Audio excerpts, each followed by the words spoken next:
Of the 2025 NFL Draft Watch Party here on Cheesehead TV. Thank you so much for joining me.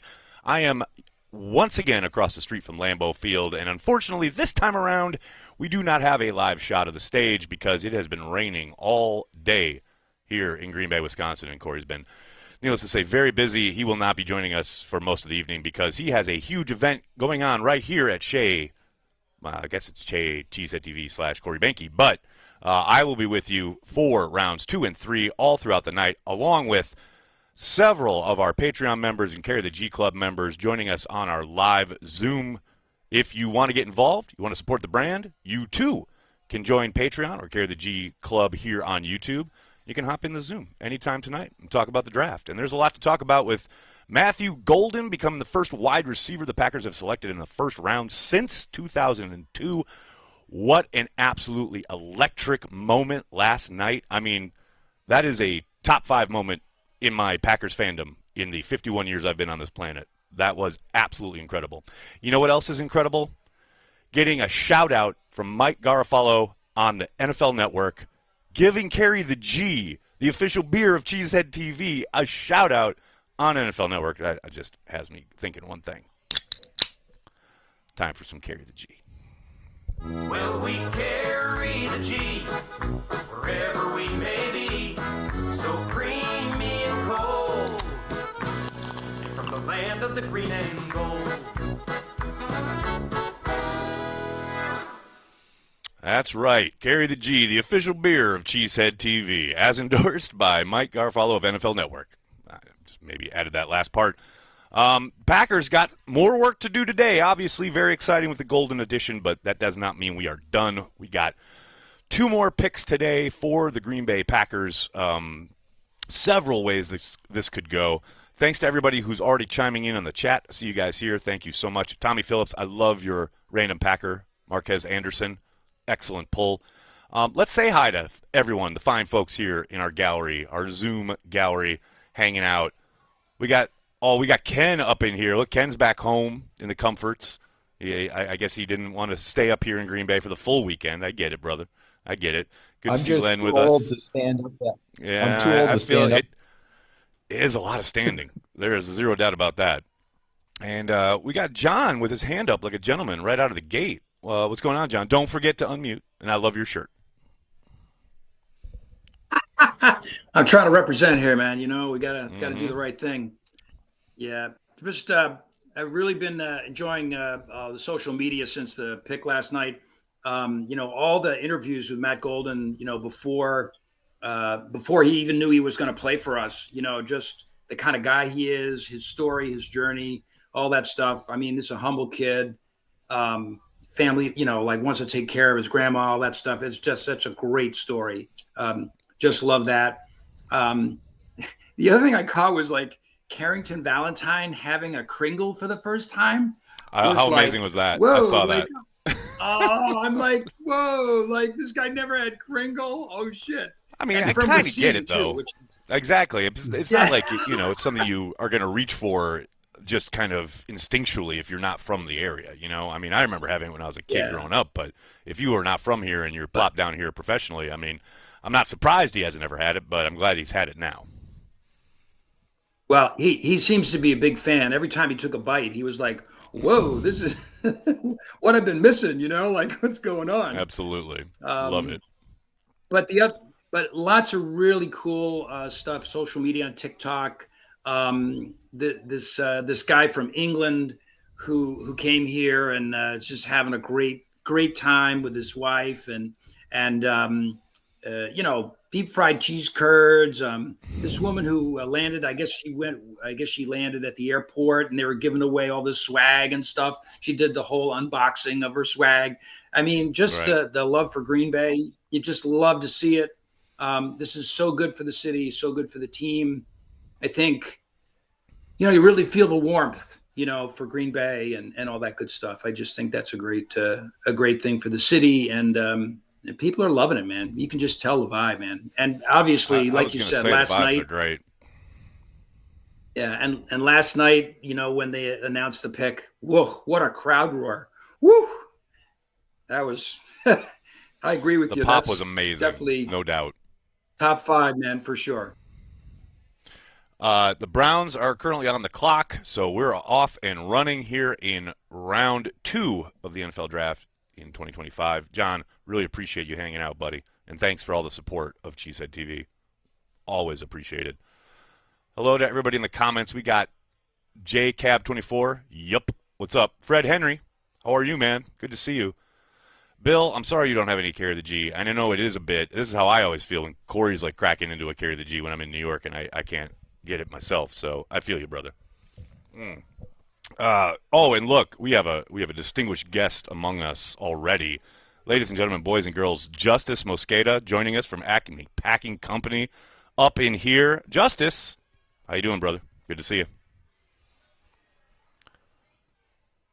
Oh no, we don't. We got no audio. Justice. Rookie mistake. I'm here. Rookie mistake. I'm here. There you go. There it is. I didn't unmute myself. Apologies. It's quite all right. Yeah, I was going gonna say distinguished guest. I was looking for him in the chat. I didn't know he was gonna call out. I didn't think I was gonna be. It was gonna be me. Oh, buddy. What? So hey, well, like I know you've obviously put it out there, but I got to admit I haven't seen a whole ton of content, and we just lost Justice. This is a Cheesehead TV production, if there ever was one. Really? You're going in and out. There you go. Now you're there. Can you hear me? And now I hear you. Outstanding. So what did you think of the golden pick? I really enjoyed it. When Shamar Stewart went at 17, I thought Right. Any chance of a potential trade up. I had heard 18 to the Seahawks was a potential spot. It's not a surprise the Seahawks trying to trade back, all that stuff. And the relationship between Schneider once Shamar and went, Gutekunst, do you think, they're obviously right, and Seattle's just trying to rebuild. I mean, they might trade Kenneth Walker today, right? And they already they still have 2 seconds, 2/3 from the Geno and DK trades, right? So when Shamar went, I didn't really have a favorite. I just didn't want them. The two that didn't make sense to me that they were kind of linked to were Maxwell Harrison, who ended up going to the Bills last night, and then Nike Manwari, who's still available right now, and still he's there, a safety. Yeah. But that I was basically, I would have been scratching my head on that one. But them. Buddy, the last thing we need is another safety, so I don't know how the hell we were linked to him. I was trying to figure that out the last couple days. Right. But yeah, man, Matthew Golden, field stretcher. He's exactly kind of like what they need. He's not necessarily a scheme fit in terms of the way that LaFleur's ran the offense before. I don't think he's a guy that you want in the formation. He's more of a wideout, right? But even the Packers, when they play their outside receivers, they're pretty close to the offensive line. A lot of stuff inside the hash. I do wonder, a lot of stuff inside the numbers, yeah. Yeah. So I do wonder how they kind of adjust that. I do think the valid point that Christian Watson's dad is making on Twitter and basically has for the last 24 hours is, this doesn't mean that the team is moving on from Christian Watson. I totally believe Christian Watson and Golden can play together. That's not a redundant type of thing where, if you have those two guys on the outside and you have Golden in the slot, that makes a lot of sense.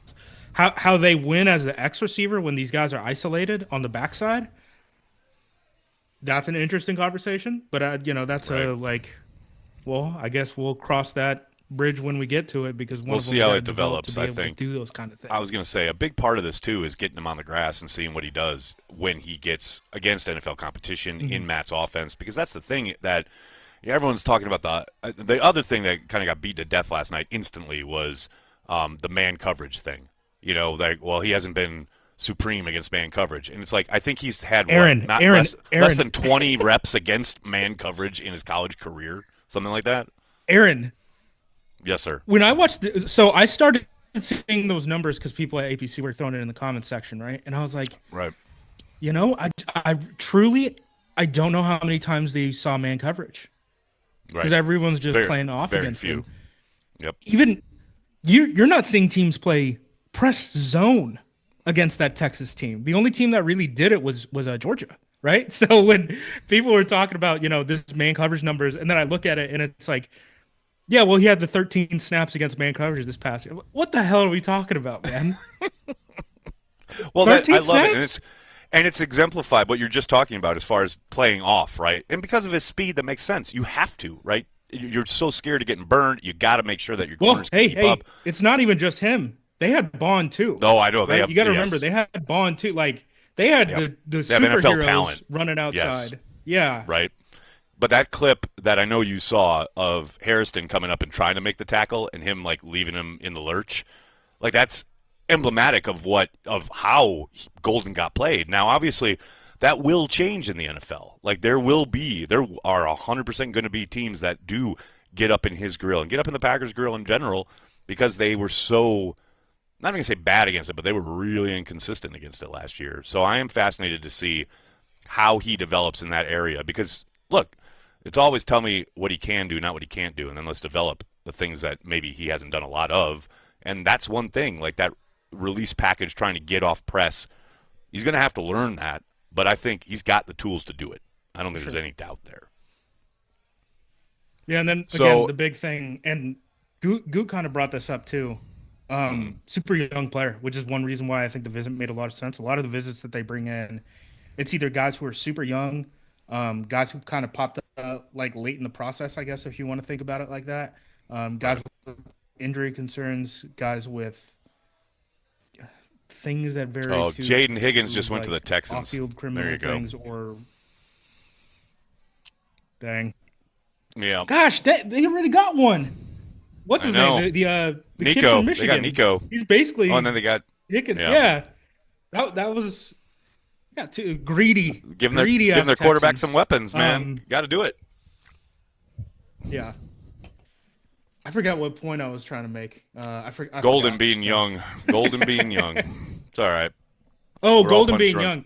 So he was a guy who, really until the postseason, really until that SEC championship game, he was not a big factor in that Texas offense, and then broke out and was like damn near unstoppable. If you look at his stat lines, and then look at the Arizona game, and then you watch his film, and you're like, he racked up like 100 yards of DPI in that Arizona State game, beyond even the numbers that he put up in it. What he actually caught, right? Yeah, I mean, you're seeing a player who, you're seeing it crescendo, right? Like in terms of his talent level, and I think the Packers are trying to buy in on that and sort of ride that wave up. I think that's the conversation. It's not necessarily they're not drafting the player who he was his entire college career. They're drafting the player who they're hoping that he can develop into. Yeah, and that's their MO, right? And especially once he ran that 40 and clearly has the elite speed that they covet in the first round traditionally. They were all in. Who do you want today? I know Higgins is gone, but who do you got your eye on day 2 for the green and gold? Honestly, like I'm keeping an eye on their visits. I think that is still a very interesting thing to look at. Golden was a guy that they brought in on a visit. They've drafted a ton of these dudes. If we're talking about top 100, I don't know if they're going to go the double dip at wide receiver. But Torrey Horton from Colorado State's a really interesting guy. There's a lot of teams that like him. He ran the 4.4. Mind you, he's coming off of an ACL tear. He's not at full speed yet. There's a lot of teams that really like him. Anthony Belton, the left tackle out of North Carolina State, I think he's probably a guard at the next level, but he is a 6'6" dude. He's more of like a road grader type of guy. The defensive tackle that they brought in, who's still left, is TJ Sanders out of South Carolina State. He's a 3-tech. Don't know how that meshes with the whole Devontae Wyatt. We want to keep him on an extension thing. I kind of think if you just look at it on paper and ignore what the Packers have said into microphones, the position that they should be looking at is nose tackle, right? They don't have another guy who can play nose tackle. If Kenny Clark goes down right now, Carl Brooks is starting at nose tackle. It's not 17 pretty. Games this year. I agree. I don't think that's a position you want to be in. Jordan Birch, Elijah Roberts, I think he has an outside chance of going on late day 3. Elijah Roberts. Those are both guys who are not elite edge rushers, but have very good traits on being able to kick inside and are still very good edge rushers. So I think it brings a different dynamic to the room, which if you're not going to get one of these high end edge defenders, right? These Shamar Stewarts and stuff who already went off of the board. I think Mike Green is still out there, but obviously he's lingering around because of the off field. I don't know if Green Bay would take the swing on that. I doubt it. Birch and Robert. I doubt they would take him. I doubt they would take a swing on Green just because of profile. Like, that's not their traditional MO. But True. What about JT out of Ohio State? That's my guy. He's okay to me. A lot of Packers fans like him. I love him. Yeah, I love him. He's fine to me. I perfect think he's Packer. He's just like very solid across the board. I just don't know if that's what they need. Like, it seemed. Well, you have to get your point, some sort of change up. If you can get a guy who can play up and down the line, it makes a hell of a lot more sense, right? And traditionally, that's going to be a guy with a little bit more bulk and who can kick inside, because you want to get that kind of value if you're going to select. Like JT, as much as I love him, I understand why they probably won't take him, because he is pretty much a pure edge. Where they have bodies. You've already got a pretty. They have bodies. Yeah, they got bodies, exactly. So we'll see. We'll see. I know you got to attend to lots of other duties, so I really appreciate you, man. Love that you jumped on right away. And look, man. Yeah, for sure, man. I got like 15 articles up yesterday, so churning them out. I was Tex is out there in Green Bay. John Meerdink was out there in Green Bay. Barnett was out there in Green Bay. So a lot of APC was out there having fun, and I didn't want to rain on their parade. This is kind of a once in a lifetime. I mean, hopefully not. Can't believe you're not here. Speaking of that, I can't believe you're not here. Because they're putting my ass to work. I'm in the sweatshop right now, Aaron. Someone's got to get these posts. Well, as long as you're self-aware, I hope that's a feather in your cap with the APC crowd, and you get bumped up somehow, because it's ridiculous that you're not here. But Justice and I will be recapping the entire draft on Sunday at some point, and we'll have that up for you guys here on the channel. Justice, really appreciate you, man. Go Pack, go, brother. Go Green Bay on 3. 1, 2, 3. Green Bay. Green Bay. Justice is the man. Absolutely love it. Ken, your hand is up like a gentleman. What's going on, man? Well, I was going to try to ask Justice a question, but he's gone. But I'll ask you it. So what's up? You guys have been talking a lot. You've been talking a lot about with Golden, and I've been hearing, I think one of the guests last night was talking about this whole thing that you just brought up about, well, he can't beat man coverage, but it's such a small thing. So the question is what are the traits that make you beat man coverage? Does somebody is it the ability to cut really well? Is it just the ability to get off the line of scrimmage? Is it a combination of those two? I mean, clearly he's got the speed, and at least from the tape I've seen he can cut he's quick and agile. So it doesn't look to me like he should have trouble with man-to-man coverage. So that's why I'm wondering why people think that, other than this stupid statistics, which are invalid when you take small sample size anyway. That's the thing. It's such an incredibly small sample size, and some of that is in the eye of the beholder, even within those numbers. Like, that's the thing, especially if it's just 13 snaps. Well, let's turn on those 13 snaps and see how much of that was really, okay, he was, quote, covered, but is he running an option route? Like, is he seeing a defense that's telling him to go one certain direction, but the play was supposed to be doing something else, and the corner just had an angle or a leverage on him? But the thing about beating man coverage is he's got the suddenness. Like you're talking about, the suddenness in and out of his breaks. He can cut on a dime. Like, I'm not worried about that. The worry is when he gets to the NFL level is something that he had not, as Justice was saying, he hasn't seen a ton of, is that kind of press man mentality, the ability to get physical with him on the line of scrimmage. And there's two assets for you as a receiver there, and one of them you have seen in his game when it comes to blocking in the run game, right? His ability to be physical there, and somewhat technically sound, though I think there's obviously a lot of room for improvement. But his ability in that regard to be physical with the corners that are trying to get after the running back, etc. What's up, Corey? The camera's up. Okay. So let Nicholas know he should have it. I will. And the second thing is his feet at the line of scrimmage. How many times have we saw? And I know it was funny listening to Ross last night talk about the Davante Adams release package. It's like, wait a second. Okay, let's not talk about Davante Adams, right? Like, Davante is uber elite off the line, right?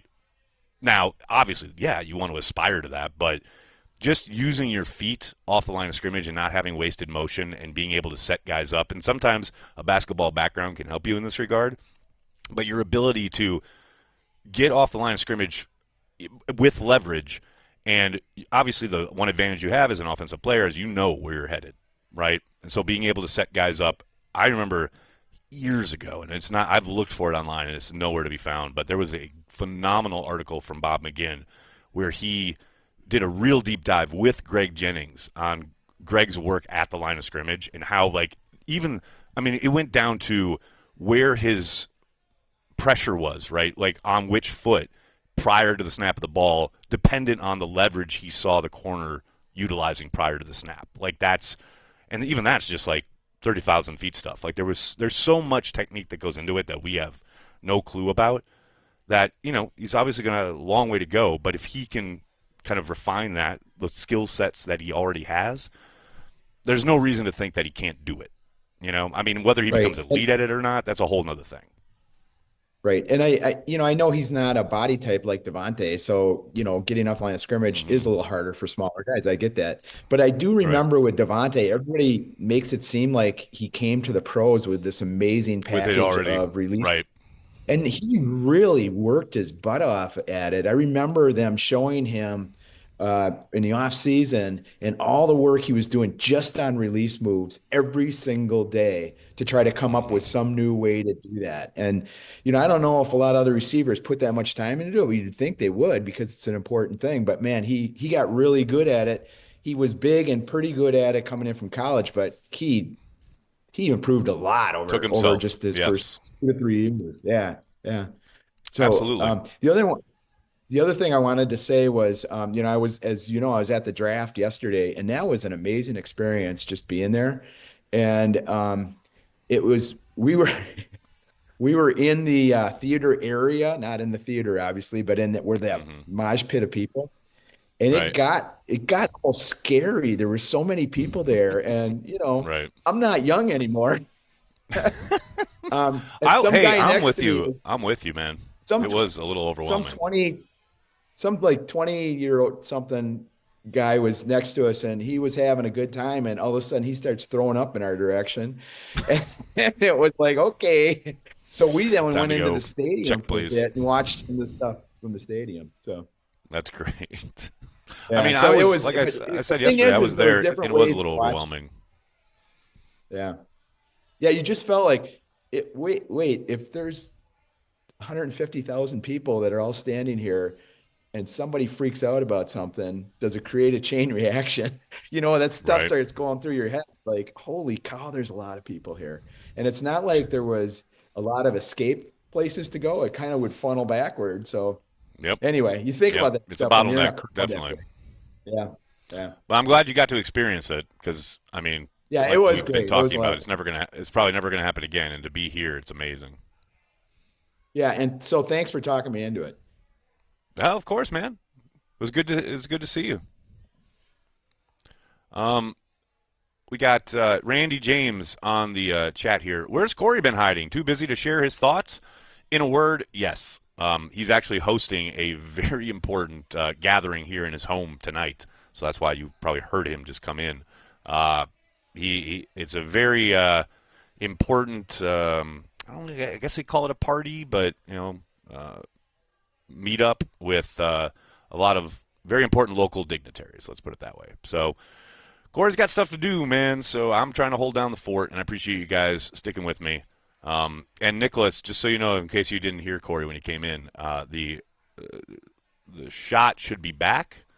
I can see that the camera is set up, and there we go. We've got the stage back up, ready to go. Like I said earlier, we didn't have it earlier because it had been raining all day, but the front seems to have passed, and you can see the crowd is completely filled in down there, and we are off and running.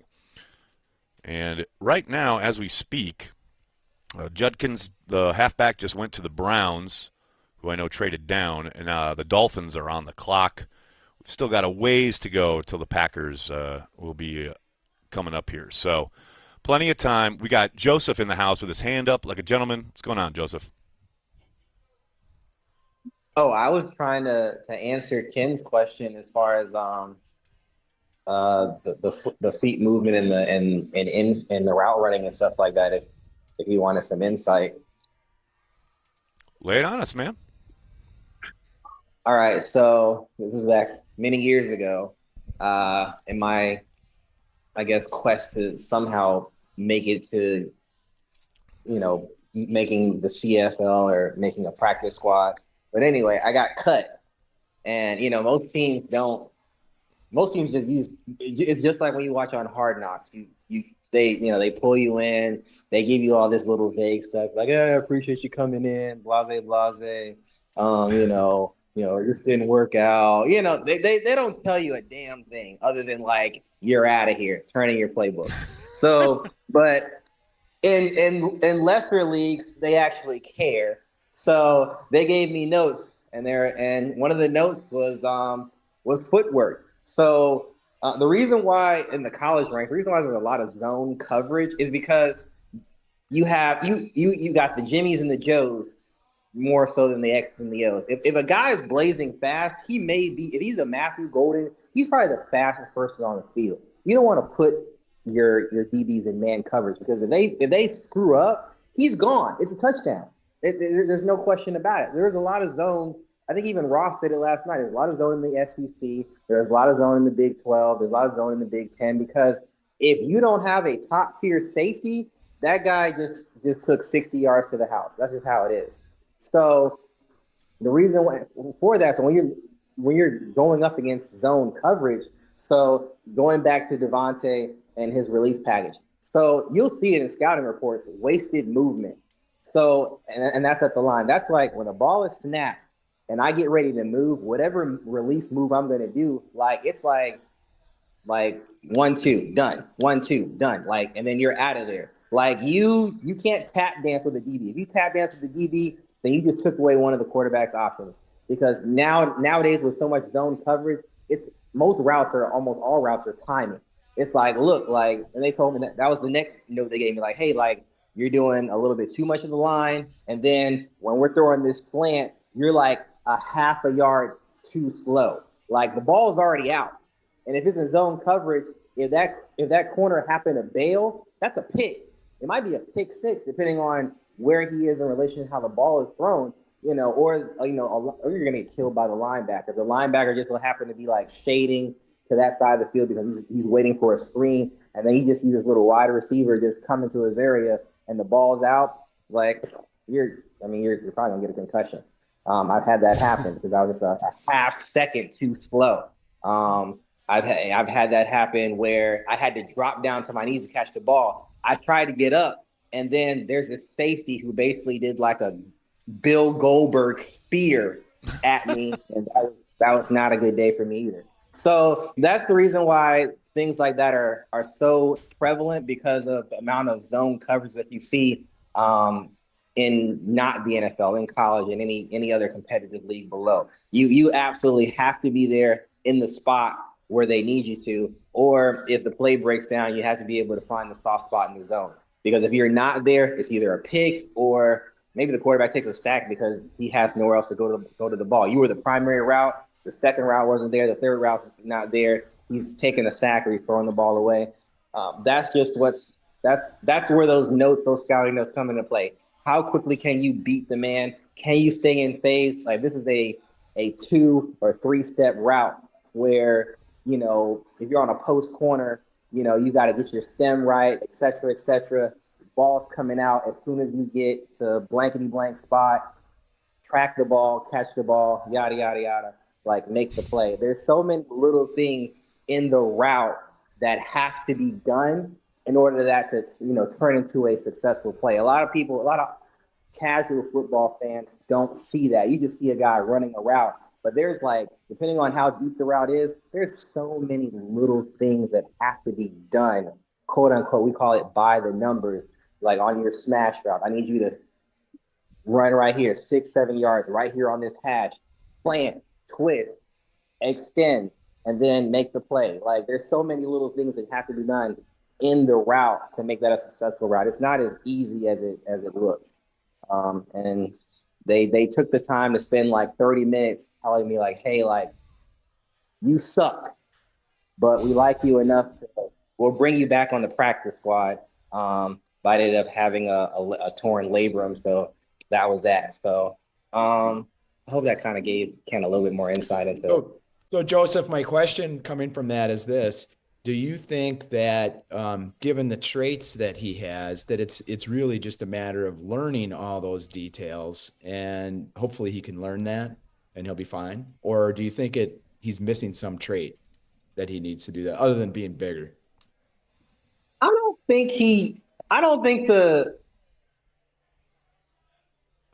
the learning curve for Golden is that steep, if that makes sense. It's really just a matter of, can you do it against NFL competition? Because the game is so much faster as the pros. Now everybody's fast, everybody's quick. You know, it's like Madden says back in the day. The game is 90% mental because everybody's an athlete.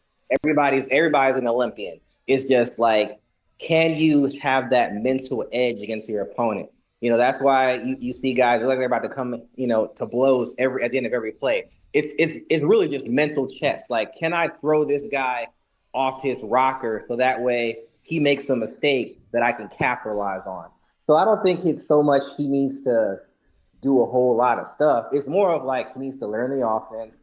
And I mean, Brian even said it last night. A lot of what Texas does, and I had to even go back and look and see what Sark does, because I hate Texas. I'm an Aggie. And like, you know what? The offense isn't that far from LaFleur. I mean, it's the college version. Yeah, it's not that far away. So he's got it. So and he even spoke to Golden, and that was like he had to learn that offense in an off season. You know, he went from Houston to Texas. He figured it out in 3-4 weeks, and then he became the superstar of the college football playoff for Texas until they ran up against better competition. So I don't think it's so much he has to learn how to do stuff. It's just you have to adjust to the fact that, hey, like the dude on the other side of you, like he may be just as fast. He may play physical. You really narrow the defensive back room when you talk about who plays physical. And then you look on your board, that's like 5 dudes, you know? So it's just little things like that he has to get accustomed to. He's going to have his welcome to the NFL moment when he's used to having clean, free releases after V.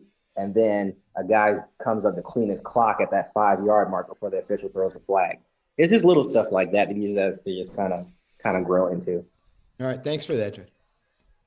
What I love is what you said there, Joseph, regarding right at the start about the steps you have at the line of scrimmage. Because that is like you've got 2 maybe, and you got to get the fuck out of there.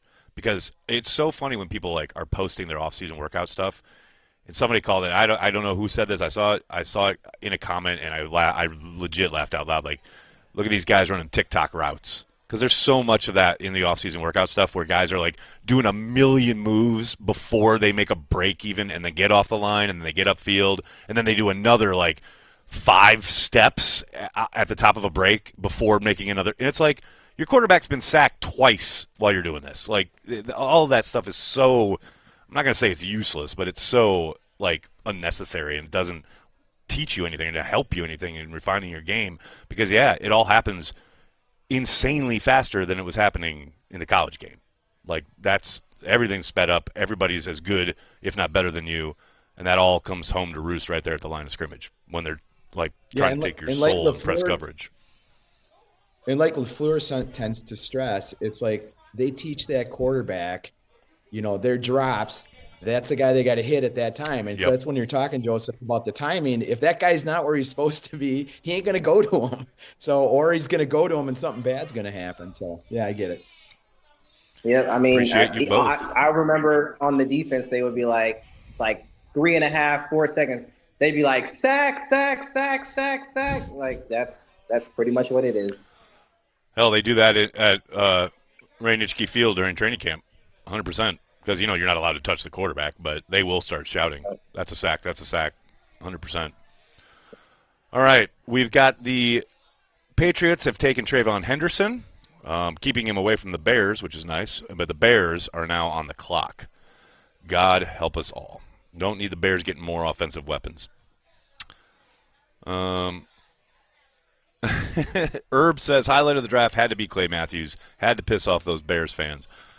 I will admit, obviously he evoked the name of Trump there at the start, and there were some people in the chat here last night who were all upset about it. I thought that shit was hilarious. Like, it was the perfect setup and then delivery.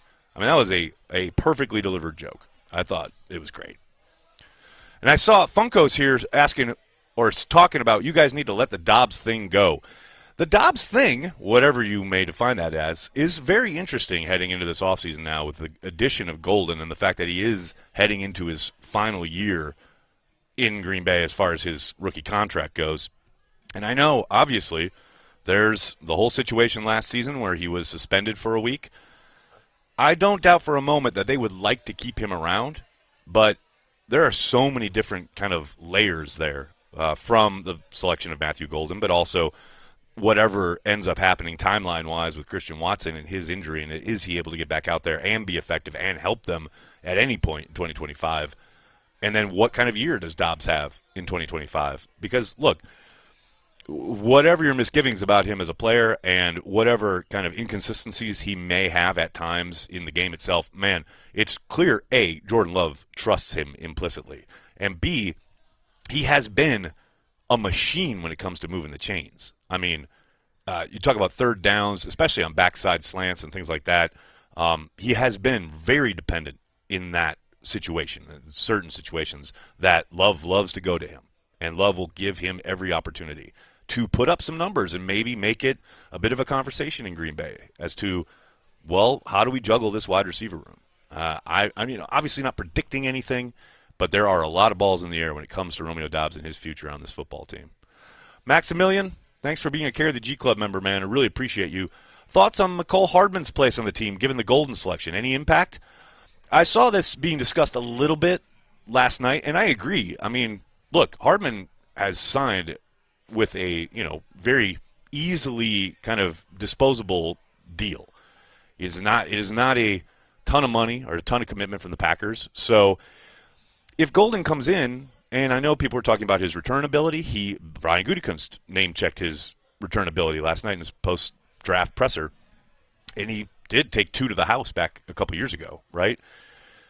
I don't doubt for a moment that if he exhibits that kind of versatility and ability in training camp, once they get him on the grass, yeah, they might decide to kind of move on. There's no question about it. But with that said, I wouldn't suspect that Hardman doesn't make the team simply because it's kind of twofold, right? First of all, he's got a ton of NFL experience. And I know it's not like he was a superstar in Kansas City, but he's played a lot of ball, right? And he's a guy that you can trust implicitly to understand the NFL. And that's not nothing, right? That's not inconsiderable. But you talk about, the ability to stress a defense. He does that, even with the ball in his hand. And maybe he kind of goes into that Tyler Ervin role, and they try to utilize him horizontally as much as they do vertically. Again, he knows the NFL, and he will undoubtedly be able to step on the field day one and, pretty much absorb the playbook and be a part of what they're doing on offense, as well as provide returnability. Whereas with Golden, he's going to be, learning the game, learning the NFL level of things. And I just think the Hardman selection gives them a year to bring Golden along however they choose and however they see fit. And if Golden starts taking off and makes things a little bit more kind of, maybe we just don't want to put Hardman on the field, we want to get Golden on the field more, then maybe they make a move. But I think rather than Hardman, I think the person or the player that probably could be on the outside looking in is Bo Melton, unfortunately. And I love Bo, but the Golden edition probably doesn't bode well for Bo Melton being back on this team. Now, we got a long way to go. We'll see what the offseason, how it transpires. We'll see what happens once the pads come on, all that stuff. But, I do think there's every kind of expectation, I would suspect, that Golden and Hardman are both on the squad this year. So the Bears have selected. They've taken Luther Burden, the wide receiver out of Missouri. Another offensive weapon for the Bears. They are loading up, trying to get that offense off the ground and running. Oh, look at this. Look at that. We got the stage up here. I don't hear too many boos this time around, but I know people are just chilling and having beers and having a good time. I want to see. I think we have a super chat here from Dustin. I still have hope in the multiverse for my ASU brother Cam Scatabo. I would really love that. I think it'd be a lot of fun to have him in Matt's offense. I think I'm going to love him. I do love him as a football player. I'm fascinated to see his journey in the NFL. I'll be surprised if the Packers go that route, especially today. But, man, he is a fun player. And, like I said, I really look forward to watching him in the NFL. I just don't think it's going to be in a Packers uniform. I mean, look, Nagler's never right, but we shall see. Thanks, Aaron. Appreciate the answer. Looking forward to the additions tonight. Thank you, Maximilian. Thank you for the support. Very, very much appreciate it. RCS, please don't talk about horizontal plays. I know we're all scarred, but that is a good thing. I know they have had some unsuccessful end-arounds, especially in very key moments on fourth down, etc. But the horizontal nature of the offense is a good thing, and it does help set up other things, such as, creating space, false steps that the linebackers or safeties might take. It's all part of the design that opens up things for other guys. Like I said, I understand there's scar tissue there, but just because guys are going horizontal doesn't mean there can't be a big play off of it. Let's get Landon Collins, Guardian 7566. I don't know. Possibly. It's possible, right? It's always possible. Again, not one I'd expect, though. We got Len with his hand up like a gentleman. What's going on, Len? Hey, Aaron. Haven't heard too much coming out of 1265 regarding Jair. Is there any movement? You hearing anything? Are we going cornerback today, maybe? It's kind of seeming oddly quiet with that whole situation. No, I think that's expected, though. I don't think they would say much. I mean, obviously Brian's answered questions when asked, both at the Combine and then his pre-draft presser. But they're not going to make any kind of statements outside of that, and they're not going to really do much until probably after the draft. Do they go corner today? I suspect there's a chance. It really depends on how the board falls. It's a weird year for corners in this draft because so many of them, especially the top flight guys, so many of them are coming off some kind of injury situation, and that obviously will most likely cause some of them to fall. I don't know if it's they absolutely have to draft a corner today. I think there's a very good chance they come away with one tomorrow. But when it comes to Jair, I think most of that they'll wait till this draft plays out, and then they'll probably, I would suspect, hold on to him through like the kind of middling parts of the offseason program, but right when the kind of mandatory minicamp or even like when the OTAs start up, that's when I suspect they'll release him. But, there's no deadline. There's no bonus due. What were we going to say? Did you happen to catch any of the floor on McAfee today when they were talking I most certainly about, did. The people, the guys in the locker room and finding them, and if, the finding doesn't work, you just kick them to the curb. I kind of felt like he was talking about Jair at that point. But, maybe it was just it might be – yeah, no, I don't think so. I think there's something there, right? I know Matt has tried to take a lot more, I'll say, control since Rodgers left, but he certainly tried to exert himself as the kind of, maybe not even face of the franchise, but certainly it's his program now, whereas before he was kind of sharing it with Aaron. I mean, and that's no knock on LaFleur, but, he came into a situation where Rodgers was, Hall of Fame bound and the face of the franchise, and he had to work with him and at a lot of times acquiesce to him. And then when Aaron was gone, it was very much about doing things that maybe he hadn't done before because Aaron bristled at it or didn't want to do it or really kind of, didn't appreciate it or whatever. So as that has gone on, Matt's taken more control over the roster, over the locker room, over the team. But Jair is a remnant of kind of the old guard, right? He's probably the last piece as far as like Rogers is gone, Bakhtiari is gone, Lazard is gone, that whole old crew. Jair is a holdover there. And Matt wants things to operate a certain way. And Jair is certainly, and look, it's not just Matt. I mean, Jair is not going to probably be beholden to anybody. He's just Jair. It's how he is. But yeah, I did catch that, and I thought the same thing you did. I thought, oh, that's kind of probably swirling around that topic. But I tell you what, that wasn't even the thing that I really appreciated about that interview. I actually texted him and told him I loved the little jab at Ben Johnson. That was my favorite part when he said, oh, we have a great division and we respect blah, blah, blah. And he's like, and he's a really good – they added a really good coach, as he himself has said. That was Just perfect. ask him. That was so good. That was so good. Yeah. But, yeah, I think, there's – you're not, like, crazy. I think there's certainly something to that. But, the radio silence, so to speak, that's going to continue until they eventually most likely release him. And I hate to see him go. Big fan of his work when he's healthy. Me too. But, Me too. The last 2 seasons, it's just been after the captain's thing in his hometown. That's kind of when the ship really started to take water over the bow. Yep, that was a tipping point. No question about it. Thanks, Len. Thanks.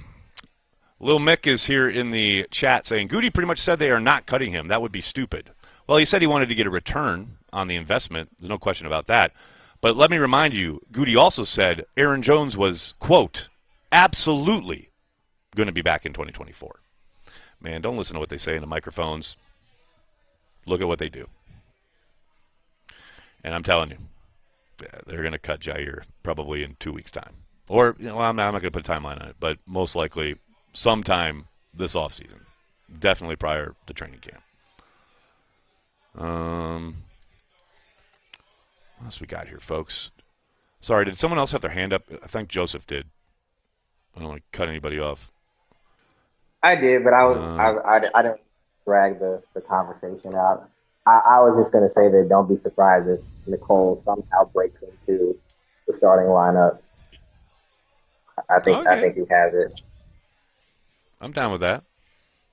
So he returns, but Brian don't sign people just for return. That's like an addition. So the veteran presence, the ability to tutor the other guys, but he's gonna go out there and try to make some plays on his own as well. I think he is a rental, but yes. With the potential for a long-term commitment. You never know. Like, if he fits really well and is really productive, and that's his hope, right? That's why you signed that one-year deal in Green Bay with an offense that's traditionally really good. You got a young quarterback who's growing. Like, I think if you're Hardman, that's the hope, right? You're gonna find a fit, and you're going to produce, and those numbers are going to get you paid. Right, because he's at year 6, so he's got one – Yep. I won't say big, but sizable payday probably left in his career. So he's not going to let the existing receiver group just like, oh, well, I'm wide receiver 5 or whatever the case may be. I don't think anybody outside of Golden and Reed can threaten him for snaps. I just feel he's going to be the reason, like you said, whether it's Heath, whether it's Wicks, whether it's Bo, somebody's either a practice squad or they're playing somewhere else, at the start of the season. So I look for it. He was a draft crush of mine years ago when he came out of Georgia, and right. It's so great to see him to find his way to Green Bay through other methods. So I'm excited about him. I have him as a priority free agent pickup for my fantasy season, and once he starts to. We might see a James Jones in the hoodie kind of, stat line where he catches 2 balls a game, but one of them's a touchdown. And his average is like 85 yards per game on 2 catches. Right. He catches, and then he returns, 20 yards, a game, and like that's a solid 11 points a week. I'll take that all day. I love it. All I know is we got in the chat here, we got some Keyshawn Nixon slander, and I will not stand for it, people. I understand he's not like Jalen Ramsey in his prime, or Jair Alexander in his prime for that matter, but man, Nixon's so much better than the fans give him credit for. Kind of bugs me. And also, this is the weirdest chat I think I've ever seen. Bears are loaded now. Why so quiet here? Like what? You mean on the Cheesehead TV chat? Why would we be talking about the Bears? I'm confused. Other than them sucking. That's traditionally what we talk about. The Jets are on the clock, and then the 49ers, we are 2, 3, 4, 5, 6, 7, 8, 9, 10, 11, 13 picks away. Lucky 13. Soder with his hand up like a gentleman. What's going on, brother? Still suck. Exactly. If I can get peak Mike McCoy out of Nixon, I'm pretty damn happy about it. And I think Hardiman's real role with the Packers is to get Jalen Reed on the field more often as an outside threat, and we can get him out of some of this gadget stuff. And if we can do that, because, we've kind of locked Reed into I think, what is a bad spot for him relative to what he's capable of doing. And so if we can just get him into more of a downfield threat or to more of a standard outside receiver, I think that benefits the hell out of the Packers. So I'm all for Hardman making this team and doing a lot of that kind of motion zone screen crap that Reed has been effective at, but not great at, right? And then, Right. yeah. And if we get return yards out of it, we get return yards out of it. So I'm pretty damn happy about it. So, I think it's really premature, and I think Joseph touched on that. It's really premature to write him off just because there's another speed guy. And the reality is we need multiple speed guys because we have really messed it up when the speed guy gets hurt. Yeah, it's true.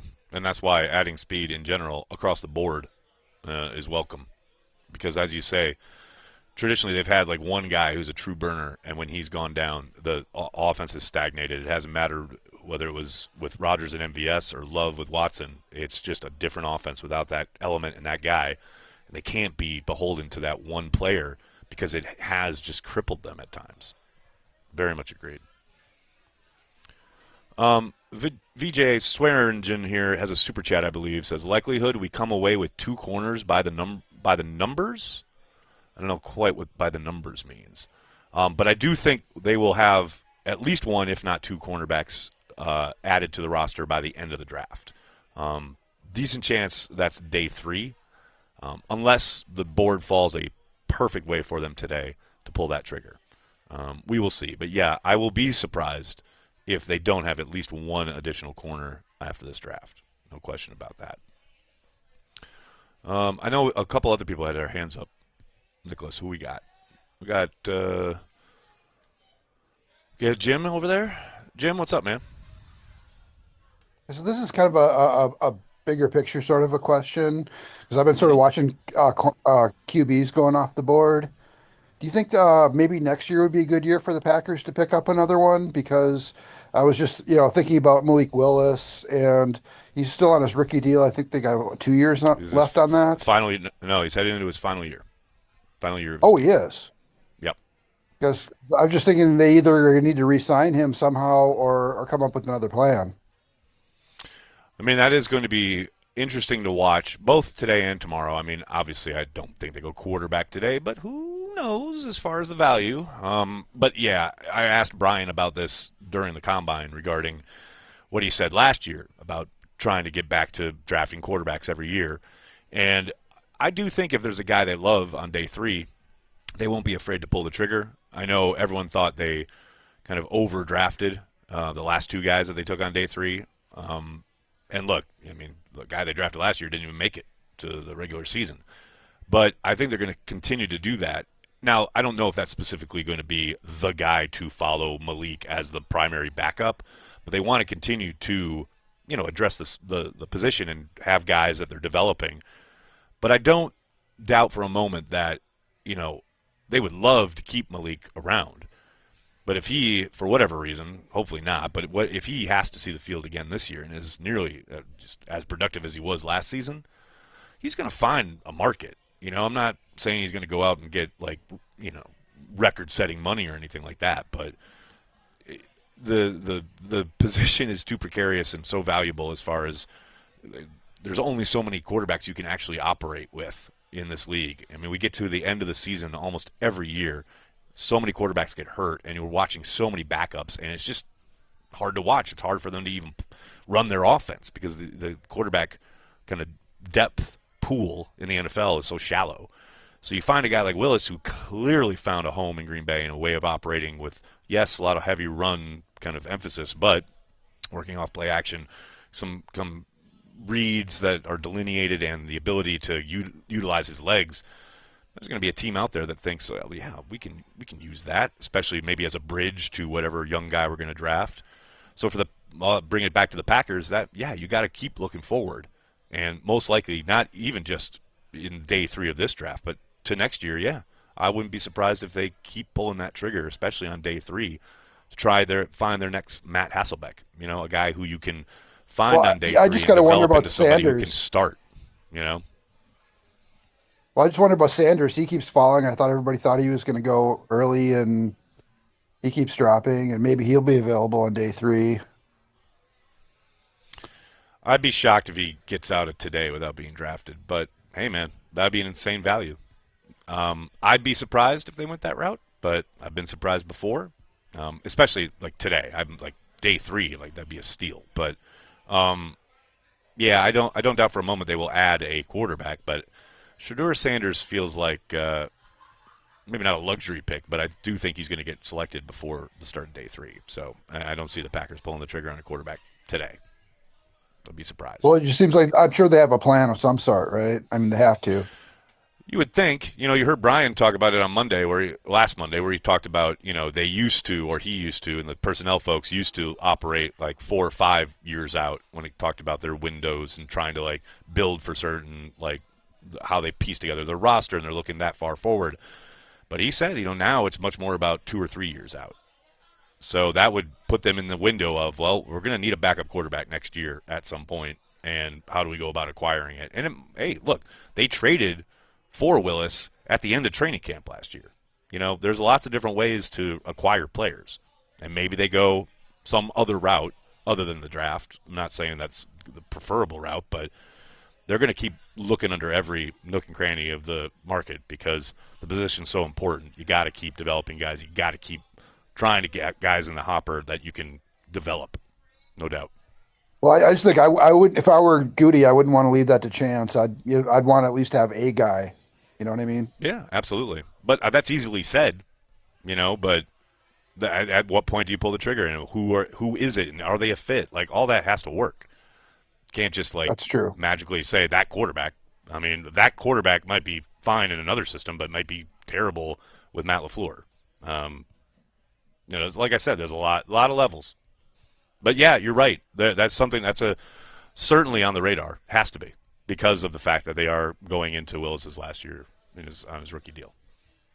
And who knows? Maybe after all this, we wake up next week and they've signed him to an extension. Maybe that's the plan. And maybe he's happy in Green Bay and loves it, and they give him some guarantees, and off we go. That's a possibility. What else we got here, folks? What else we got? Jerry, Ezeraku, please. I'd love it. I don't think they're going to take him. I think he's a little undersized for what they like at edge, but you saw my Draft Crush video. I love that player. Is that Bill with his hand up? What's up, Bill? Hey, nice to talk to you again. Good to see you. How you been? So, first of all, how awesome is this draft? Being in Green Bay, the excitement, the number of people that showed up yesterday, and from what I'm seeing now on the tube, another great turnout. It's just awesome. Very proud to be a Packer fan. Very proud. Hell yeah. Yeah, it's been great. It's been absolutely great. Yeah, so my take on the golden pick, I guess alongside what I forgot to also say is I'm really happy for Mark Murphy. I he's done such great things for us, and I could see that he was very emotional about being on stage, and Yes. he delivered. It was great. But I was after I listened to the Goody press conference talking about Golden. I really came away feeling like in this case it wasn't just GM speak, but it seemed like they did take the best player available. They really love this kid, and I think when you balance like who else was on the board, and of course, I don't know who's on their draft board, but it just seemed like the things that he was saying about the current team, that he has, faith in the players that he has, kind of made me feel like he wasn't really going to pull the trigger on some of the maybe cute cornerbacks available, the defensive tackles available. It just really seemed like this is the best player available. We really like him, so we're going to pick him. And there was really a lot of confidence in that, in the way he spoke about him. So I feel really good about that because, of course, I wanted to get a CB or a DT or an edge. But again, you got to trust these guys. They do their work, and so I'm really happy about that. And the way the draft is going today, I think the board is flowing pretty good for us in terms of so far. I the agree, players that we. Yeah. So at the end of the day, hopefully. I think we're doing quite well, and happy to see that. I agree, but it's so early. We got this stretch here now. We got, 10 picks or something before the Packers draft, and watch all of our favorites go off the board and the positions of need fly off the board. Packers have made one pick. They got 7 more to go. Yeah. I'm very excited for it. That's all I got for now. Thanks, buddy. Appreciate you being here. Thank you so much. Great. Chris Hooven in the chat. I'm loving it. Since the Bears took burden. Playing for the Bears is a burden. Ladies and gentlemen, he's here all week. Tip your waitress. Try the veal. Classic stuff. Absolutely classic stuff. Cowboys are on the clock. We've got the Colts and then the Rams. Things are happening. Mason Taylor went to the Jets, and then Alfred Collins went to the 49ers. 49ers reloading on the defensive side of the ball, which they absolutely needed to. No surprise there. Devin, thanks for the super chat, man. Hey, Nags, Jair staying a possibility? You must have just got here because we just talked about this at length. A possibility? Yes. A likelihood? No. And if you want more than that, you can rewind this feed and a little bit ago, like 5 minutes ago, and I talked about it pretty much at length. But, yeah. Possibility, yes. Likelihood, no. I think he's going to be gone. We got that. We got Dustin up in here. Dustin, what's up, man? Thanks for the super chat. Good seeing you all at the mall Friday. Just a big thanks for all you do. Thank you, brother. Really appreciate it. That's very much appreciated. I kind of went at length last night about the fact that Packers fans have been amazing this week. Seeing them all around Lambeau all week long. It's been great. Great to see you, Dustin. And thanks so much for coming out. I can't say this name on air. Favre MVP, Fipe. I don't know how you say it, but Kenny will be gone next year. Sorry to say. Yeah, I tend to agree.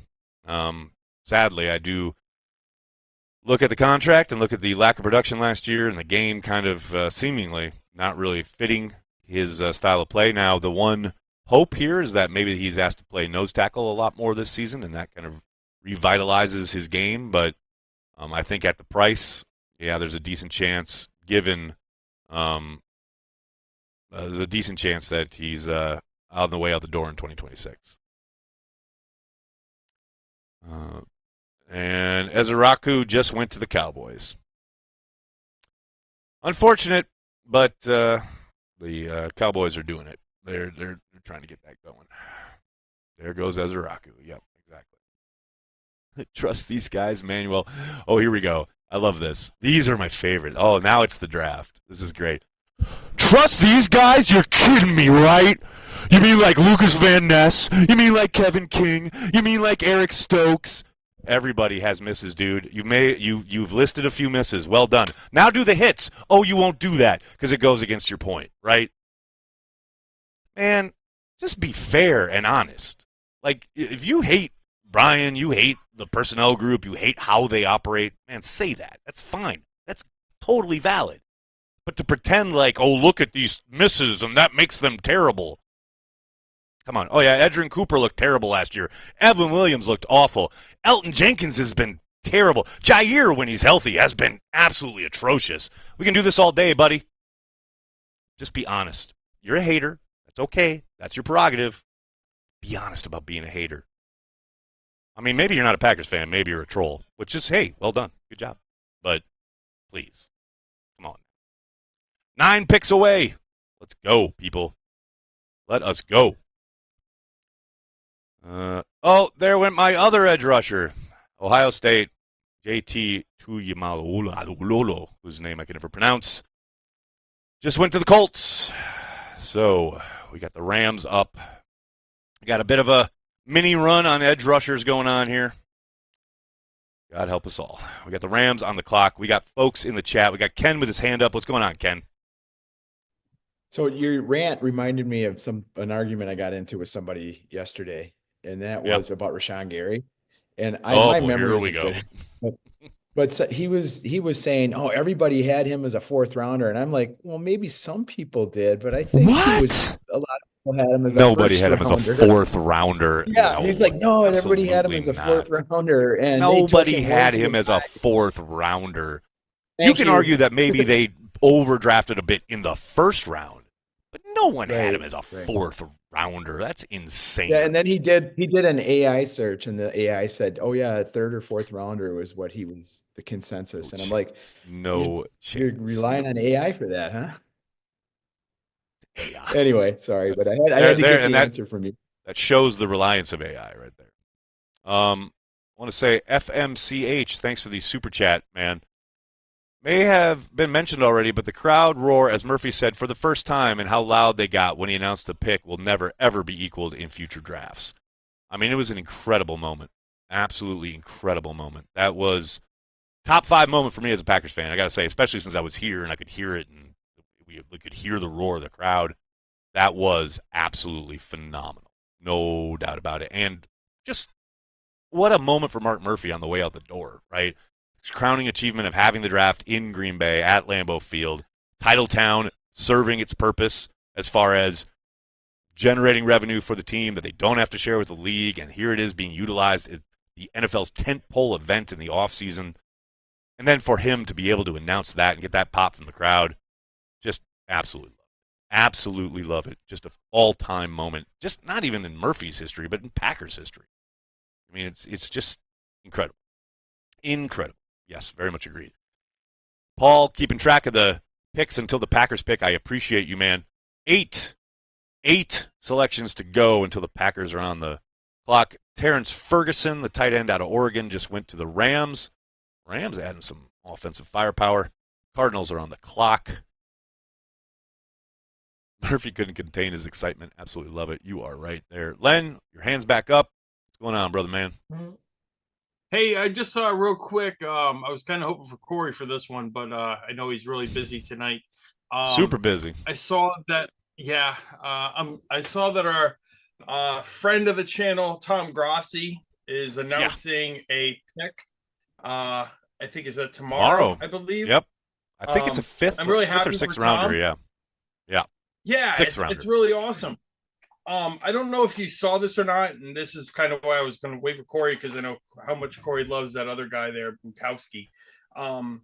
But he kind of took a shot at Grossi for being able to announce the pick. I was kind of like, I was a little offended in Grossi's honor there. What did he say? He had posted out. So it was on Blue Sky. he posted out that the Packers are handing out all the well, I'm the blue sky guy now, thanks to you. Yeah. Right. He said that the Packers are handing out all these spots for people to announce picks, and they don't have enough picks for people to announce. I kind of feel like he might have been a little hurt that he wasn't getting to announce a pick, and Grossi was. And it was kind of he posted this on he posted this on Twitter too, and he said there's no way they're having all these players announce all the picks and then having all the room and time for everyone else on day 3, etc. But I did kind of read it how you did, because he made that comment. I was not shortly after Tom announced that he was, it was right after Tom posted the video. Yeah, exactly. So I obviously can't speak for Pete. He can speak for himself, but yeah, that's what it felt like. That's what it felt like. But hey, might be reading into it. I mean, look, and I'm sure it would ultimately, have been a little bit of banky bait. Right. But I mean, there would have been a little bit of banky bait to kind of fire him up for it. But that would have been good. Yeah, that was a valiant attempt. I'll try it later. I'll try and get him on camera and ask him that question. Put that one in the hip pocket. Let's fire him up a little bit. I love it. That's good. Okay, we're crawling along here in the real draft. We got people chatting it up. I absolutely love it.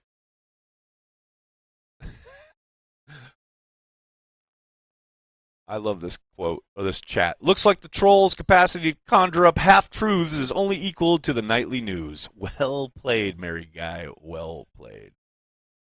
Rai, I agree with this assessment. Mark Murphy's tenure as president was legit. Navigated some tough situations with Rodgers and Favre. Won a ring. Respect. And I know people sometimes ding him for stepping into the situation that he did, and that's when they won the ring so early on in his tenure. But I agree with you. I think he's been a phenomenal steward of the franchise, which is what that job is. You're not an owner, obviously. You are a steward of a public trust, essentially. And he has been very good in that regard, regardless of what my very loud and opinionated co-founder sometimes says. I know he doesn't appreciate how Mark operates locally with some of the local governments, etc., representatives, what have you. But I think overall, as a steward of the franchise, Murphy has been phenomenal. He's done what he should be doing. Okay, what else we got? We got the pick is in for the Rams. We already talked about that. They're taking Terrence Ferguson. Cardinals are on the clock. What do we got here? RCS, his hand is up. What's up, buddy? I put it up and then put it back down because I didn't want to pile in on the chat. I enjoyed you reading that out, and I was going to jump to your defense because soon after you do something like that, then you're going to get all the haters that are like, oh, Homer, blah, blah, blah, blah. Hey, and I always really laugh at when you get called Homer, because anybody that watches the live streams during the games know that you are one of the first to criticize where criticizes do. And so it's funny to see those types of reactions. And then the other side of that is like, this is how, again, and you say it and a lot of other people, fan how you're going to fan, but like, that's how you fan? To be mad about everything all the time? No, it's like, yeah, I hear what you're saying, but like Packers 2010 has it really put really well in the chat. I wouldn't call Manuel a fake fan. He just sees the game differently. That's 100% correct. I agree with that. Like, it's not how I look at it. It's not how I operate. But, man, I get why people might go down that road, and that's how they kind of connect to the sport, right? And it is frustrating when you have a team like the Packers who are talented and really good, but they consistently come up short for a fucking decade plus, right? And you see other teams rise and fall, and you see other teams like the Eagles have won a couple Super Bowls since the last time the Packers won it all. So I get it. When you're so tantalizingly close so many times, but you can never close the deal, it's going to breed some frustration, right? It's going to breed some anger, especially if maybe you weren't around in the 70s and 80s and you don't even appreciate what it is you got. I understand it. It's not me. It's not how I operate, but I get it. So, like, people calling him a fake fan or whatever, and it hurts. It hurts so much worse. Yes. Hurts so much worse when we get so close. I'll tell you what, the Packers getting to the NFC Championship game and losing to the Buccaneers hurts way more than your team sucking and being out of it by, like, Thanksgiving. Way more. Like the pain is exponentially worse. So I got it. I get it. Appreciate you, man. Paul Tribbett, I love your green and gold N super chat. Thank you. Come on, green and gold N. That's quite the play on words you got there, sir. Pumpkin pie. I miss Vince Beagle. Man. Don't we all kind of miss Vince Beagle? Well, there we go. The Cardinals have taken Will Johnson, the corner out of Michigan, who some had pegged as a first-round selection, has fallen all the way to pick 47. Will Johnson will become a member of the Arizona Cardinals. Oh, Brandy, I'm so sorry. Will Johnson is my draft crush. It will never happen. That's correct. He is gone to the Cardinals. Hey, real quick, Nicholas, can we take a shot of the stage real quick? I'm going to step out and get myself another carry the G, a couple 2-tree carry the Gs, and I'll be back in a minute and then get ready for the Packers pick.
Oh, yeah, look at that. There's a party going on over there, people.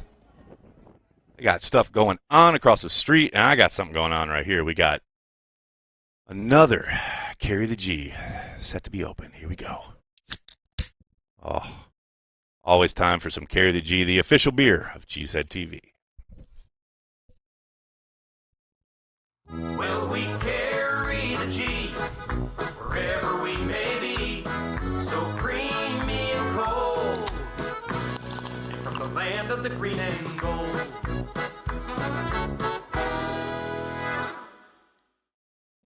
That's good stuff. Creamy and cold from the land of green and gold. Shout out Jason for the jingle. Such good stuff. All right, let's see what we got here. Texans are on the clock. We got 1, 2.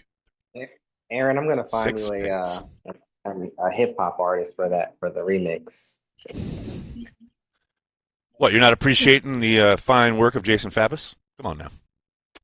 Well, we could do some kind of remix. Definitely. I'm just not a polka kind of guy, you know. What's funny is that's the countrified version. There is a more polka version than that, even. Oh gosh. We could get all stupid polka up in here. Trust me. Oh boy, they're you know wooing what? over there. We can do R&B. We can do like a jazz. A smooth R&B jam for Carry the. That's smooth what. R&B, That's the next. The next iteration There of the you Carry go. the G jingles are like all sorts of different kind of styles. Like we'll have the trap Yeah. version. We'll have the R&B silky smooth version. We'll get a hip hop Yeah. version. Like I like it. Okay, I'm down. Cater to all the moods. Yeah, that's not a bad idea. Actually, that's not a bad idea. I like that. Put that out there for intrepid young producers and musicians everywhere. They can do their version of the Carry the G jingle. I'm down with it. ASMR beer. Yeah, Vector, that's what I do, baby. Got the ASMR on you. Got the Carry the G in the house. That's good stuff. Essery, the tackle from Minnesota, just went to the Texans. You knew the Texans were going to be looking to get some tackle help, and they do. We are 5 picks away. Yeah, 5 picks, and then the Packers are on the clock. Absolutely love it. Can we take a shot at, oh my gosh. Wait, I can't be doing shots this early. That would be a crazy stream. John with his hand up like a gentleman. What's going on, John? Yeah, so when's Carry the G coming to New York, brother? You can keep asking. This is not going to happen anytime soon. You get 15 Let's just yards. say that. This is 15 yards for taunting. Sorry, But brother. as far as the no, hey, we'll figure it out eventually. We'll have to go across state lines, break the law. But what I was going to say, man, I think a Hammond B3 with a Leslie, I think it'd be killer for the jingle, man. That's Just not saying. bad. That's another. See, now you do like the old I'm school telling you, man. soul version. I like it. That'd be good. I'm talking like Jimmy McGriff kind of style, Okay. like that kind of thing. Well, the second you said it, I heard like maybe like Traffic with Steve Winwood, something like that. Like I'd be down with that. That'd be cool. Well, I'm thinking more like Booker T and the MGs, like something That works real too. old school. That works too. I like it. I'm down with it. So, yeah. So anyway, like, I love this guy, this kid we just drafted the first round. He's just got to catch the ball, please. Thank you. Yeah, and thankfully, I mean, knock on whatever this is that I'm in front of, because it's not wood, but yeah, it hasn't been an issue for him traditionally in his college career. So hopefully that continues. Yeah, we'd love that. Rai, Thank you. Thank you, man. Thank you. Thanks, John. Rai, Nags, would Prospect Love have been the number one pick in this draft? Yes. Absolutely. The Titans would have been thrilled. I prefer Gus Polinski and the Kenosha Kickers, personally. That is a good pull. That is a good pull. R.I.P. John Candy. Count me in on the new jingle, Nags. Woody, hey, buddy, after what you did shredding to the Packers Daily theme, you have carte blanche. You do whatever you want, bud. I trust you implicitly. That's good stuff. Carry the G in Northern Indiana anytime soon? Herb, no. This is what happens. The second we start talking about like where it might be available, everyone asks for their specific location. It's not getting outside Wisconsin like wide anytime soon. We do have it in Chicago. We do have it a little just over the border in Minnesota in places, but it is going to be Wisconsin-centric. It was going to remain Wisconsin-centric for some time. Hopefully someday, maybe we can do some vast expansion, but we gotta walk before we run. Did we win yet? The knowable unknown. What a handle. Yes, the Packers have won. No question about it. Don't ask me what, but they have certainly won it. Whatever you're asking about, big W. Big W. I'm going to look at Joseph's article from earlier today. Look at some possible prospects, although we have a number of them already off the board. Essery just went. Will Johnson just went a couple picks ago. Ezeraku obviously went a few picks before that. Jaden Higgins is already gone, so a lot of this is getting picked over now. Joseph, let me ask you, if there's anyone here from your possible day two targets article on cheeseheadtv.com from this morning, is there anybody that you're looking at and thinking, yep, this might make sense here to pull the trigger in 4 more selections, or has this been pretty picked over, and are we thinking we have to look a little deeper? I'm so glad we do pick so far back in the round because, I mean, the sky was the limit to start off round 2, and now it's starting to take a little bit more of a shape here. The guy that sticks out to me is Connor Williams from Texas. I think I put him there. You give that guy about a year, no more than 2. I think he's an All-Pro left tackle. He played right tackle for the Longhorns because Kelvin Banks was playing the left tackle spot. But he's not right tackle only. So he just needs to get a little bit stronger, but he's got the movement. I don't know why I didn't know this or why I didn't realize this, but like Goon said, he plays in a similar system that the Packers run. They run a zone scheme down there at Texas. He knows the lingo. He knows where he's supposed to be. He can get to the second level. He can clear out a lane for the running back. So that way, instead of Josh Jacobs trying to run over or run through a defensive tackle, he's running through a defensive back. So, we know Rashid's probably going to have to test the market. Ariante Ursary, who I thought was a first-round grade, is gone. He's my next best tackle on the list. After that, the drop-off goes – I'm not saying it's steep, but it's very noticeable. Pretty steep. Yeah, exactly. The other guy you have if they're on your list that I really like is Noel Williams. Do you think Noel's a possibility here, or is that more of a third rounder? That was my next go-to was Noah Williams because before Will Johnson left, if you look at the cornerback class, before he went, we only had lost 2 cornerbacks. Well, 3 Right. cornerbacks, Hunter, Barron, and Hairston. And then Johnson went this. So Just a couple picks Goot ago, doesn't yeah. necessarily have to pull the trigger right now because there's so many cornerbacks left, but he also has to wonder, like, what if this starts a run and then now I'm picking over what's left over in the 3rd round? So between Noah Williams and Dorian Strong, that's where I'm looking at. I know some people mentioned Trey Amos, but he didn't test. What he did test, he didn't do a full test. What he did test is reminiscent of Eric Stokes and Shamar Jean Charles, who both didn't obviously pan out. Talk about a random Packer. Shamar Jean Charles, shout out. Yeah, when he came off the board, I was like, "Dude, what are you doing?" So, but you know, he does what he does. So He does do what he does. He's there on the board, but he's just there on the board because, I mean, if he falls low enough, maybe like, all right, you know, I'll throw a dart over here. But between Dorian Strong and Noah Williams, that's probably where I'm looking at. I mean, Siobhan Rebel's still there, but has he done anything since the surgery? I don't think so. No, that's the thing. I saw Albert Breer had something in his last piece right before we started the draft today regarding his injury situation and how teams were going to be not only monitoring, but there's a decent chance it causes him to fall. So we'll see. Yeah. So that's really it. And then we just saw Demetrius Knight Jr., who was one of my gems for 2025.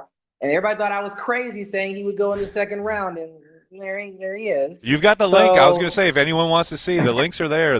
Joseph's got the receipts. He ain't talking out of his butt. He was on this. He was absolutely on both of those. So I really don't know if I don't really see a linebacker. Schlesinger is gone. So I don't really see a linebacker going anytime soon in the 2nd round outside of there's not even an edge that fits what they, I mean, Oladejo, I think what Matt mentioned yesterday, he's not really their thing, and neither is Mike Green. So it's like I'm leaning towards Connor Williams, or maybe they take a stab at corner. What about Scorton, the guy who we have as our number 1 edge in the CHTV draft guide? I don't think he's a proper classic Packers fit, but I think he's a good player. For the same reasons we mentioned last night, he played at 260, and then now he's, I think, 288. Unless they brought him in for a workout or they or through the grapevine, they saw how he moved and was like, you know what? I think with his extra 25 plus pounds, he's going to be okay. I think that's what's scaring a lot of teams because it's like, I saw you play at 260. You can get away at 260 in college football. You can't get away with 260 as a defensive tackle in the league. I have him more tackle than I have him edge. That's just me. But if he truly is I don't even know if he's 288 per se. I think he's really probably closer to 275. So that's probably what's scaring a lot of teams right now. So outside of that, this edge class is really high cut. Once those premier guys went in the 1st round, it's not a lot of dudes left. So, and I'll take one stab on the defensive line. Darius Alexander is still there. Outside of that, we can wait till day 3. Incredible. Well, the Seahawks are on the clock and apparently have made their pick, so their pick is in. That means there are 3 selections to go before the Packers are on the clock. So shout out RCS with the super chat. My wife saw my screen and said, quote, "There's still more to talk about after last night." Random Packer legend William Henderson. Go Pack go. See, okay. Well, first of all, that's classic. Second of all, you can't use William Henderson as a random Packer. There's nothing random about William Henderson. I mean, I know there's no really set rules here other than my good nature, but William Henderson, they ain't nobody who doesn't like instantly know William Henderson. Come on. We got to dig a little deeper than William Henderson for random Packers. That's why I added the word legend to it. Okay. Packers legend. Random Packers legend. I qualify. This is not a random Packer. I'm trying to start a new thing. Random Packer legend. Packer legend. That's fair. That's fair. Sorry, I What are you, a school apologize teacher? for Are you a lawyer? breaking the What are you- rules. Right. School teacher, 4th grade. There you go. Yep, there you go. Not a surprise. Appreciate it. Matthew Clark, thank you for the super chat. Across the pond, staying up late. Morrison, Revel, Amos, or Brown at edge are my picks. I also picked not to work this morning after drinking till 5 a.m., so may not be the best at this. I mean, hey, man, you like who you like, and that means the Packers traditionally don't end up taking the guys you like. That's how the draft happens, and I'm pretty sure that's why Corey never wants to be on a draft stream ever again. Oh, the tight end out of Miami just went to the Seahawks, so there we go. We got the Panthers on the clock. We got Soder with his hand up. What's going on, Soder? Number of tight ends going is kind of shocking, but I know I'm in agreement with you there. Packer, if we're going to full random Packer fullbacks, Eric Torkelson. There you go. Now we're cooking. So Rebel has been running on the treadmill at 20 plus miles per hour. He has not done any cutting, right? Which is expected after the ACL surgery. And then they say the hope is that he's back for camp during camp, right? Sure. Okay. I think it's at the start of actual pads on, right? I guess that is camp. I don't know. I mean, that's There's like 5 20 days different into camp cycles in there, right? There's five like 20 days into different camp is when things. the pads come on. 5 days per the CBA. I'm more curious about what we feel about the Morrison hip issues, the kid out of Notre Dame, and that he allegedly had a hip in college. He had a hip in high school. He's a corner. Can you survive with hip injuries in the NFL if you're a cornerback? I mean, obviously, we can't speak to anything because we don't have the information. We're not privy to the medical information. It depends on how degenerative it is, I would suspect. I mean, that, funnily enough, yeah, of course, Joseph's got him on his list. I mean, it's impossible to say without, any kind of real being privy to any of the medical information. And that's why, they hold the draft and they do all the work. But, man, we've seen plenty of guys who have, issues, quote-unquote, with certain things, and they get to the league and they're fine, right? Like, that happens. Fine. Nothing. Yeah. And then you guys that come in totally healthy and their careers are short. And they never reach anything because of injuries, right? If Mike Green is there, you got to think it. I'll be shocked. I know it's not.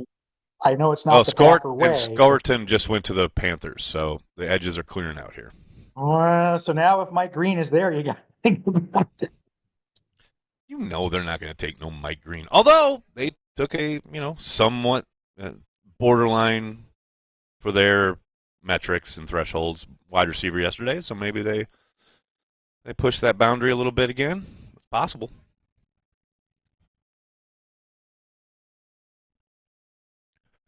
Let me see. Mike Green is too small. That's kind of the word on it, right? What's that? Say that again. I was just gonna say the PR team would go nuts with Green and Golden. I know it's not gonna happen, but you got Green, you got Golden. Like the Golden, PR team is just that's like the whole breadth and width with of the draft right there. Green and Golden, Golden and Green. Let's go. Oh, that's too good. And Nicholas, I got to tell you, man, you done screwed up.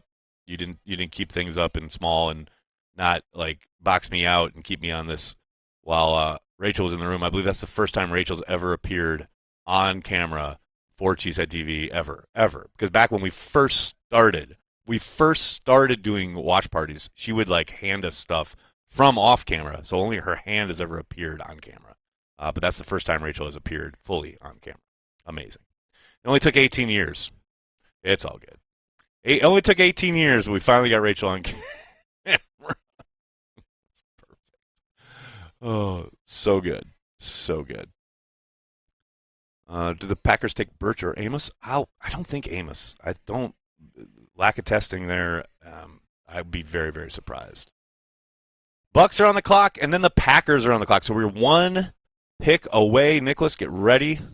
We are going to get ready for the Packers to make the second selection in their 2025 draft. Man, there are so many people at the draft. It's crazy, man. Buccaneers. Watch the Bucks steal somebody right from under us. David, he's gone, unfortunately. Scorton just got picked by the Panthers, or unless that's what you're saying. What else we got here, folks? Cornerback, says Jeff Kolb. I mean, you can't just pull the trigger just to pull the trigger, right? But I like the idea. I think they got to. We've talked a whole lot about it this offseason. The need to add additional kind of talent to that room, raise the talent floor, as it were. I'm in on this idea, but I don't know, man. There's a lot of guys coming off injuries, a lot of injury issues with so many of these corners. But they are starting to go. So maybe the Packers get in on that. We shall see.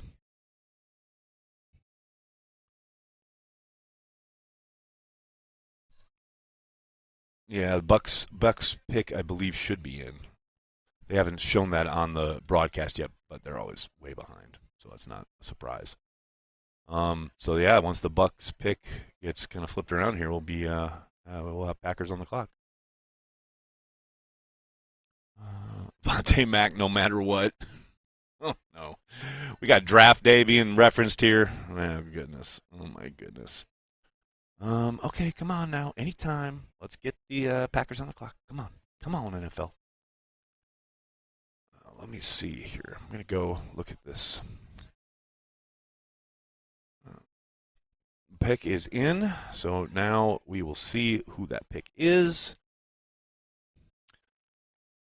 Aoman or whoever, I can't say his name, the guy out of Stanford. He's still out there. Watch the Packers double up at wide receiver. That's a possibility. Packers are on the clock, ladies and gentlemen. I raised my hand, Aaron. That's why I raised my hand. Oh, was it? Yeah, I was like, they could double up at receiver here. Ao Manor, Kyle Williams, Ty Felton. Is this way too early? Is this way too early for Savion Williams? To me, yes. But yeah, I agree. But I just you never know. I like Pete said, like the evaluations are all over the place from team to team. For me, it's right. Rich. Goot may be like, this is right on time, but I had him as a priority 4th round pick. So that's what I was thinking. Like he's definitely like early day 3. That's what I thought. But Elick is a solid day 2 dude. Yeah, he's got some concentration issues, but other than that, I like what I saw. Here we go. So the Bucks take Benjamin. The Bucks have taken Benjamin Morrison, who we were just talking about, the corner from Notre Dame. Those corners are going, man. This is why you don't want to be picking at the end of the run. You know, you want to start a new run. So that narrows it down to Noel, Strong.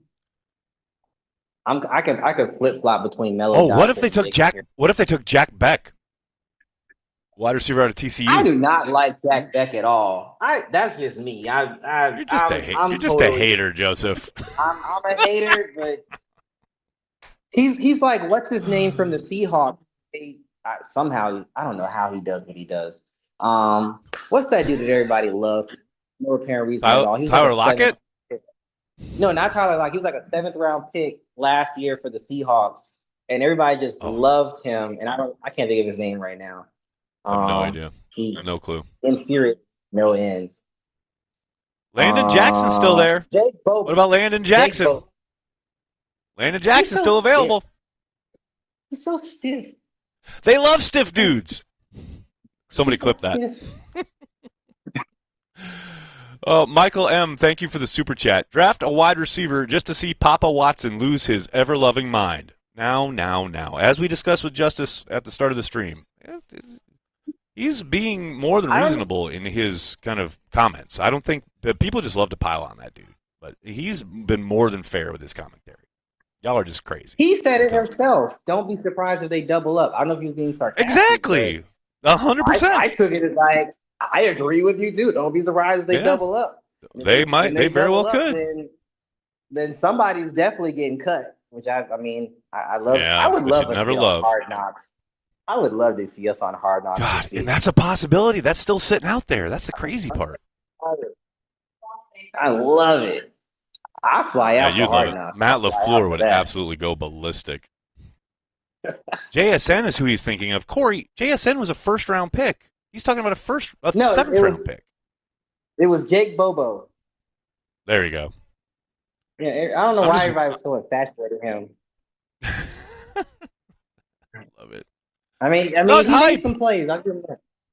Doug Hype with a 99-cent super chat or sticker. That's amazing. Thank you, brother. Look at you, just doing your part, doing your 1/11th. Okay, let's go back to the stage and get ready for the Packers because that pick is in for the Bucks. They have taken Mike Green. No, not Mike Green. They've taken Benjamin Morrison. Sorry, Mike Green is still on the available list. Packers are on the clock. Got to see this. Let's go over. Can we get a little stage sound? Is that possible? Or do we not have that set up, Nicholas? Oh, there we go. There we go.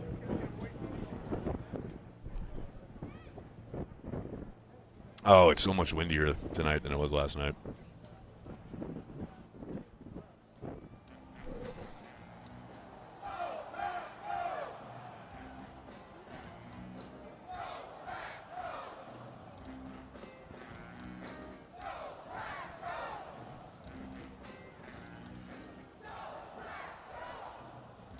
Listen to that ring out. Absolutely love it.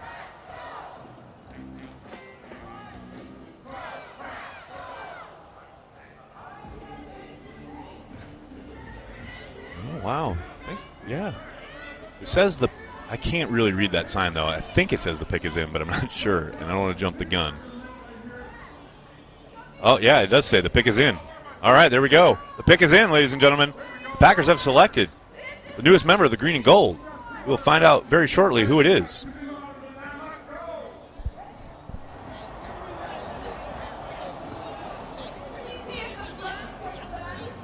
Look at the crowd. Damn.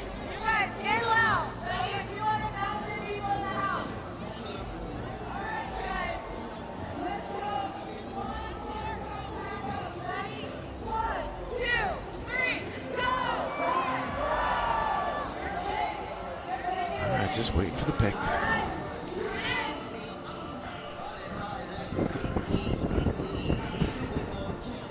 Oh, wait, turn it down, turn it down, turn it down. I don't want to get dinged for copyright because the green and yellow song is being played. All right, should be getting this up and out of here pretty soon. Oh, look at they're throwing shirts into the crowd. My goodness.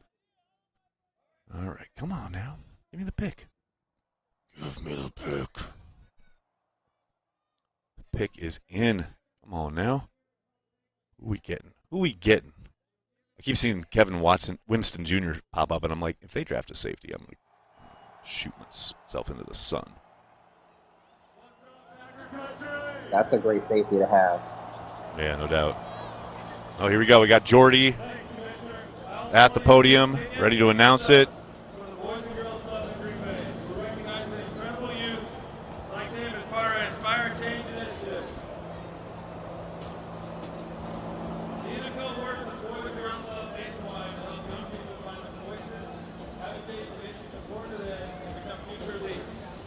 Let's have these leaders help me announce the pick.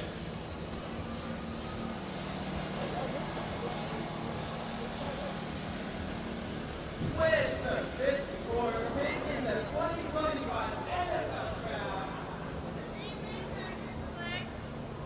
Anthony Belton, tackle, North Carolina State. North Carolina State tackle Anthony Belton, who we all knew was on the offer.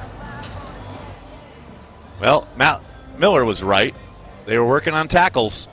They were doing their due diligence on the tackle group. They have taken an offensive tackle. Is Joseph with us still? Or is he fallen on the floor I'm here. disbelief? Anthony Belton out of North Carolina State. What are we thinking, buddy? I'm not in Joseph, this. we can I take think down it's the a little stage. early. You still there? I'm here. Okay. I mean, I thought it was a little early. I thought I had a third round grade on him. You know, obviously I preferred Williams over Belton. Um, I'm not mad at it. I mean, he's flashed. He's definitely, he's got good power. He's got decent athleticism. I I just don't. For me, it's the projection, if that makes sense. He's Yeah. solid now. He's solid out the box. Like there's no issue with that. But he's just not necessarily. I don't know if he'll ever be elite. So maybe this is more of like a safe pick, more of like, I know what I have per se, and I'm good with that. It's just I don't know if he has room to grow. Like he's a solid He is what he NFL is. starter. Right. Yeah, he is what he is. But is he going to get any better than that? That's where I have the question marks. But he's a solid dude. I just don't know where his ceiling is. But we talked about that in the earlier parts of the draft. Like, get guys with a high floor. Belton has a high floor. He does a lot of things very good in pass Right. or in the run game. It's just a matter of, like, against elite rushers, he's gonna have an issue. He's gonna need maybe, like, whether he's on the left side or the right side, he's gonna need a guard to tag in maybe occasionally. But other than that, I mean, for the most part, he's an NFL starter. He may never be a Pro Bowler. He may never be an All Pro, but he's an NFL starter. Maybe not so much day one, but he could certainly start to steal snaps as he, gets himself through, camp and whatnot. So Right. maybe this is kind of like a punt on the Rasheed Walker conundrum. Like, okay, like if Rasheed walks, I got Anthony. And then if Anthony doesn't necessarily work out this year, then I know I got to spend, well, I guess at this point, first round money on a left tackle for 2026. Anthony Belton, thank you, Joseph. Anthony Belton is in the CHTV draft guide. Here's the write-up. After 2 years at Georgia Military Academy, Belton joined the Wolfpack, where he started at left tackle for 2.5 seasons.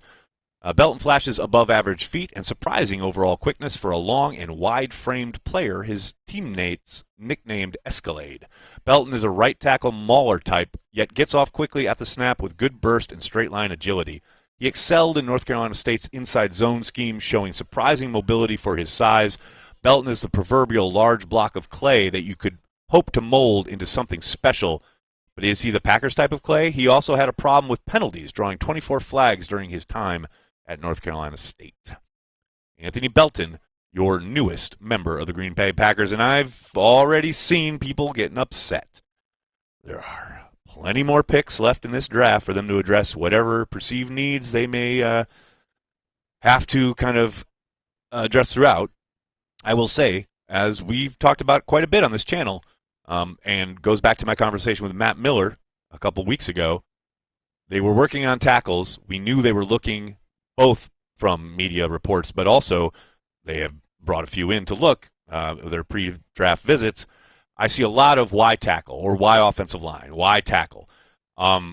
It lays out pretty simply, and I'm not saying this is a plug and play, but clearly they're going to play. They're going to pay Zach Tom. Zach Tom's about to be well compensated. Rasheed Walker most likely is going to hit the market, and as much as it would be phenomenal to see him kind of stick around and lock down that left side, you can't pay everybody. And to get out ahead of it, the Packers have selected someone. Now, maybe, just maybe, they think he projects inside. I don't think that's the case. We'll hear undoubtedly from one of the personnel people in a little bit. But yeah, this is planning ahead. And I understand that it's not sexy. It's not as fun as last night with a selection of Golden. But if you've been watching Cheesehead TV for any amount of time this offseason, I've talked a lot about the fact that they would most likely be looking at tackle, and I thought they would go tackle last night. I thought Simmons was going to be the pick. So, and I get it. People are going to grouse about where they're ranked by the media. Like someone was talking about where he was ranked by ESPN and NFL Network. None of that matters. And we also talked a lot about that yesterday regarding there are going to be a lot of perceived reaches because there's a lot of kind of disparate opinion when it comes to these prospects in this particular draft. So I don't care about the rankings. He's a newest member of the Green and Gold. I love the idea of protecting Jordan Love, and I love the idea and the description of him as a big-ass ball of clay to mold. And someone, I'm sorry I missed it, it's flown by here, but someone had it perfect. Everyone wants a great offensive line, but no one likes it when they get selected in the draft because it's quote-unquote boring. Like the Jordan Morgan selection last year, now this Belton selection. It's not sexy, it's not exciting, but you win up front. You win by controlling the line of scrimmage. That's what the Packers are trying to make sure they are able to do. I'm all for it. I'm in. All right, we got a super chat up in here. Okay, I'm gonna move my browsers around. Sorry, Nicholas, say that again. Sorry. Yeah. We got Dustin with, hello from Shadow Lane. Love the coverage. Thank you, Dustin. Really appreciate it. We have Michael saying, draft a wide receiver just to see Papa Watson lose his ever-loving mind. I think I got that one already. And then Doug Hype. The crowd at the draft today loves Carry the G. Well, that's good, as they should. And then we have Paul here in the chat with a super chat recently saying, love this pick. Look at you. Look at you being positive. All right. I'm sure Jordan, Morgan. We got Soder with his hand up. What's up, Soder? So, one, Melvin Gordon was wearing Brewers gear, which is pretty fucking cool. Item two, Belton breaks Packer tendencies, right? He's 6'7", 6'6", and he's listed in our guide as 6'6". Yep. So big guy. I wonder if the plan is to move Belton to right tackle and flip Tom back to left. Tom to left. I mean, it's a possibility, right? When you're going to pay him, if you're going to pay him, there's a degree of sense, and then let Sean Ryan go and put Morgan in at right guard, and just that, and that kind of looks like this. That's what I talked about with Matt. Matt also said that he projected Jordan Morgan as a guard in the NFL, and that's where the Packers played him last year. So, yeah. So, to a degree, it makes a hell of a lot of sense. I do not think Belton is a left tackle in the NFL. With his problems with speed, with his size, he is clearly a right tackle, and that means what are you going to do with Zach Tom? And so there you go. That makes a world of sense. But I am more just intrigued by the fact that we are busting tendencies left and right within the draft boards over the last 2 years. Right. It is just crazy how much they are moving outside of their comfort zone. Which I appreciate. I mean, people have been begging them to do it. Got to evolve, baby. Evolve or die. I know Eric's got a super chat here. Appreciate you, man. So is this selection an admission that Morgan is a guard rather than a tackle definitively? I mean, definitively he's doing a whole lot of work here, but that's what I was just saying. Like, and as I said to someone earlier when they were talking about what Goody had said, like, and I know Goody has said point blank during, I believe it was the owners' meetings, that Walker and Jordan Morgan were going to have a battle in camp for left tackle. This certainly could change it.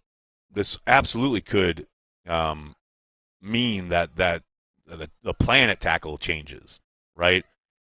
I say it all the time. Don't listen to what they say. Watch what they do. And they talked last offseason a lot about Jordan Morgan coming in and playing tackle. Oh, he's a tackle. And then all they did in training camp was run him at guard. I don't know if I'd call it an admission. It's just probably us on the outside looking in, understanding that that's how they see him. But yeah, there's no doubt that this is, like I said, we've talked a lot about this. I'm not surprised by the pick. It is interesting. It is going to be fascinating to see who lines up where that first kind of off-season practice, and I'm sure the beat will list out who's the one at each position, who's at two, and then everyone will pick it apart. But we won't really know much until we get to training camp and those pads come on. Eric, I appreciate that, man. Thank you so much. The Raha, this is great. Why do the Packers waste all that money on scouts when they can just get the right answer for free from ESPN? It's an excellent question, sir. I don't know. I will have to ask Brian Gutekunst that when he hopefully joins us later this offseason. That's an excellent question, though. Mr. Inglewood, 77, thank you for the super chat, man. Appreciate it. A lot of offensive shootouts in the NFC North this year. I mean, we'll see. We'll see. I mean, just because, the people are taking offensive players doesn't mean that all of a sudden they're just going to be 42 to 40 games each and every time they face off. But certainly getting ready for some offense in the NFC North, no doubt about it. We got, I believe, FMCH. Thank you for the super chat, man. Based on first two picks, they got to believe LVN is going to have a big breakout season, right? I'm rooting for the kid. I mean, it's never that cut and dry, right? Now, obviously, they like him. They selected him. They expect big things from him. Brian's talked about that a few times this offseason. But if the draft had fallen another way and other edge players had been available at certain points, maybe they go that route. But I got to think, yeah, they have a ton of faith in not only LVN, but all those guys up front and the addition of a new defensive line coach. I wouldn't exactly say it's a stamp of approval and or pat on the back and don't worry, kid, you're set. But absolutely, they are counting on a big step from Lucas Van Ness along with other guys. I mean, it's not like Lucas Van Ness was the only one who couldn't get to the quarterback last year, but you certainly want more out of him, especially since he was selected so high in the draft. Godsmack, how are you, man? Thanks for the super chat. Appreciate you. The young tackle can definitely improve in the NFL. Get him in a room with Adam Stenavich and that coaching staff and let them cook. Love the pick. Look at the positivity coming out of Godsmack. I love it. Man, look, the Stenavich deserves all the praise in the world, but do not shortchange Luke Butkus. I mean, he has been the O-line coach now for a number of years, and I know Stenavich is a really good coach, right? He is certainly rising up the ranks. You saw him get a couple interviews this year outside the building. But it's not like Butkus is not doing anything out there. Like, Steno is certainly in charge of the offensive coordinator, and yes, is a former offensive line coach. But Butkus has done really good work with a lot of these guys and is the guy who is the head of that room. So I know the kind of impetus initially is always to kind of go to the Steno thing, which is totally understandable given his background, but do not shortchange the work that Butkus has done with these guys. And I cannot wait to see him get his hands on this kid. No doubt about it. William S. gave me a $1.99, and I don't see a message. I appreciate you, man. That's very much appreciated. Ryan, Willie, how are you, man? Thanks for the super chat. I appreciate you. Belton, a possible Ryan replacement? Packers have too many wide receiver contracts expiring soon. Can't keep them all. In my opinion, Watson's days are numbered in Green Bay. Man, you shifted like mid-chat there, so I'm a little – I got thrown off. A Ryan replacement? At 6'6", I can't imagine he's there to play guard. I mean, I think Jordan Morgan is your Ryan replacement. As far as the too many wide receiver contracts expiring soon, well, they have two. They have Watson and Dobbs, right? Those are the two main ones anyway. It's going to be tricky with Watson because of the injury, but that might work in the Packers' favor in their ability to keep him in the fold. We'll see. I don't think this automatically means the golden selection. I don't think that automatically means Watson's gone. And I think they're very different players. Yeah, I don't necessarily agree with that police work, let's say. Russ, this is good. Thanks for the super chat, Russ. The Belton pick is a tribute to Ted Thompson. I mean, look, I'm not saying he's this player, right? I'm not saying that, this equates. I'm not saying that this is the perfect kind of comparison. But I will say, people gave Ted Thompson holy hell when he selected Nick Collins in the second round. And we all know how good he became. Obviously, if he doesn't get hurt, he's on a Hall of Fame track. And I'm not saying that Belton's going to be a Hall of Famer. I'm not saying that this is a brilliant pick or anything like that. I'm just saying, to your point, Ted Thompson making these choices, kind of these picks that for us on the outside looking in felt like they were out of nowhere. I'm just saying, he got so much shit for the Nick Collins pick. And it turned out pretty good. So, I get it. He wasn't on your board. He wasn't talked about a whole lot, but can we let him get on the field? Let him play a little bit? And let me tell you, the other thing that I really kind of take from this is between the addition of Aaron Banks and now Belton, this monster of a man, they want to own up front. They want to own the line of scrimmage. They want to run that ball. They want to dominate up front, and then they're going to work off play action and let Jordan go to work. excited about it, man. I'm sorry. I know I'm a homer. Call me what you will, but I am excited. Dustin, thank you for being a Care the G Club member. I appreciate you, man. 3 straight NFC North offensive line says something about the big uglies. You got to win up front, man. Absolutely. 1,000%. We got some more super chats here. Big Al, how are you, man? Thank you so much. With the Packers selecting wide receiver and lineman, what does this mean for the cornerback position? Is Goot trusting on our current cornerback, or is Jair back? Talked a lot about Jair already tonight. I don't think it says anything about Jair. I think Jair is still gone. It just means he's not going to force it. It just means the board fell a certain way. I caution against reading too much kind of overarching into what a selection means at other positions that aren't selected. It just means that, yes, at the positions that they're looking at in the next 2 or 3 year window, this made the most sense for them.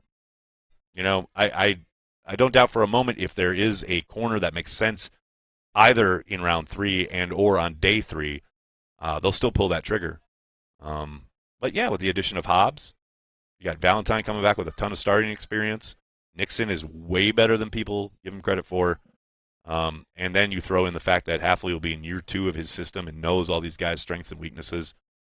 I don't think it's a stamp of we're set at corner. I just think they like this player and this opportunity a lot better. Celestial Prophet, what a handle. Thanks for the super chat. Morgan and Tom had great blocks for Jacobs when he was in and healthy. I think it'll be Walker or Belton, Banks, Jenkins, Morgan, Tom. Certainly a possibility, right? And you're right. I loved how Morgan and Tom worked together for the limited time they had this past season. A lot to shake out, a lot to get worked through. We're not gonna know until they get on the field. But yeah, it's certainly a possibility, no doubt about it. JP, what's up? Shout out Matt LaFleur on congratulating Ben Johnson on Ben Johnson believing that Ben Johnson is a good coach. Classy move, man. I talked about that about 30 minutes ago, and that was, no question about it, the highlight of that interview on the McAfee Show for Matt. No doubt about it. Paul, thank you for the super chat. GPG, go Pack Go. Absolutely love it. Thank you, brother. William S., thank you for the super chat. Thanks, Nags. Appreciate the show. I appreciate you, brother. Thank you very, very much. Well, Jack Beck just went to the Raiders. Oh, I love that. I love this kid. Look at it. Oh, look how excited he is. That's awesome. Good for him. All right, let's see.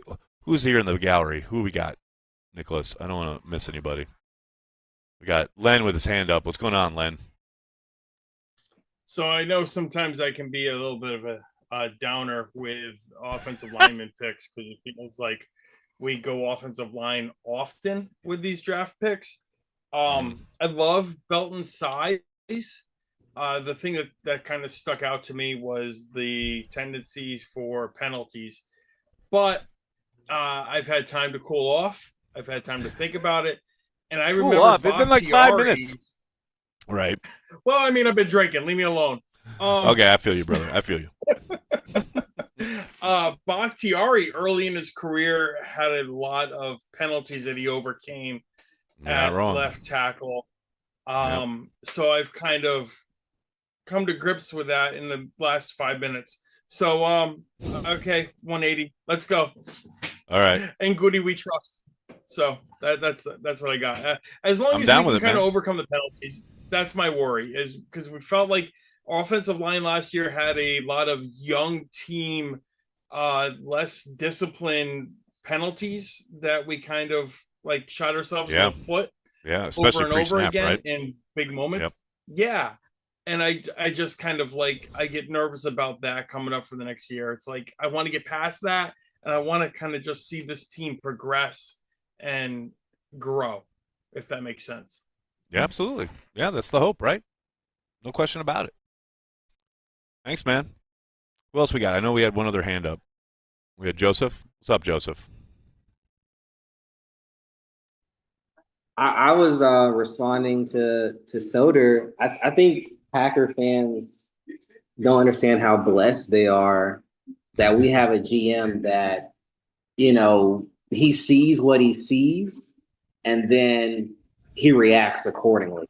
There are some teams where It was like, oh, he's a first round pick, and they will ride that mistake for 5-7 years and just run their franchise into the ground. I mean, I knew from day one when I saw, Jordan Morgan, I was like, this is a guard. Like, what do you mean announcing he's a tackle? Maybe I felt like Goot was trying to maybe, placate the masses, Right. thinking that he took a guard first round. It's like, oh, he's a tackle. I'm like, are you? I don't know about that, man. But, Right. so I think we're lucky in that regard to have a GM like, okay, he made his evaluation, gets the guy in. It's like, okay, he is what he is. All right, what are we gonna do about it? So I mean, yeah, like you said, he's gonna say, oh yeah, Jordan and Rashid will have a competition. So what is that? Where does that leave Anthony? So I absolutely believe that Anthony will actually battle Rashid and Jordan will battle Sean, and then we'll let the chips fall where they may. And Zach Tom is just Zach Tom. So he's more of the outsider looking in, like, look, you guys figure this out. I know where I'm gonna be. So, best of luck with that. So I think we should just count our blessings that we have a GM that, once he sees what he sees, like, all right, I'll fix it, I'll make it better, and then we're gonna be a better franchise for it. So I love that about him. Even when he does make a mistake, I know the correction is not too far away. And going further into I mean, look at safety last year. I mean, that was a perfect example of like, okay, this has got to get fixed, and he fixed it. Right, exactly. So and I who wrote the article for Anthony? Did you say who wrote it? Yeah, it was. I don't know if it's Siebers or Cybers. It's funny because Al usually does the offensive lineman, but oh no, it was Al. Okay, I thought because I looked at another position earlier, but yeah, it was Al. Okay, and well, I run from Al. He's always he's nipping at my heels all the time. But I think he put it perfectly in ways that I couldn't say. He is a ball of clay to a certain extent. He's I don't know what else. I'm not an artsy fartsy guy, but he's a good base. He's got when you go to a house, and it's like it's got good bones, whatever the hell. Good foundation. Got a good foundation. Yeah, got a good foundation. It's got good bones. I don't. It may never be a McMansion, but we do a little paint. We knock down a Fix wall it up a little here and bit. there. Yeah, fix it up a little bit. We got something. So like I said, going back to my only guy, I don't know if he'll ever be elite, but you get him in there with Stenovich, you get him in there with Butkus, and maybe we got something more than what we originally thought we got. Maybe we turn a hoopty into a highliner. I don't know, but I mean, go Pack, go either way. Go Pack, go, brother. Thank you, Joseph. I think Soder had his hand up, but I want to get to some super chats real quick because they're piling up and I don't want to miss them. Starting with Eric Slaby. Thank you, man. John Eric just mentioned that Belton can play both tackle and guard spots at his size. No question that they're trying to increase competition and get bigger. Yeah, the bigger thing is very apparent. I can't imagine him playing guard, but we'll see. Well, John Eric's saying it, but like I said, don't listen to what they say. Watch what they do. Jamie Keller, thank you for the super chat. Mike Renner is a big Belton guy. Good enough for me. Yeah, I should catch up with Renner. We meant to do something before the draft and never lined up schedule-wise, but I love Mike. I love his analysis, and I'm with you, man. If Renner's in on him, I'm good to go. Matthew Clark, thank you for the super chat and for staying up so late across the pond. Is there a point we would consider Sanders nags? No. RCS, thanks for the super chat. I want a 36 jersey with Butler and Collins on it. That'd be hot. That'd be hot.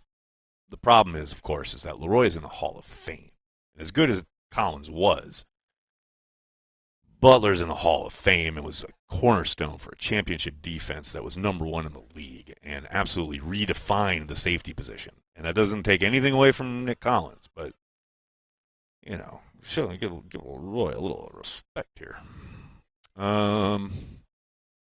Mike Witt, you're number 2. Thanks for checking in. From Lambeau. Still think our biggest need is pass rush. Really like the defensive end from Arkansas. Love the golden pick, though. I feel you, man. I feel you. And I believe, last I checked, now a bunch of picks have undoubtedly come off the board, but Landon Jackson is still available. Maybe that's their target for their next selection, though maybe they have to trade to get there. But I'm just glad you love the golden pick. And have a good time in Lambeau. All right, Soder, what you got? Of course, Mike Green is a Raven. Yes, I saw that and I thought of that. Yes, 1,000,000,000%, right? 1,000,000,000%. Ravens are like, thank you very much. 36 jersey with Butlins on it. Let's go with that. Now. No, absolutely not. Hey, would it be crazy if we try to move Walker during the draft, given that we could theoretically line up 3 people who can compete at left tackle and try to figure out right tackle off of the pieces after that? Here's why I want to put some cold water on that. If that happens, and okay, could they move Walker? Could they trade him? Yes, they could. But I don't want that to get out there, because the moment we say that, the moment like that becomes a part of the internet ether, Peter Bukowski will do a victory lap, because he's been talking about that for months. So the less we talk about it, the less it becomes a possibility, the better, because we don't want to give Peter Bukowski the chance for a victory lap. Don't need that in our life. There was just a guy on my NFL Network feed who had a Van Ness jersey on. Thumbs up. I saw him. Number 9. So good. So yeah, I mean, we'll see. Kicking Jenkins into center, signing the Banks guy. It feels like now you took this monster of a man. Flux. I have no idea what the hell they're trying to do up front. It's really going to be intriguing to see how it plays out and what they go into 2025 doing up front, because it is a completely different paradigm at this point. Very much agreed. And I think, it's just like, it's exciting, but also like frustrating at the same time, because they, of all the franchises and all the coaching staffs, right, they have shown they have no regard for, okay, we're going to play these guys wherever we want. Like, if they are able and we cross-train them and they show aptitude at any of those positions, we'll play them there. And we don't, we're not beholden to a rigid, like, these are our 5 and that's it. Like, they talk about best 5. That best 5 can change, like, weekly at times. So there's some trepidation there as a fan, because you're like, I want our set 5. But that's really hasn't seemed to be how they operate.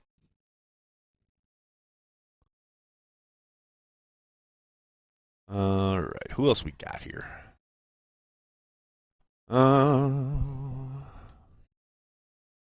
Tim asks, you wish we had a true center? Eldon's a true center. Eldon played center in college. He played really well in 2020 and during an extended period of time where he had to start. I know he had a bad start against the Lions in the rain at that building on a Thursday night on a short week where you don't get to practice, but Eldon's going to be good at center. Mark that down. I don't know. Clip it.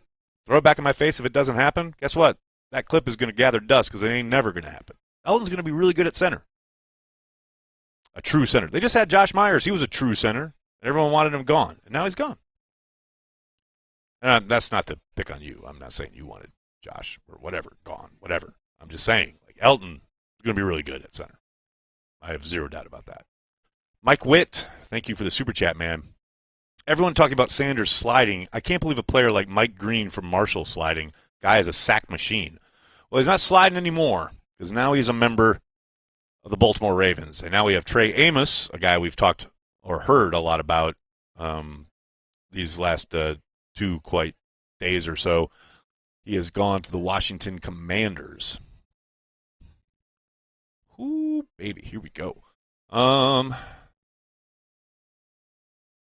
know people say Golden will get lined up outside, but I think the Packers move Golden around, which is Reed's true role of jack of all trades. Timothy, I think there's obviously plenty of room for both, and I think Golden's going to be way more perimeter based than maybe you're thinking. I think Hardman is going to do a lot of the kind of motion, whatever you want to call it, gimmicky or orbit stuff that you've seen Reed do in the past. I think that's going to take some of that stuff off of Reed's plate and allow him to be mostly, probably a slot guy, but also play him a little bit more on the perimeter. But that's not like, obviously none of that's set in stone, and Golden doesn't come in automatically and just start and get a ton of reps. Like, he's got to earn it. He's got to show that he's capable and consistent enough to be trusted. It's a long way to go. But, yeah, I think Golden's way more of a perimeter guy than maybe you're thinking. All right, let's see who's on the clock right now. We got the Bears have taken Shamar Turner. Shamar Turner is the selection, a defensive interior lineman from Texas A&M. So they have finally gone, or not finally, but they have gone defense after a number of offensive selections, for those of you who are asking. Why are they not being booed incessantly? This is ridiculous.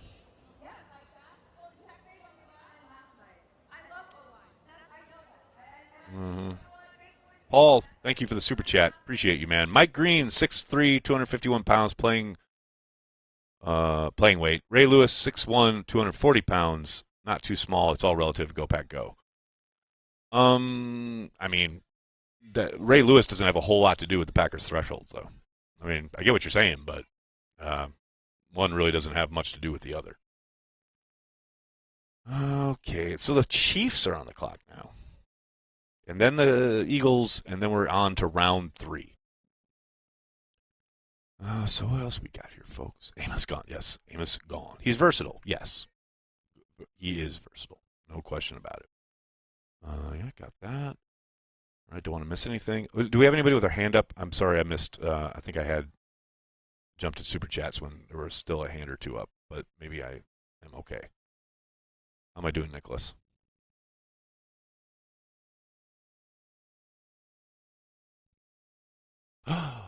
Oh, no. Recording in progress. Oh, no. They lost me in stream. Am I still on YouTube? Just making sure. All right. So our Zoom is all right, we're taking over. The kids are taking over. Oh, there we go. So I can hear them. Left unsupervised. It's like an episode of Rugrats over here. Got it. I'm running with scissors. Yeah, please do. Please do. Thank you. All right. Now we got a handle on everything. They can't hear me, which is probably a godsend for them. And we'll get them back up and running. Tim, I feel like I've been asked this 100 times already. I'll probably get asked another 100 times, and I understand why. Tim Judge asking chances Jair ends up staying. I'd say 1.3% chance that he ends up staying. That's where I'm at. Clear that. Okay. So now the Chiefs have taken Omar Norman Lott, another defensive interior lineman, this time out of Tennessee. The Eagles are on the clock to wrap up the second round of the 2025 draft. Man, every time they cut to these shots of the crowd across the street, I'm just in awe. And this is day 2, and it was nasty, gross outside today for much of the afternoon. And I know initially the front that was coming through Green Bay was supposed to be kind of cleared by 2, and then it just kept raining and being gross for, like, from 2, it was supposed to be gone by 3, and then it was supposed to be gone by 4. It didn't really clear up until like 5:30. And obviously this thing started at 6 local time, and there are still a ton of people there. Incredible. And obviously, no, it's not as many as there were yesterday, but that was to be expected. Oh, Timothy, of course.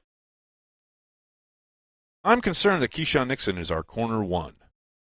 I wouldn't think of him that way because they're not going to be playing matchup. They're not going to have him travel. They're going to play boundaries like left, right, most likely, right? And he has played very well on the perimeter. Now, yeah, does he get beat at times? Absolutely.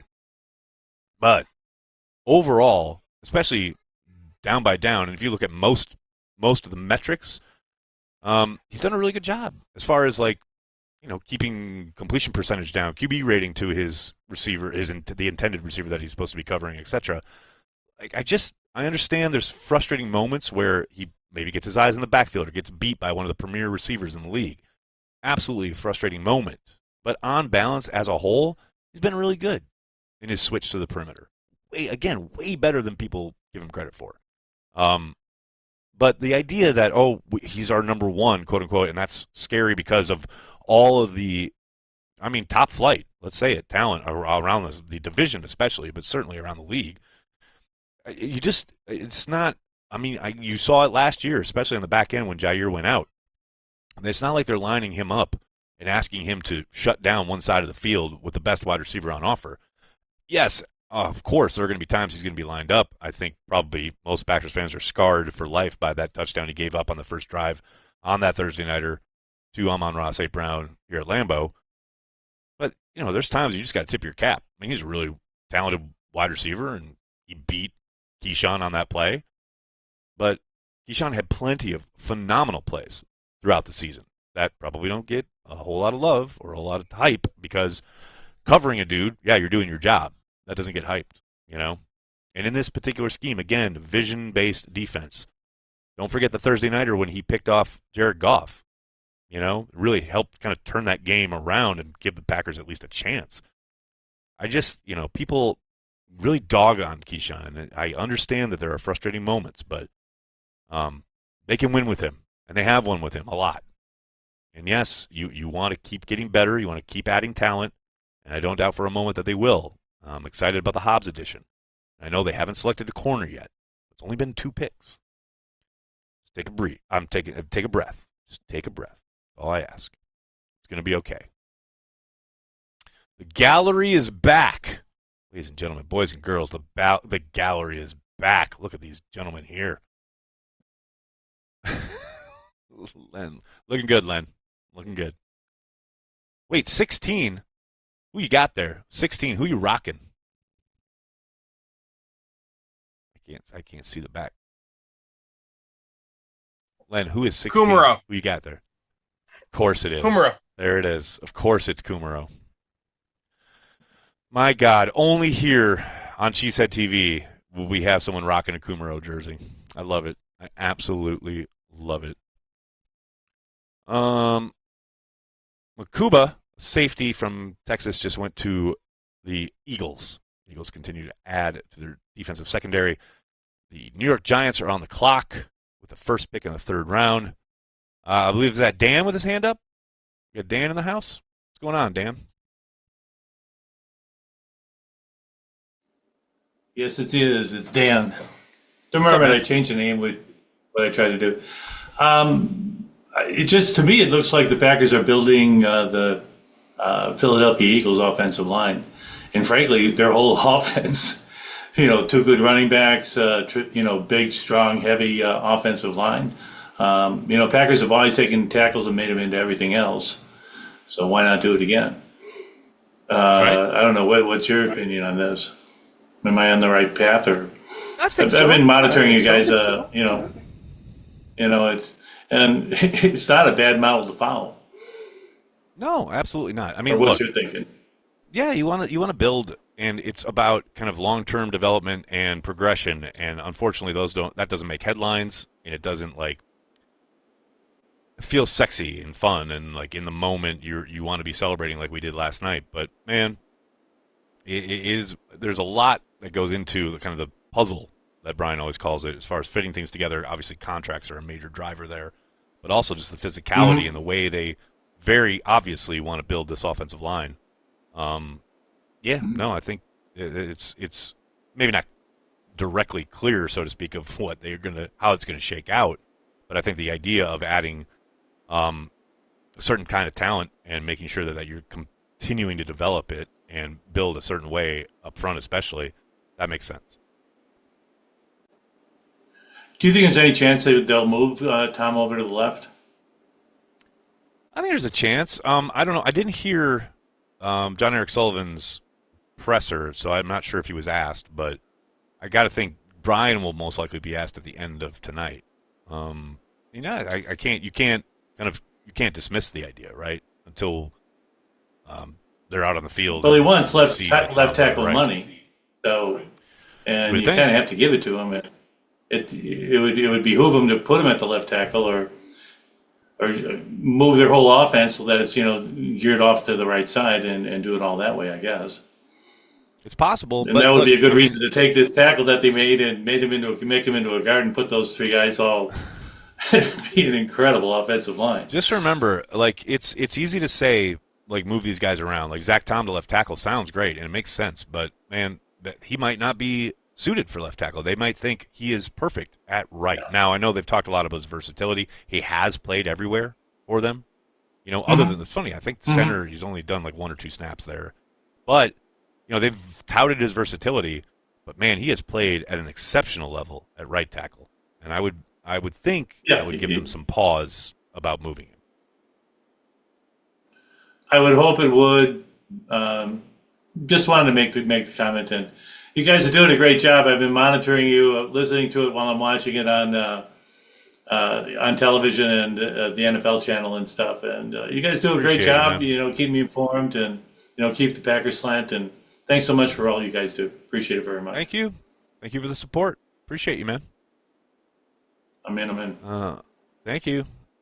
We got 6 million a year people. He's the most underpaid, undervalued cornerback in the NFL. Oh, you're talking about Nixon, probably. Favre MVP. I love, and we get a lot of this too. Exactly. Jair can shut down one side. Why cut the guy? I mean, when he's out there, yeah, he's great. He hasn't been out there. Last 4 years. Last 2 years, he hasn't played half the games. And then you add in whatever's going on behind the scenes, and there's certainly stuff there that led to the suspension 2 years ago. The idea or the feeling, the gut feeling is that, there's probably people in the building who are just over it. I don't know how else to say it. And yes, he's great when he's out there. You can never trust him to be out there. At some point that becomes beyond frustrating, and it feels like it's time that they're going to try and go their separate ways. We just need an O-line of Royce Newmans and we'll be winning champs for years. All right, Tim Judge. Somebody cut him off.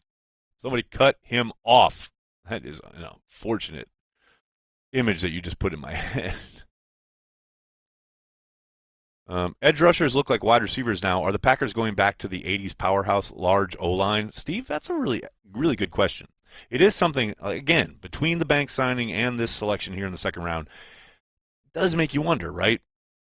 Football is cyclical, and the Packers, especially after last year where they just bludgeoned teams with the running game, sure feels like it, right? Maybe not that specifically is the reason they're doing this, but it does feel like this continual leaning into larger bodies up front, the idea of wanting to own the line of scrimmage and be able to exert your will, something that Brian kind of alluded to with his, post the end of the season presser when he talked about being able to control the game. Well, it's a good way of controlling the game, and that's running the football, especially when you can own people up front and be, these kind of big-time behemoth linemen who can control the line of scrimmage.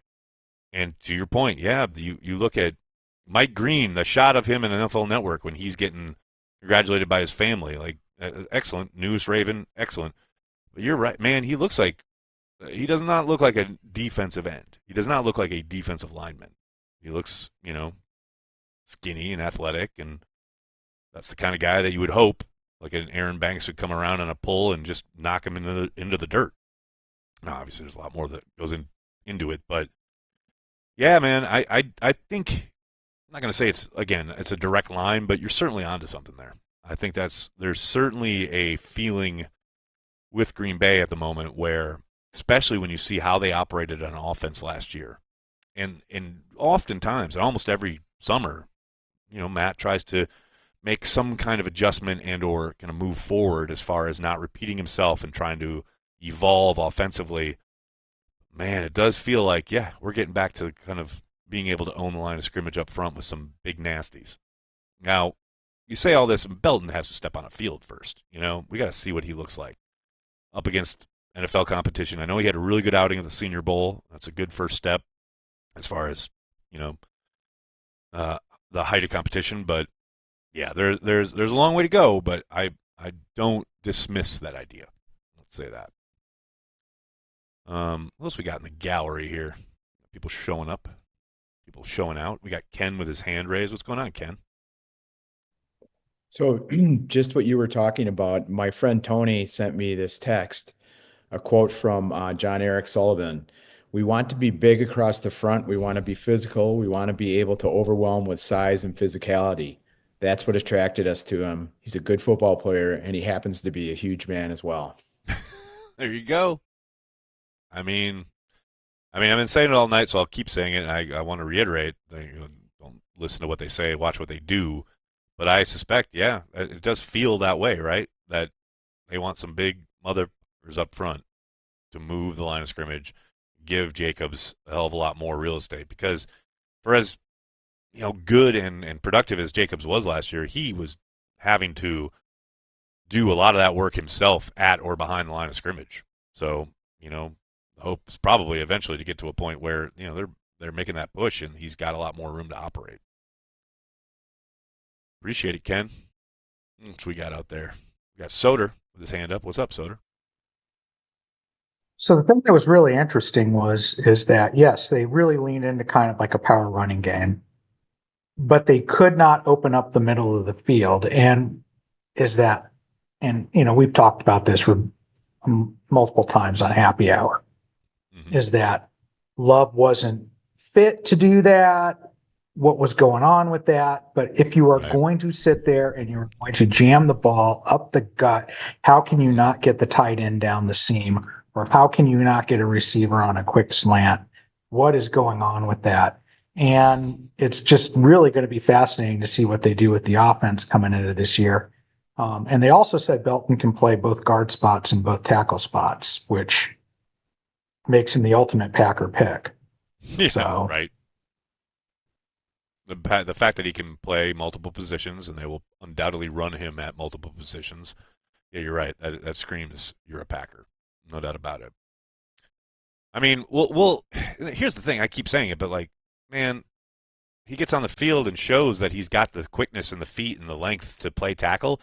They'll keep him at tackle. They'll try him probably at a bunch of different spots, but if they like him and they like what they see, I can't imagine that he doesn't get the chance to at least be the primary backup at both tackle spots. It's too obvious in my eyes. The Chiefs. I mean, you kind of got to wonder where Jacob Monk fits in all this, right? Jacob Monk's got to have a real good camp, I think. I think he's feeling I thought he played well down the stretch last summer, but yeah, he's got a battle on his hands. Got to fight for his right to party. I mean, between Banks and Belton, those spots in the O-line room are thinning out. What was it? 6 million a year. Oh, we got that one already. Okay, I don't want to repeat any of the chats. Sorry about that. In this NFL, the rules, as well as the incredible catch talent of the wide receivers, shutdown corners are few and far between. Bob, you are not wrong about that. It's kind of incumbent upon the defensive coordinator now to kind of switch things up enough where you're always trying to guess both as a quarterback and an offensive coordinator when it comes to what you're seeing and what you're going to get post-snap and things like that, because you're right. Things so much at this point favor the offense and the receivers. You don't, have truly shut down corners the way maybe we saw definitely in the 80s and 90s, but even in the kind of last 2 decades, you're just not. They just don't exist. It just doesn't happen. Now there are guys who obviously play very well and are excellent at what they're asked to do. And that's not an excuse for guys getting beat. You got to play well and you got to play consistently well. But you're not wrong in that regard. Fausti, thank you for the super chat. Really appreciate you, man. Shout out to Nagler, Gathering Place, and the entire Cheesehead TV family. Our Keva Sports Draft Watch Party was a rousing success. Thanks for boosting our signal. Love y'all. Go Pack Go. Awesome, man. I'm really glad to hear it.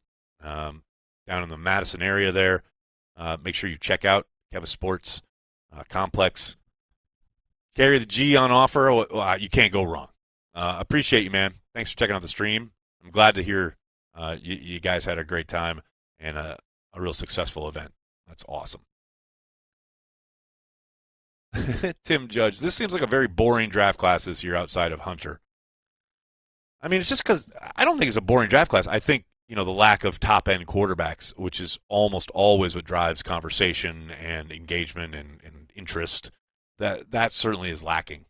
That has certainly been lacking. And the fact that Shedeur Sanders was this, big topic, and he hasn't, maybe he went while we were talking, but he hasn't even been selected yet. That's without quarterbacks. Quarterbacks drive everything. They move the needle, they drive interest, and without it, it may be perceived as a boring class, but man, you're going to find a ton of talented guys throughout this draft. Hopefully the Packers have selected 2 of them. We got the Browns on the clock. All right, we got a ways to go before the Packers are ready to select again. Make sure I got this correct. Can we see the stage again, Nicholas? Let's see what's going on over there. What are they doing over there across the street? We got music. We got lights. We got Bud Light sponsoring the event. Oh, we got, Katy Perry covers? No. Take that audio out. My God. Don't need that in my life. Daniel Davis. That's a very good point. Monk is our backup center. Very possible, although the guy who actually did that job last year was Sean Ryan. And he's still going to be on the roster, even if he loses that job at right guard. I wouldn't expect them to be moving on. So Monk could potentially be the backup center. You're absolutely correct. That could be his path, right? But yeah, Sean Ryan held that job last year. So that's a battle to watch during camp, right? And that's the other problem when you talk about, especially on the offensive line, when you're trying to make a name for yourself and you're trying to turn a coach's head when you're not running with the ones or even the twos, which Monk wasn't early in the camp last year. Man, there's so few reps that you possibly will get at certain positions if you're not a starter, or if that's not your primary position. And you got to make the most of every one of those. And like I said, towards the end of the summer, I thought Monk really improved. And hopefully that's a track that he can pick up on at the start of this camp and kind of stake his claim to that idea of being the backup center. Yeah, I mean, you're not wrong, right? That's I think his best bet to be sticking around, no question. But he's got to be able to do multiple things because you're not just keeping him on the roster as the backup center, especially if Sean Ryan's still around. Ryan Willie, thank you for the super chat. Sanders, a day 3 pick? I think it's possible. I don't think it's likely. I think we still got a long way to go here in the 3rd round, but I'm not going to say it's impossible. We'll see how it shakes out here. Raiders are on the clock. Watch them take him. I think we had somebody with their hand up. Who do we got? We got Steve out here. What's up, Steve? How you doing, man? Hey, about Monk. He's been a topic of conversation for you and I on the happy hours. But right. I think the Packers really need to take a look at how they're distributing the snaps in those preseason games. Because Monk was, I think, looking at the numbers, he was in for 90% of the snaps, I think, in the preseason games last summer. Right. And, when they needed a backup center for a whole game, Jenkins was in there. And when they, later on, when they needed a backup when Jenkins wasn't available, it was Ryan. I mean, even that was in the playoff game, and they, Yep. Monk's out there. He's prepping things up. He's getting ready to actually snap the ball. Last game of the year, Packers way down, and what do? They give it to Ryan. He muffs 2 snaps, and Yeah. and it seemed like he really was. Yeah, he really ended up being the odd man out by the end of the season because He was. I mean, the he wasn't even active the for much whole of the season. preseason. Yeah, the whole preseason he was either starting at one of the guards or starting at center, or he was in there all the time. But that's the thing. But that's yeah, how his do you path. look? He's got to play to get better, Yeah. right? And that's why he Yeah. gets the majority of the snaps in the preseason, because that's the only way he's going to get better. And he was rough to start the summer, but he played better down the stretch. Now, no, they didn't trust him. Obviously, that's why they didn't put him out there. That's why he wasn't active for much of the year, right? But here's the thing, especially at offensive line, they've shown they'll redshirt a guy and they'll let a guy grow and develop, and who knows what kind of step he takes from his year 1 to year 2, right? Now, obviously, he's got his work cut out for him. There's no question there. But, man, I like the idea and the chance that he comes into camp and maybe not picks up where he left off, but surprises some people. That's entirely possible. Yeah, and there's room for competition. I mean, Delford Yes, did all right 100%. when he was in there. Absolutely. Who was it that they brought in first in the playoff game and they removed him for Telford? I forget. Yeah. Who was surprised that it was in there? I'm totally blanking because Yeah. it was like he had barely played all season. Because Telford had been the first guy off the bench earlier in the year. Yes, so it's there's room for competition there. But what I really like about Belton is the Packers have been talking about character guys that are leaders. He graduated in December 2023 and came back Carl, and was thank a you, graduate student last year. Glover. Yes, thank you. Sorry about that. Sorry, Carl just had the name. Sorry. Oh, continue. Oh yeah. Yeah. So Belton seems like one of those guys that has worked hard not just on the field but off the field as well, which the team seems to really the Packers really seem to like that. That's that's the personality type that they're really looking for. Right. Yeah. I feel you. You're not wrong. Thank you. Appreciate you, man. Doug Hype TV with a super chat saying, shocked they passed up Revel and other cornerbacks. I don't know why.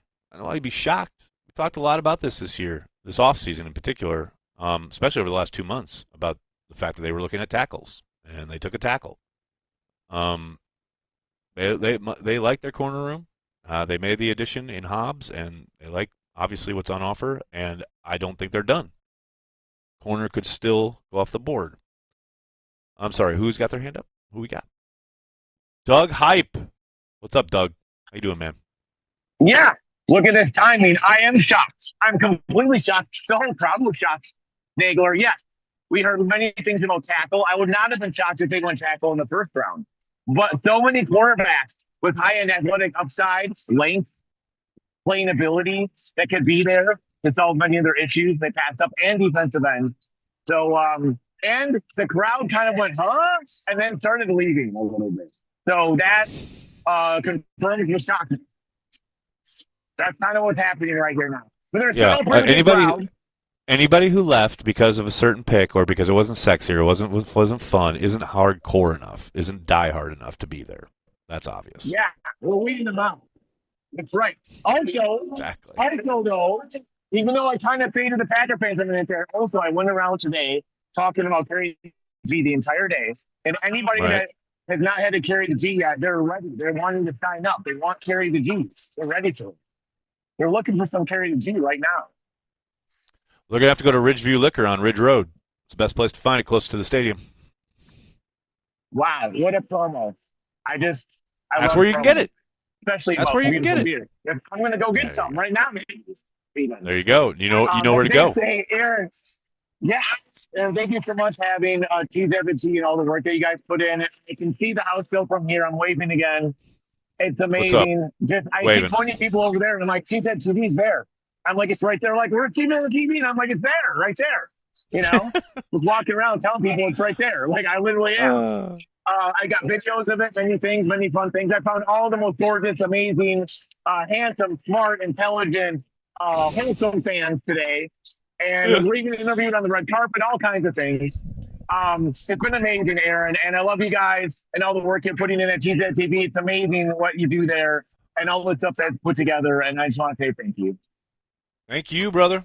Really appreciate it. Really appreciate the help. Go, Pack, go. Yeah. All right. We'll see you guys later, but don't be more Doug. Bye-bye. See ya. Oh, I love it.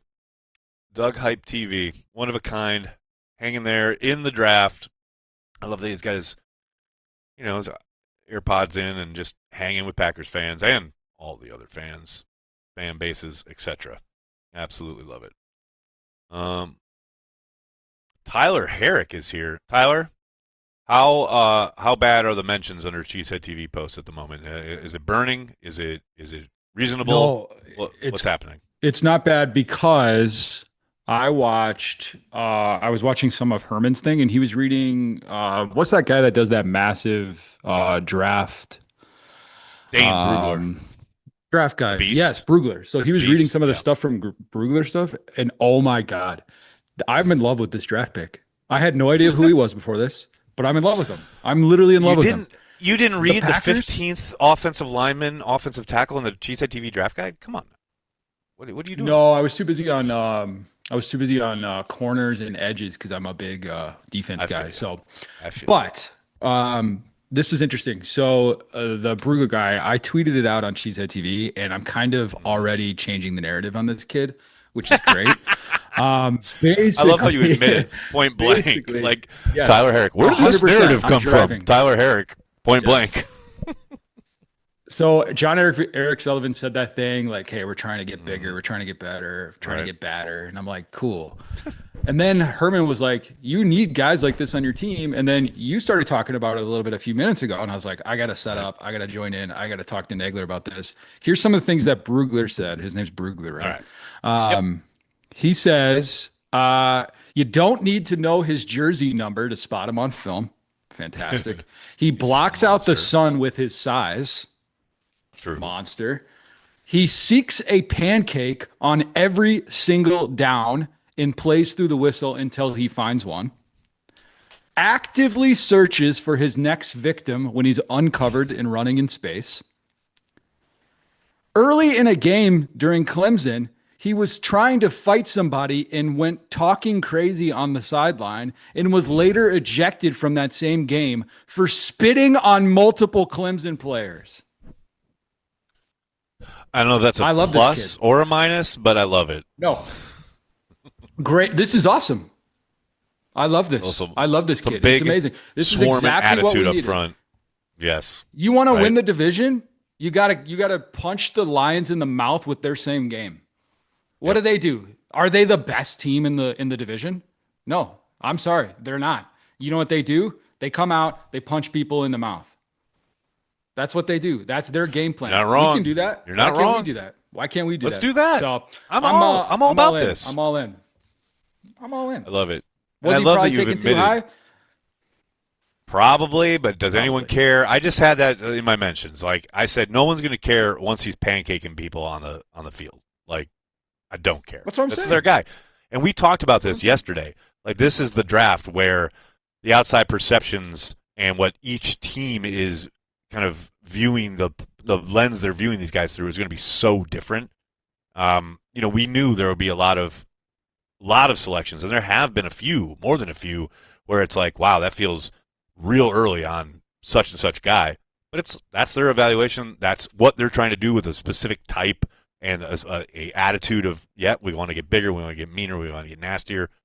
Man, between the bank signing and drafting this kid, I mean, you can't tell me that they're not going, okay, we want to own the line. We want to control the line of scrimmage. That's what this says. Benton Benton, Banks, Jenkins, Morgan, Tom. Unreal. Let's go. I mean, that's a Let's crazy go. line. Let's No own disrespect it. to Rashid. He's been incredible. Absolutely. But I don't want to have a team. That saying, like, team full of exceptions, like whatever. I don't Right. want to have a team of like feel good stories all the time. You know what I mean? Like, shout out to Rashid. I'm glad he did that. But there are a lot of teams who find diamonds in the rough and make them good and all that kind of stuff. Like, we should just have good guys. We should just have, and then people in the Packer mentions people. after I, Right. yeah. After I posted that thing, people in the mentions were like, "Oh, it's TJ Lang. We have an enforcer on the line again." I'm happy with that. I'm down with it. I'm happy with so that. I down think with that's it. good. Yep. Well, the other thing is too, like Rasheed Walker's probably still going to be your starting left tackle this year. Let's get this straight, right? I mean, unless 100%. and there's a chance this kid comes in and just absolutely lights it up, and sure, or they move Zach Tom to left tackle. Maybe that's a possibility, right? Like, there's a few ways this could go, but Rasheed is probably still going to be your left tackle. He's got another year on his contract, unless they flip him, which is maybe they open up the phone lines. But Walker's most likely still going to be your left tackle this year. And the idea that this kid is a bit raw, in need of some development and probably some molding, I am totally fine. And I know the Packers fans will freak out. We had someone in here earlier saying Jordan Morgan is probably a bust, even though he played fine last year, except he got hurt. I have no problem with him sitting for a year under Rasheed and then taking over the mantle, so to speak, in 2026. Like, that's what Look, they're you're either planning getting for better the future here. You're either getting better or you're getting worse, right? People say that all the time. Like, Absolutely. it's true. So again, question. you gotta earn your job. And guess what? If Rasheed balls out and earns his job, which again he kind of has favoritism right now, but let's say he just beats everybody out in camp. Cool. That's the best possible outcome. That's a good You know what I thing. mean? Exactly. 100%. Yeah, and then, like, that's great. people say, I well, love that. then we So- wasted a draft pick. It's like, did you watch the playoff game where one injury absolutely fucked them?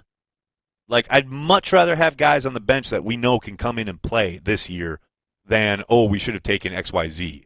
Like, man, they took Golden. He's going to come in and contribute right away. And now they got a guy who has the potential to compete this year, but is most likely going to be a starter most likely next year. That's how I Well, kind and of like you said earlier, we have a bunch of psychopaths on our coaching staff that will literally interchange guys in between drives. So I mean, if we want to do that, we can seriously. do that. Like, let's do that. Whatever. Right. Like, that's fine. If they want to bring a bunch of, but no, the second I saw this guy was a Senior Bowl standout, freak Right. of an athlete. They're I was like, all the oh stuff my they God, love. how did we miss them? 30 Right. top 30 visit. How did we miss Yep. this? Like, it was so obvious. It was the most obvious Packers. Well, I It don't know was if it's like obvious, they but threw I, us a but I bone. think that it all lines up, right? That there's certain, like you did on the tweet, the check marks, right? Like, it checks the boxes for them, no question about it. I do think the one kind of maybe trepidation or the hesitation on the outside looking in was his size. He's just so big. That is not what they have traditionally wanted or liked. He is so. Yeah, I big. think the scouting reports was like he can balloon up to like 360, 370, and he should be like 340, 350. So what? that's not good. He's 6'6". Yeah, but he's massive. He is 6'6". That is a Almost tall 400 pounds. individual. I mean, coming at you in the run game. Let us go. Let's go. I'm in on it, man. I'm with you. I really like the pick. Obviously, he's got to get on the field. He's got to do it. But I love the idea behind the pick. I'm in on it. Well, and let's be real. I was only listing the positive stuff from that. Of draft course, pick. Like, there's, you don't there's list stuff the he's gotta- he's negatives gotta on work draft day, unless you're Peter Bukowski. on a fan account. But- On a fan Yeah, account. come on. Yeah, come on, Peter. Nah, this was totally they threw his fans a bone with the WWE picking a wide Right. receiver style. It's and so true. now they're like, okay, It's- now let's they're get back to the draft. business. This class So sucks. good. Let's just whatever they Let's want. get outta like, here. We'll throw them a bone. Yeah. Landon Jackson just went to the Bills. Landon Jackson, I was holding out hope he might fall to the Packers, but he is now gone. Off the board. Also, at the 72 first to the clip. Bills. One more thing about my Belton? favorite new Yeah, yeah, offensive tackle, Belton, Right. not to be confused with Bo Melton. No, totally different. Or Reggie Beglington, or Wow, what a pull! What a pull! So good. one last thing about him. That clip that I tweeted out with the check marks about the Yeah, Senior yeah. Bowl and stuff. Yep. The first clip, is him embarrassing Donovan Ezeraku. Just embarrassing Ezeraku. I remember that clip. That's hilarious. I remember seeing that in the cut-ups and being like, oh my. Because that was an edge I wanted. Hey, I'm still, Ezeraku, I'm still yeah, I pretty loved upset him. We haven't, With no edges? Oh, well. Well, yeah, that's what I'm saying. I don't know. Like, what are we going to do? We got a new, we got a new defensive line coach, Tyler. Unlocking it all. He's unlocking it all. New defensive line coach. I believe in Gary. Problem solved. Gary's the guy that's going to fight through everything, and he's going to try and come back and be okay. LVN, haven't seen it yet. I'm praying for a miracle. And then the rest of the guys are exactly like Rasheed Walker. Cool stories. Glad they got preseason sacks all day long. Good for them. I'm happy for them. But what are we doing? What are we doing? Come on. Sad. What they're doing is they're ready for LVN to turn it on, baby. Here he comes. Get ready. Well, apparently we're just gonna keep running the ball between Banks and Belton all day long. Whatever. Run the damn ball. I'm down with it, man. Own that line of scrimmage, man. Control Get the up to game. the second level, pancake a linebacker. Let's go. Come on now. And the kid's spitting on people. I mean, I like the attitude. The echo of the echo of the whistle. Listen, if you're good, you can do whatever you want. Jair getting flags for doing whatever. Like, you could do whatever you want. But if you're out here like first year Quay Walker doing stupid stuff, we're all mad. Exactly. No, that ain't gonna work. That ain't gonna work. But yeah, man, the attitude. Let's go. Like you said, an enforcer on the line of scrimmage. TJ Lang, hello, let's go. Or even Josh Sitton. I like what Herman. Exactly. Herman said RAS relative asshole score. You need some of those guys. You do. I was like, that's pretty. You 100% do. Yeah. He's got bullshit strength. That's something Tyler Brook talked about on the on our pod in the lead up. So I'll take it. I'm all about it. I'm sold. Let's go. So who do you want in the third round? Are you begging for an edge? Is that what you're saying here?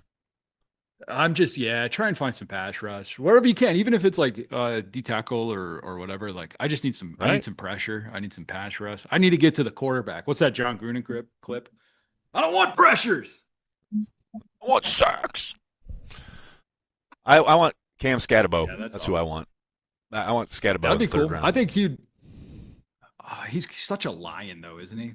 You know what I mean? Like, okay, don't put that in the ether. They love that. Say that. I know, but they love that. They do. You're right. You're not wrong. You're not wrong. He's such a lion. Godsmack, thank you for the super chat, man. I appreciate it. Speaking as someone who played right tackle in high school, I have a soft spot for the big sexies.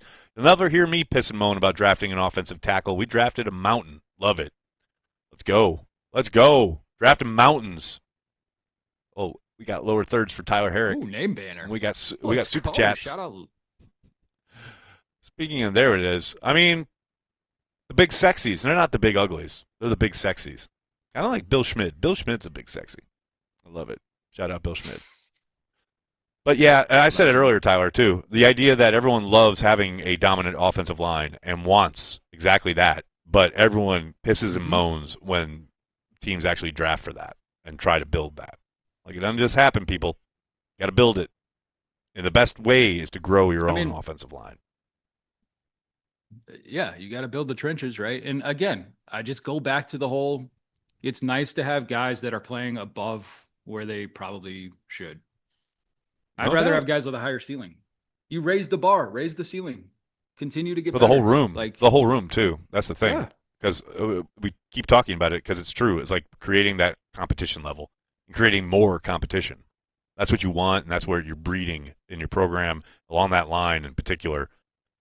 I love it. I love it. And like I said, I know we got all excited last night because of the the big wide receiver selection, but Packers are back to business as usual. That was an example today. of that. Yep. That was an example of that. We More were all competition. excited about all our wide receivers last year, and they didn't step up. So guess what? You don't step up. Yeah, create some more competition. We're raising the competition. Yep. 100%. Cool. Bring it on. Oh man, this shot of Lambeau on NFL Network. God darn, that's beautiful. Well, now it's not because now they switched to the Broncos, but there we go. Now we got our own shot. There we go. There's our shot of the draft stage. Absolutely loving it. Well, Tyler, I can't appreciate you enough and tell you what great work you do here at Cheesehead TV. Appreciate all your help. You're the man, the myth, the legend. I know you got a lot going on tonight. Thanks for dropping in. And keep up the great work. I'll be anxiously awaiting your response to the Packers pick in the 3rd round. Can't wait. Here we go. It's gonna Thank be you, something brother. hilarious. It's gonna be out of left field. I love it. I can't wait. They're gonna check. They're gonna take a safety. They're gonna take a safety, and everyone's gonna lose their minds because he's gonna be the best player available. They would do something like that. He can learn under X. It'll be great. Yeah. Right. We got 4 safeties already, but you know what? What's another one? Let's go. Oh, Love it. Boy. Thank you, guys. Thank you, buddy. Appreciate you. Belton is a huge unit. Yeah, you're not wrong. Absolutely not wrong. Tim Judge, that's a fair question. You think Cooper has a sophomore slump or takes a step? Obviously, I think he takes a step, but you can't dismiss the fact that, he hasn't arrived. He hasn't solved it. He certainly played very well down the stretch, and you saw flashes of what could be a really special player. But I talked about this last offseason, to Tyler's point, about we all got so excited about the wide receiver room at the end of last year. And I remember specifically sitting here on a Packers Daily talking about nothing's given. They got to come back and do it. They haven't arrived. And I got a lot of pushback about that, because of how good they had been down the stretch in 2023. Just because Cooper did the things he did his rookie season doesn't mean he's going to automatically pick up where he left off. You have got to do the work as the player, and especially this year as far as going from your first year in the league to your second.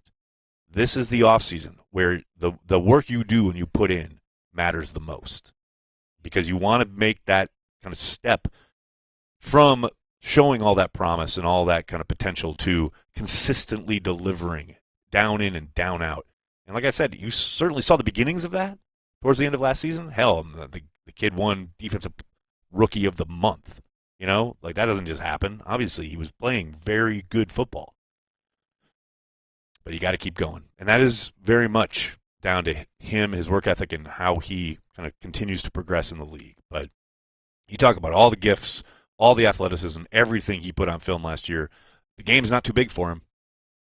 It's about him doing it consistently, week in, week out, hell, down in, down out.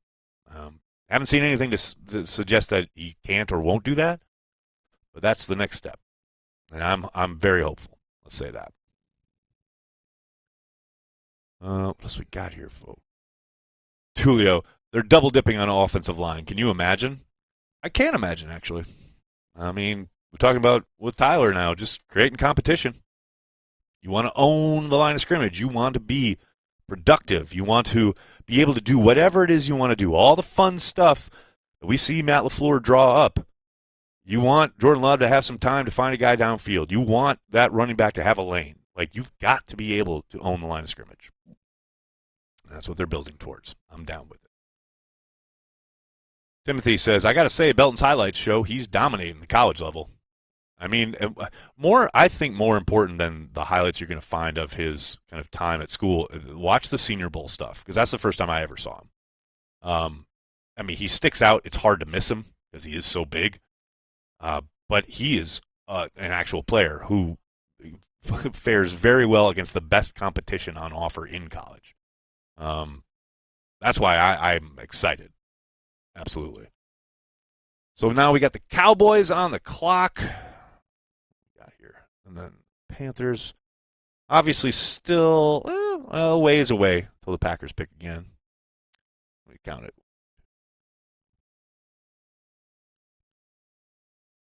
12.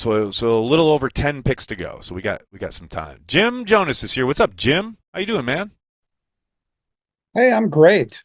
Been a little quiet because long work days, but this is really appreciated. It's been awesome. Appreciate you, man. Yeah, so I feel like this is Christmas morning, and we opened the big present already, and now we're going to get a lot of socks. So last night was Christmas Eve, where we get that one present. Yep. You can open one present. Yeah, we got the one big one. We got the one big one. We got lucky because Mom and Dad would always say you can choose one, and you got to choose right. Like if you chose the sock sets, you got to live with that until Christmas morning. But we got lucky, and we opened the AT-AT from Empire Strikes Back, the big box, and we got so excited. But now, yeah, today it feels like we got a big sweater, no doubt. The receiver from Stanford's still available. You think they'd still double on that? I'm not going to say never. I'm not going to say it's impossible. It's totally possible, but I doubt it. Another, I mean, it sort of fits with what they're doing. Another big, bully on offense that would, maybe we'll just decide Who that can we're going to play score more and plays, points than yeah, everyone else. and has a good, kind of just his entire kind of makeup is he's not just a big physical guy. Like he can play. Definitely, he's No. got some twitch. Anyway, thanks. This has been great. Appreciate you, Jim. Thanks for hopping on, man. You bet. Okay, what do we got here? We got that. All right. Make sure we got everything up to date here. We most certainly do. Oh, Princely went to the Panthers, and now the Cardinals are on the clock. Slowly making our way to that second selection. Yeah, man, I want to echo what Tyler was talking about. I'm very excited about the upside here and the ability to own the line of scrimmage and control the football game, which is what we heard from Brian at the end of the year. Yeah, man, it's tough. I know everyone wants the fun, sexy stuff, and I understand the trepidation and/or kind of misgivings about the pass rush. I mean, they have not added a single body to that room throughout the offseason, through free agency and now 2 draft selections. Totally get it. But still plenty of talent on offer. Still plenty of selections for the Packers. We will see what the 3rd round brings, and then obviously tomorrow. And just a little, let's do a little kind of programming notes here. We will not be live tomorrow. There will not be a stream. I will set up a post on Patreon where the Patreon members, you guys can get together if you want, because I know that was a request that a bunch of people had. I will be doing reaction videos for most of the picks tomorrow, just to get in the bloodstream, so to speak, and let people know what I'm thinking about the selections. But I'm going to be bouncing back and forth between being here and then across the street at the draft. And then tomorrow night at 5 o'clock here, Green Bay local time, I'm going to be joining Hang 10, the band downtown, for the closing Green Bay kind of draft party concert, etc., that the city has put on. It's going to be a lot of fun. Come on out if you're able to and watch me make a fool of myself on stage with Hang 10. That's at 5 Central. And then after that, I'll come back here, and we will do a wrap-up chat in the evening on Saturday. I'm not going to I won't have a specific time until later tomorrow, but I'll be here to kind of chat with you guys live about the entire draft once it's over in the evening. Probably, I want to say probably around like 7 or so, but 7 Central Time. So be on the lookout for that. And then Sunday, Justice and I are going to get together and chat about the entire draft class and what we think it means, what we think it says for the roster, etc. So that's kind of how the rest of this weekend is going to play out here at Cheesehead TV. Thanks for hanging out. Really appreciate it. Now we will see who the Packers select in 10 selections to go. Let's go. Joseph, what's up, man? First off, I just wanted to say shame on you for not, fulfilling your duties as a hardcore fan tomorrow. Brother, but man, I'll be. There was a very specific moment last year where I said never again. Never again on day 3. What was that moment? Your boy is out. Give us the play-by-play. Your boy is out. Play. Do you remember that dude who came in on day 3 and was like mad about the fact that I wasn't mad about something? I can't even remember what it was. I remember that. That was not the specific moment, but that was the beginning of it. That was the beginning of me just losing my fucking mind on day 3. That was I felt like that was like a 20-minute, I don't even know what to call it. And I think out-of-body we experience. were like, yeah. We don't even know what was going. Like we were at first, we were following it for a little bit, and then we were like, That's the thing, because he wouldn't stop. Remember that? He just wouldn't stop. He just kept saying the same thing over and over and over again, and I'm trying to explain it, and it's like, oh man, yeah, that was tough. So that was the beginning, Joseph, and then I think that happened in like the fifth or sixth round, and then the fifth round, and then I had to wait 2 more rounds for it to be like, nope, never again. Never You can't again. let that deter you. You can't let that douse. I was already fire. on my way out on the third. Look, man, I used to go to the draft and watch all 7 rounds as a fan at Radio City each and every year. I used to do that, right? As you now should. it's like the draft has gotten so ridiculous. Like the coverage of it and the lead up to it and then the grades and all the dissection afterwards. It's like I enjoy the draft itself and I enjoy finding out who the Packers are taking. But man, that day 3 being live on the stream all afternoon is just, it's a slog, man. It's just something I'll never do again. Ever, never once. Like I have no problem sitting back, relaxing, watching the draft, but I'm not going to be online doing it. I can't. I need to keep my sanity. Well, if you need a co-host, I'm available. I'll field some super chats. I'll raise some money. Whatever the case may be. But this is all I got to do for the remainder of the weekend. This is our season Super Bowl. Like get into it. Buy into it. This is historic. We don't know when this is going to come around again. I might be 60 before we have another draft in Green Bay. I mean, we'll see what the. I doubt there's another draft in Green Bay, but we'll see. We shall see. Yeah, I'm really disappointed that I couldn't make it, but work does what work will. So it will. It is what it is. No doubt about it. Is that it? What else you got? That's all I got. I'm not live tomorrow. That's it. At least make Corey work it. I mean, he's basically played hooky. He's been out for the last 2 years. He hasn't been with us for the last 2 drafts on day 3. Come on now. Hell, he hasn't been at the draft. He wasn't at the draft at all last year. Like, he's been out on the draft for a while. Like, where is his sense of duty? Like, I don't know. Where does his loyalty lie? Because I'm just not feeling it. With the people who are here tonight in his home, probably. Like, yeah, who are those people? I can't say. I'm not allowed to say, but it's very important people. That's all I can tell you. Are they Green Bay people at least? Like, can you give us a sense of the vast majority are. The vast majority are, yes. Like, if 3 months from now he says that Murphy is at his house, like, you know what? I always forget. Murphy will be retired in 3 months, or almost. Pretty much. Yeah, like after Murphy retires, if he says like, you know what, Mike Murphy was in my home, like, you know what, I totally get it. But you could have at least like snagged a picture of like the back of his head or something. But other than that, I just can't see like, where else would you rather be? You knew the draft was this day, like.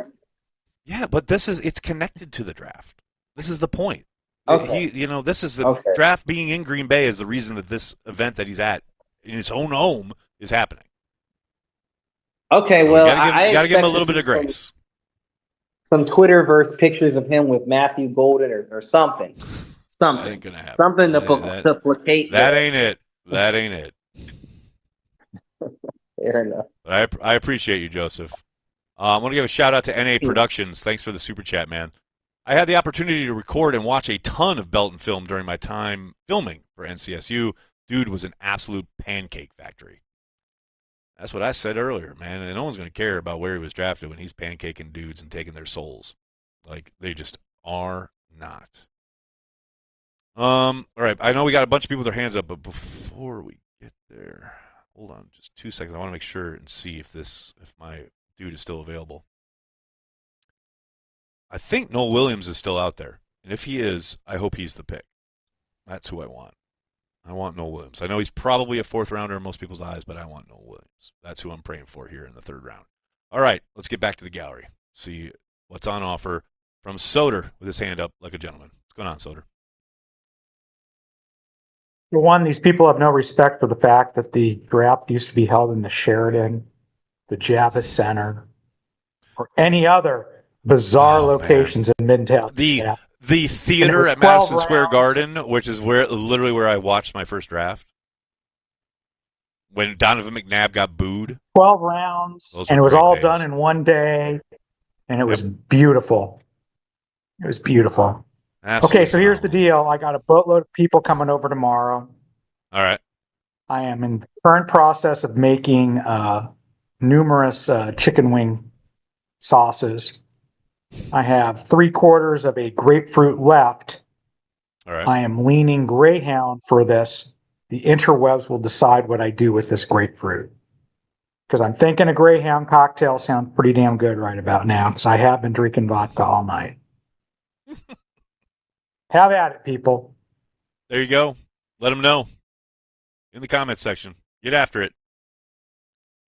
Jake McMacken ran into Jeff Halfley. I wish I told him to draft D-line. Was so starstruck, didn't know what to say. You were starstruck by Jeff Halfley? Not that Halfley ain't great, but that's a bit surprising. Timothy, I like this. You don't have to watch much of Belton. I spent only 15 minutes, and he's insanely strong. I worry about the knees of someone his size, but damn, he's like Frankenstein's monster tossing up villagers. That's a great image. We got Eddie with his hand up. What's going on, Eddie? How are you doing? So I thoroughly remember last year, the third round rant, because I think I was talking to you about Cooper DeJean on how Christian Watson's going to burn him, and talking all this shit about Cooper DeJean, and that's kind of what spun into that guy's whole rant. Because I think he was being really hard or talking like really kind of sideways about a player, like going too far with it, or just being overly negative, and it was like, dude, relax, it's okay. And then I cut a promo on Cooper DeJean, and it kind of turned. I forgot about that. It was hilarious. Right. Yeah, he went on like a deep spiral. I remember because I watched it back later with my wife, and I was like, "This guy's a psychopath." To be going being this he was like just, over the top. He was very fixated. I remember that, and I remember trying to like continuously get off the subject and move on, and he just wouldn't. With him though, I wasn't trying to dismiss him, but he wouldn't let it go at all. Yeah, God, I'd kind of forgotten about that till just now. And who was this player you were hoping for? What is he? Noel Williams. Position, He's anything about him? Cornerback. He's if you go back and watch my Draft Crush video, he is a absolute beast of a corner who plays probably some of the best man coverage in this class. Not just man coverage, but best press coverage. Like he wants to take your soul. Like he is a beast at the line of scrimmage. I absolutely love him. He led the nation with interceptions last year. I love his game. Now, I doubt the Packers take him, but I really like him, and I'm hoping that he's the pick. But we will see. I mean, you have to think it's going to be a corner. A corner, probably not my corner. Wow, they just got another halfback off the pile here. We got the Steelers taking Caleb Johnson out of Iowa. I love that player. I know Matt Bowen loves that guy. And the Steelers are going to Iowa to Steelers is a pipeline. I love that. Carl, oh man, I remember that rant. It was crazy. Yeah, it was just bizarre. I just remember it being bizarre. Like the cat was just not letting it go. All right, we got the Bucks on the clock. We got two more choices, and then the Packers are on the clock. Let's go. We're getting close. We're getting close, ladies and gentlemen. Gotta get my Carry the G ready.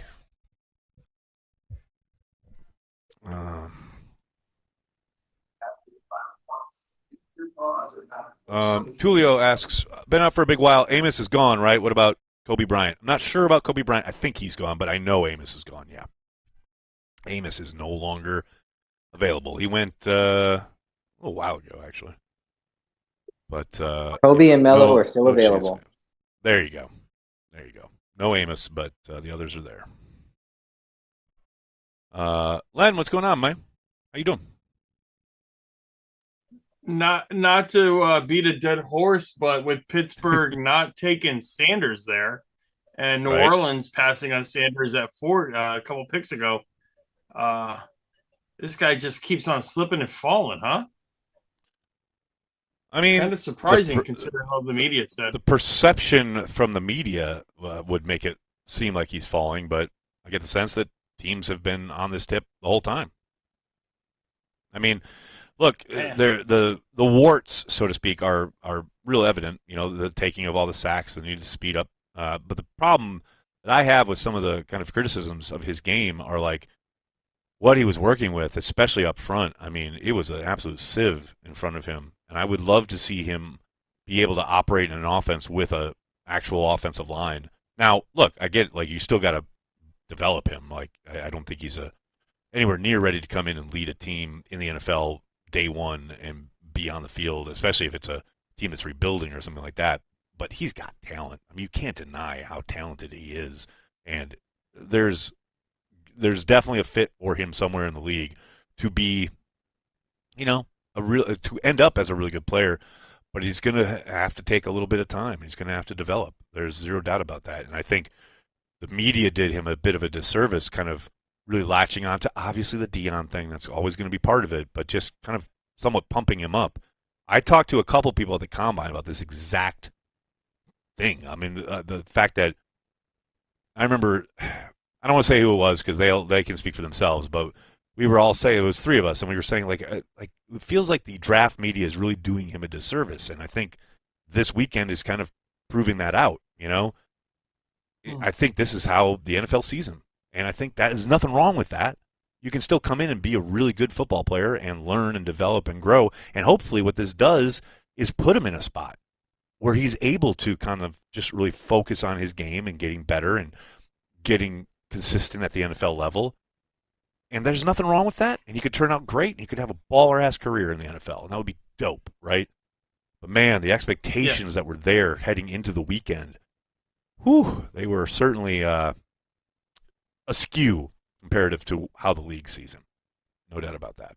So the other side of that coin, being Pittsburgh and passing on him, do we feel like that still leaves the door open for Rodgers to end up in Pittsburgh?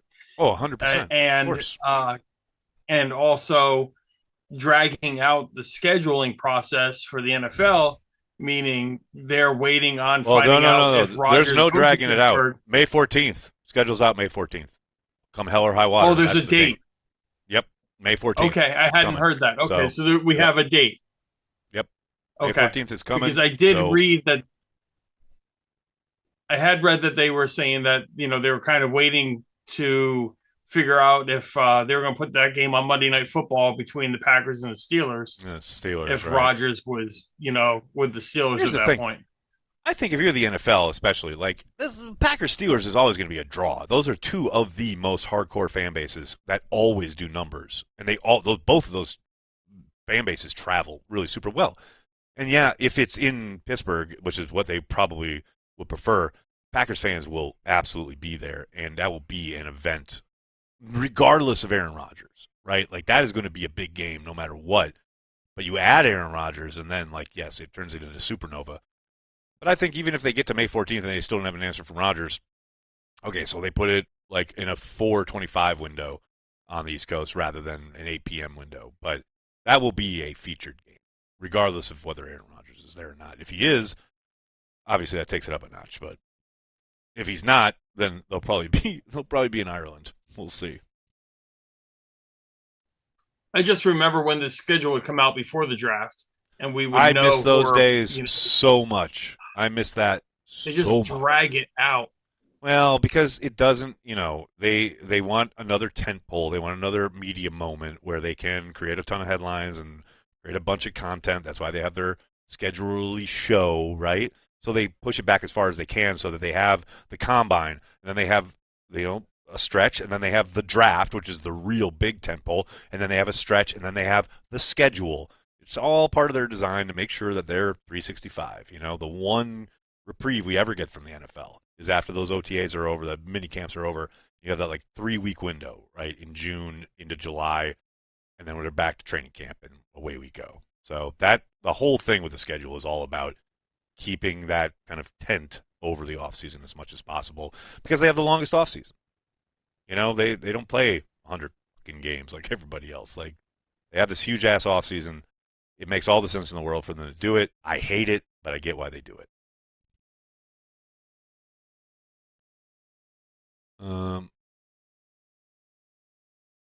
What happened here? Oh, Tim, yeah. Yeah, that is very sad. Somebody prank called Sanders while he was streaming live, put it on speaker, and it was a horrible prank. It's on YouTube. Man, what is wrong with people? That's absurd. All right, the Chiefs are on the clock. Jumped up. And the Chargers are next, and then the Packers. And the Chiefs have jumped up to take. We're about to find out. Somebody we want. I was going to say, who are they jumping up to get in front of the Chargers and Packers? We shall see. Here we go. Get that selection in. Come on now. Stop reading. Tell me what I want to know. It's Noel Williams. No! Is it? Wow!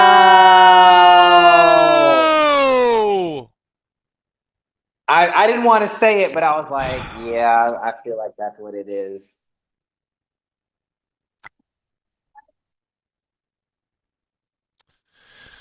Just remember, kids, don't fall in love. You still got Oladapo. Noel Williams goes to the Chiefs. Yeah, but Oladapo's a safety. I want to press corner. Don't fall in love, kids. Don't. You got Oladapo. I've got Hopper. Yeah, there you go. Oh, God, that's upsetting. The fact that they jumped up to get him just makes it more annoying. Doug, real quick, what's up, buddy? What are you guys thinking? I'm thinking we're going defensive line here. I'm thinking we're going defensive line, maybe Nebraska. What's the thoughts over there? I think the Chiefs took Noel Williams, and I'm pissed. That's what I think. I wanted a cornerback. I wanted Williams too, but I think we're going to line here, maybe. I want Cam Scatabo. That's who I want. Let's go. You want Cam Scatabo? Okay. Let's do it. He's the only person left that I really want to. Let's get Cam Scatabo off that board. I'm all in. Let's do it. I took a survey of the crowd. The intention and intensity is lowered now. Mostly it's just a party here. I don't think many people have scouted this far in the draft from the crowd. Dude, I'm too upset to even concentrate right now. I'm sorry. Forgive me. Okay. Here we go. Aaron, you're upset right now, but I'm going to tell you right now. I found 99% of the people in this crowd are fans of CHTV, and they said they can't get enough of CHTV, and the only reason they're not watching right now is because they're at the draft. At the draft. Right. I feel you, dog. And they're here. I appreciate you. Watching. Look, I got Dave here. I even have Bears fans watching CHTV. Like, Giants fans, all of them. Everybody here. All right, I gotta go beat back a troll here. Give me a minute until after the Packers select. Appreciate you, Doug. Sean Dillard, man, take a breath. Go outside. Feel the wind on your face. Nothing is fucked here, dude. They didn't take anything as far as a fourth-round tackle.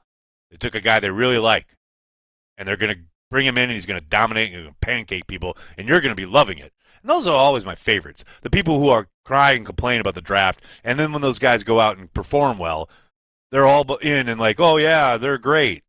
But you were bitching about it when they were selected. Yet, when they take a guy who doesn't pan out, and then they're like, oh, this is the worst. No, it's the worst team. Like, man, can we just wait and let him get on the field first before you resign him to the scrap heap? That's all I ask.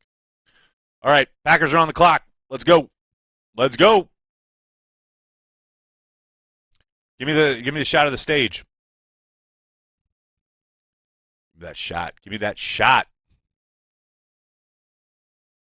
No shots. Definitely don't need shots. Not yet, anyway.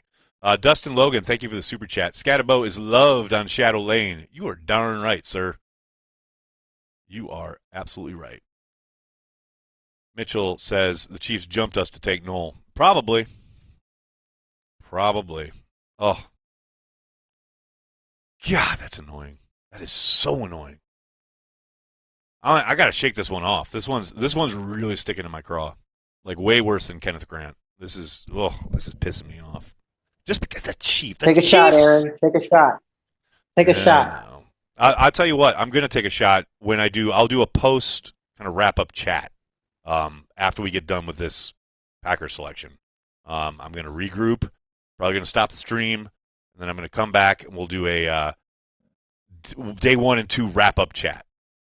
Because I got to recombobulate myself. This is pissing me off. I'm so mad right now. Okay, so the Chargers are gonna select. Let's see who we get in the L.A. area. I do love that we got like all these Wisconsin guys reading out these picks. Melvin Gordon there at the podium. Can we get a little bit of audio there, Nicholas?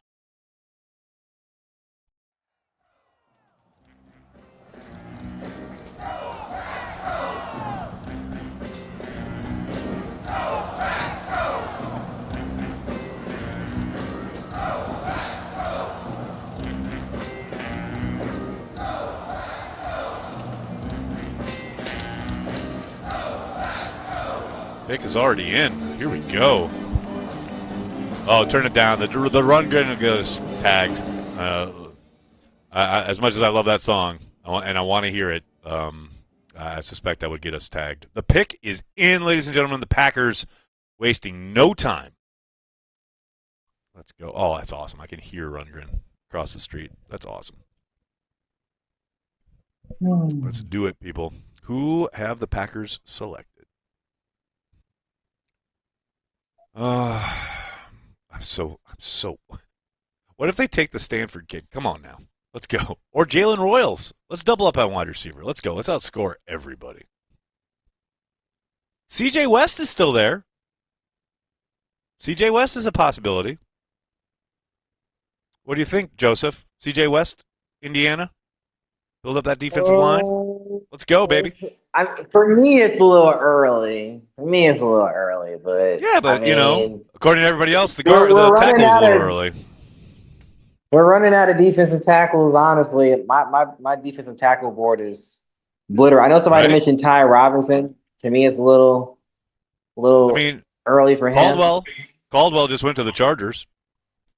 That's early for me too. So it might be. But this is my point. The league up. Sees these guys differently. This has been the theme of the draft. Like the outside stuff, more than ever is harder to kind of reconcile with how the NFL and teams in particular are seeing these guys. I don't know if it's so much as they see them differently. It's just like, once there's a run, it's like either you're going to get in or you're just going to be left on the outside looking in. So. Or like that's they just just value thought. they value guys a little bit differently, I think, too. You know what I mean? Look at this legend here. We got legends in the house. We got legends. Turn it up, Nicholas. Turn it up. NFL draft. The Green Bay Packers select Savion Williams. It's another draft crush selected by the Green Bay Packers. Doubling up at wide receiver.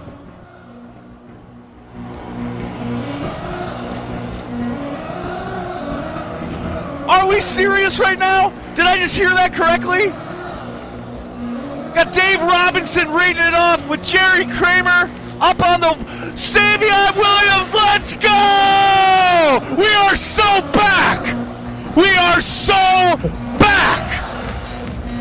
Woo! Goody be watching my Draft Crush videos. Let's do it! Now you gotta take a shot. My God. Hell yes. Hell to the yes. Oh my God. Now you gotta take a shot. That is awesome. That is awesome. Come on. I love this guy. I love this player. I love this pick. Let's go. Let's dominate. And by the way, if you are a current member of the receiving corps of the Green Bay Packers, I hope you're working out this offseason, kids, because my goodness, we got some competition coming. Oh, my God. Let's go. Let's go. We got Paul Tribbett with a super chat. If Pack loses 15 games, I'm still a fan. You and me both, brother. I mean, I'm not rooting for it, but I'm right there with you. Let's go. Jordan Love is just going to throw the ball with the blindfold on, and somebody's coming down with it. Timothy, you're not wrong, man. Oh, Savion Williams. All right, let me get his profile up here on the Cheesehead TV draft guide. I mean, we talked about wide receiver being a need. I mean, it was clearly a need. They were like, it's a need. Did we go that deep? Maybe not. Oh, Kyle Williams, but we don't have Savion. All right. Well, I love this kid. I talked about him in my Draft Crush video, which everyone should watch. This is a big guy. He played everywhere in the offense. He did everything on offense. He was literally used out of the backfield as a running back at times. He played on the perimeter. He played in line. He played in the slot. He does it all. And he's big, strong dude. Great ability to get up in the air and adjust his body at the catch point for any kind of throw. You talk about a weapon. This dude is a weapon. Oh, my God. I am so excited. I'm so happy. The fact they got Noah Williams in front of us, the Chiefs, I take it. I get it. I was down there for a second, but we back. We're scoring 40 on everybody. Let's go. Tim Judge says 2 reads? Not even close. Not even close. Very different players. Very different players. Oh, my God. Oh, my God. I love this pick. I cannot wait to see how Matt LaFleur utilizes all this talent. This is phenomenal. Oh, my gosh. I will say, though, as I said when the selection was made, man, all of these guys who are already in the room, I'm not going to say you're on notice. But you're fighting for your gigs. It's a big, I think, testament to, or maybe not a direct reaction to, but as we've talked about a lot this offseason as far as how the thing's set up contractually. Obviously, the Watson injury really throws a wrench in everything. But the idea that we're going to have a competition because of the fact that they really hoped and expected these guys to take a big step last season, and it didn't happen. And there were way too many frustrating moments on offense. I love it. I love it. Break that competition. Bring them all in. All in, baby. Let's go. Porkmaster, thanks for the super chat. Do you need defense when you put up 100? I mean, you're not wrong, right? You are not wrong. Put up 100. Who needs defense when you're just scoring and just controlling the line of scrimmage and taking souls from fools? I love it. Mike Witt, thank you for the super chat, man. I guess Goody is happy with our defense as it is, and this tells me they worked something out with Jair with no cornerback taken. Still don't think you're right on Jair. But not so much as is. He expects them to take a step. And as is, they added a corner. Everyone seems to forget that. But, I don't think this means much about when it comes to Jair at all. Ryan Willie, thank you for the super chat. Golden, Williams, Reed will torch the division defensive backs. Eventually, we're going to get there. That's the hope, right? Now, again, Golden and Williams, they got to do the work. Nothing's going to be handed to them, but they are there to compete, and they do have a ton of talent. Absolutely. Absolutely love it. Matt says, Savion looks like a legit playmaker. No doubt. No question. He is and can be and has a tremendous upside to be exactly that. Soder, what's going on, brother? How you doing? I'm doing great. Hey, what a red zone freaking threat they just drafted. Right? Which is where we have struggled. So kudos to that. They have busted like every freaking trend that you would think they would do. I mean, everything is. I have no idea what the Packers are doing. It will be very interesting to see how this plays out in 2 to 3 years. because I have no concept anymore. I'm just like, what the hell? Everything, they were so regimented in how they picked, and everything has just been broken in this draft. Now, that could just be because this is a really weird draft. This is like the first of the post-COVID drafts and the NIL drafts, and we just don't know what's going on because of the way the structure of it works. But I just wow. Just wow. Love it. I mean, this guy can play. He can play tight end. He can play receiver. He did, and he played everywhere. He played everywhere for them. He can play everywhere. It's just wow. I just have no concept of how to freaking process this. So, kudos to them. I hope it all works out. I will remind everybody there was an offense back in the 1980s that could score 100 points, and it did not go very well. It did not go well. It did not go well. You're a lot. I will say a lot of. Yeah. But tell me that defense last year already didn't look better than anything put out on the field by the 80s Packers. Come on now. Don't even tell me that what Jeff Hafley was cooking last year resembled anything what the Packers were doing with Ezra Johnson and company. Come on now. I will say this: the '80s Packers had a better pass rush. But I can't even argue. That's You're not me wrong. being Eeyore. That's just me being Eeyore. So, Yes, it is. oh man, it's just going to be really, really strange to see what happens. I mean, I'm really excited. With a 222 guy who runs a 4.340 who can block it up. Holy crap! What does the run game look like? Dude, this is the thing, right? He is big and strong, and you talk about getting on the edge and like just taking a corner and throwing him out the club as Jacobs comes around the corner and just flies up the sideline. Let's go. Or comes down and cracks, right, and takes on a defensive end. Let's go. Oh, I love it. Doing that, and you're doing that with Reed or Golden out there on the other side and running Hardiman across on motion. Wow, things just get really wild. It will be. It's just really strange on how they're going to freaking do this. Now, hopefully, Jenkins blocks it up better than freaking our whipping boy did at their prior center, whose name just totally left my head because he's a random Josh Myers because he's a random Packer at this point to me.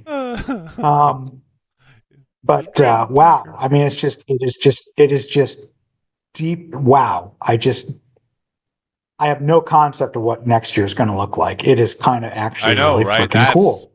The interesting part, no question. Thanks, Soder. Appreciate you, man. We got a couple super chats here. We got Mimsy saying, draft DJ spams, go Pack, go to death, especially last night. You say that like it's a bad thing. And I hope he plays it all night. Or she.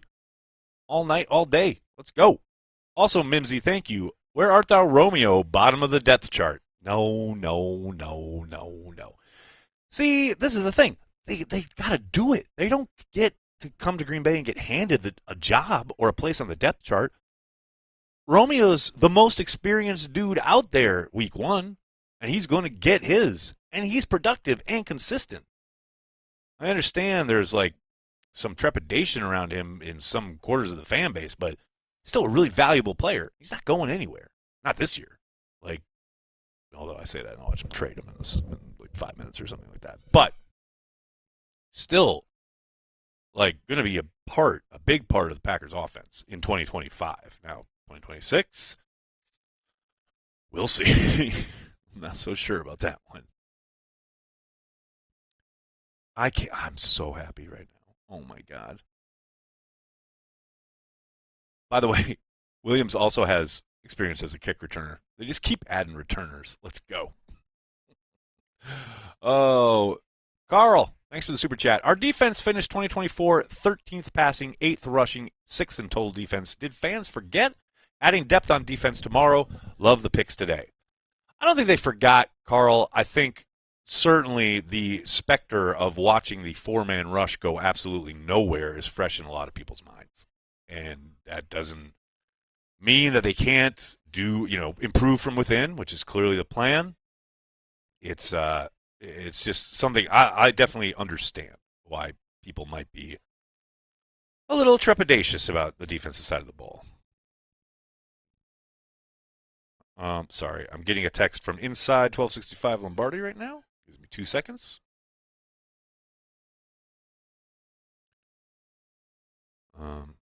Just telling someone how happy I am. Jerry, how are you? Thanks for the super chat. Thanks for getting us excited for Savion. I can't believe they didn't go for a corner. Well, here's the thing, though. Like, if you look after the Chiefs jumped up for Noah Williams, I mean, there weren't a whole lot of corners that made sense there. A lot of corners went today. Yeah, I'm not surprised they haven't added a corner given where they've been selecting. But yeah, Savion's going to be great. Absolutely love it. BJ, thanks so much for the super chat. Should we feel sorry for opposing D coordinators? Not yet. Not yet. These guys got to come in and do it. These guys got to come in and perform. Got to come in and earn it. But eventually, yeah, probably. No doubt about it. It's going to keep guys up at night. Nicholas Larson, thank you for the super chat. This says more about Dobbs and Watson than Wicks. I mean, possibly, if Wicks can hang on to the ball. If he doesn't this year, then it might say something about Wicks too. We will see. Godsmack, how are you, man? Thanks for the super chat. Nags, I'm like you. Were like you were when you were a young buck. I hate mock drafts with a passion. Congratulations on the pack picking your crush. I'm excited too.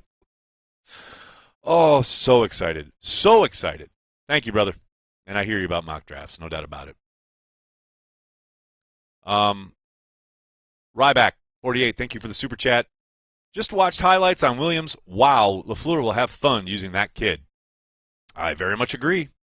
You talk about a jackknife. You talk about a guy you can deploy in a million different ways, and it can certainly hurt a defense any number of ways. Yeah, very excited. Raha, how are you, man? Don't forget, we fired the coach who was telling the D-line to play sucky, so that problem is already fixed. Oh, my. I mean, okay. Yes, correct. They have a new defensive line coach. Everything's... Doug Hype, thanks for the super chat, buddy. I'm taking bets on Xavier Restrepo in the 5th. No doubt. Timothy, maybe Kalen King is going to be on the roster instead of the practice squad. I mean, everybody's darling in the preseason last year in camp. Maybe he takes a step forward. Although he couldn't really even get on the active game day roster last year. But maybe, he's the Jacob Monk on the defensive side of the ball. We'll see. I mean, maybe they do feel really good about his potential to step forward. All right, we got another hand raised here. Who we got? Christian? Hey guys. What's up, man? So I think we solved our speed problem at wide receiver. That's the first observation. Right. I think Brian heard the calls. So good job, Goop. I'm curious as well. Also, Caleb Ransall went immediately after the Packers, which is another popular name within cornerback circles. And then that's got to be it for Dobbs, doesn't it? I mean, they probably got to pay Watson or Dobbs. They can't pay both. I would think Dobbs is the odd man out, assuming Christian comes back healthy. We'll see how the year progresses. I think there's obviously a path to what you're talking about, but it's so hard because Watson will be missing most of the season. You never know with Dobbs being a really reliable target for Love. If he has a monster year and they really kind of hit their stride, who's to say? I see the kind of tea leaves there, what you're kind of drawing out. No doubt that's a potential kind of path that they go down. But, man, it's not for long, right, the NFL, and things change real quickly. And if Dobbs just balls out, and that might be the point, right? You breed all this competition, and Dobbs just steps up and becomes a really solidified – I don't think he's ever going to be like a quote-unquote wide receiver one, which is always a topic. But if he suddenly becomes like this incredibly super dependent receiver, kind of like Tyler Lockett in his prime, like they might re-sign him. That's a possibility, and then move on because Watson, can't stay on the field, etc. Like, I'm not saying that's how it'll go, but that's another alternate kind of path that could end up, materializing. But to your point and to your question, yeah, that's certainly a possibility, no doubt. Yeah, I mean, I guess Watson, Golden, and Williams on the field at the same time seem very Good scary luck. on paper, but Seriously, it's that's also all it maybe too is, much right? redundancy. It's just paper. Yeah, right. It's also maybe too much redundancy. So maybe Dobbs is the switch up there. Who knows? I mean, it's just he's so reliable, and they know what they have with him. And again, Jordan loves him. He's always going to go to him, right? I mean, in any situation. So he's got the opportunity. He can produce. He'll have the opportunity to produce numbers and produce on the field. So that could change things, certainly. But we'll see. All right. Well, Thanks, man. Thanks, guys, and just remember, Thanks for joining us. Carrington Valentine, 7th round pick. We still got corners. There you go. Still got corners. There you go, baby. Let's go. I love it. Soder, what's going on, brother man? So, picking off what Christian just said, I just do not know how in the Packers are to Romeo Dobbs, given the concussion history. We're a conservative team when it comes to injuries. We don't like to play that game. I just get the vibe that they're kind of out. They don't want to deal with it. Sadly, I just don't think they want any connection with what the long-term outcome of the number of head injuries could be. I could be wrong. Yeah. But I kind of get the vibe that they just, and from a Packer fan standpoint, I love Romeo Dobbs. I think he has done everything that we want out of a receiver. Right. Yep. Just do not want, if he is going to consistently get concussions and consistently be in that situation, I just don't want anything to do with it. Not because he's not playing, just because I don't want to be a part of whatever the output of that is. I hear you. I mean, it's like it goes back to was it Sam Shields when he was having those issues, and then Shields coming out post-playing career and talking about how messed up he is. It's hard, man. It's real hard. That's why I have a real hard time when people are in the chat talking about what bums these guys are, or how terrible they are, or whatever. It's like, man, these guys are putting it all on the line for our entertainment. And I understand they're well compensated, but like I have way too much respect for every guy who steps on an NFL football field. Well, whether they're good or bad, they all just fucking spend everything that it could be for our air quote entertainment. Right. And Absolutely. I think there's a degree of respect we have to give them for that. But yeah, no. Romeo, I like Romeo Dobbs. I think Romeo Dobbs could be a really good football player. I don't want to cheer for what the output of that looks like. And I feel you, man. I will say this, on a more positive note, we have to get really excited by the fact that Jerry and Dave are out there, because they're probably the last connections we have to the Lombardi era. And yeah, how great was that? I only have a micro connection to that era of football, right?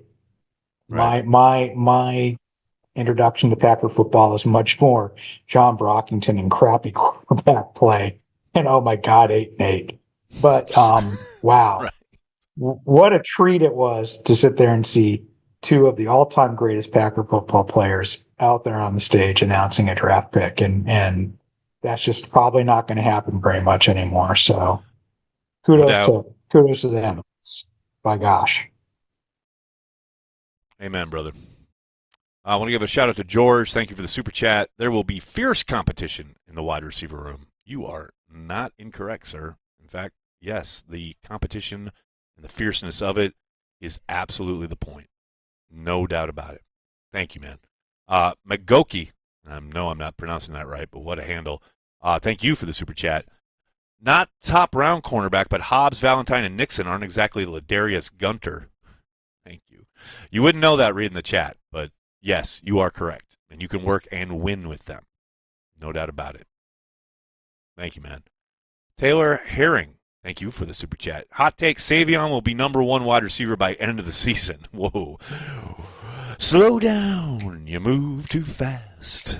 You gotta make that season last. I mean, can we just let him just step on the field first before we talk about how he's going to be wide receiver one? I love the optimism. And as you know, one of my draft crushes, I love his game. But let's slow down. Let's slow down a little bit there, Taylor Herring. Is that like a takeoff of Tyler Herrick? I'm trying to realize what's going on here. Andrew Ware, your hand is raised like a gentleman. What's going on, brother?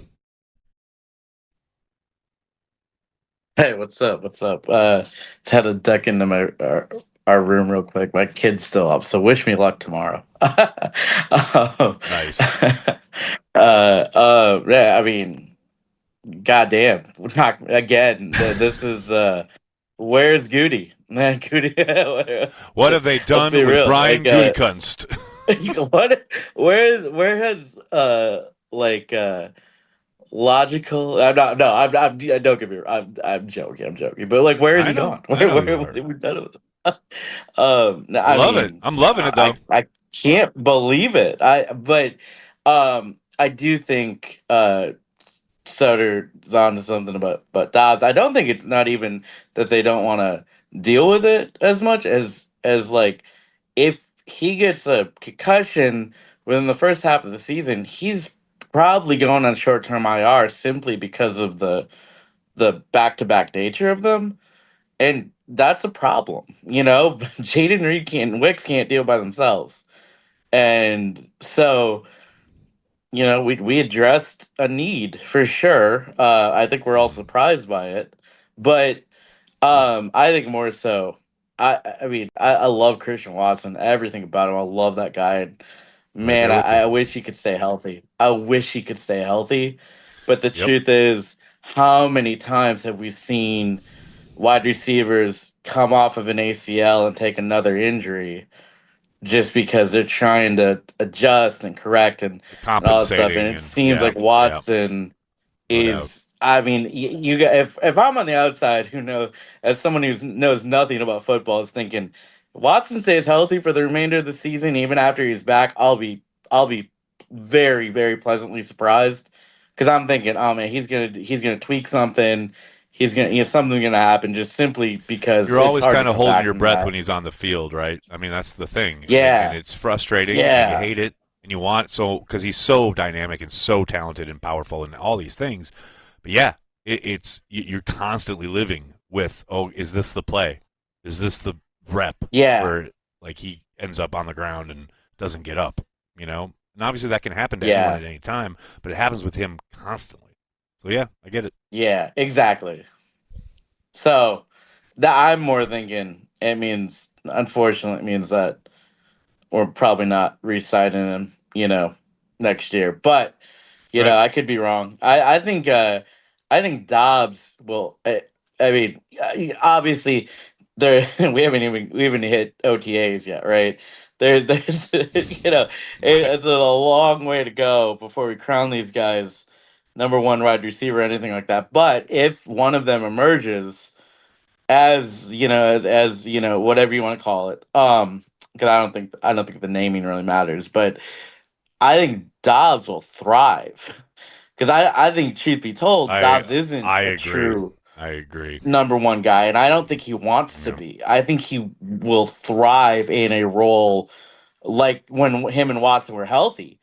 Man, that was fucking awesome. We haven't had Right. it much, but No. that's Dobbs's role right there for sure. So, I mean, hopefully, I mean, if that happens, I mean, Dobbs could. I mean, I don't even think it's unfair to say Dobbs could become a T. Higgins type player in an offense like that. So I'm excited, obviously, and you love an offensive tackle. Slow down.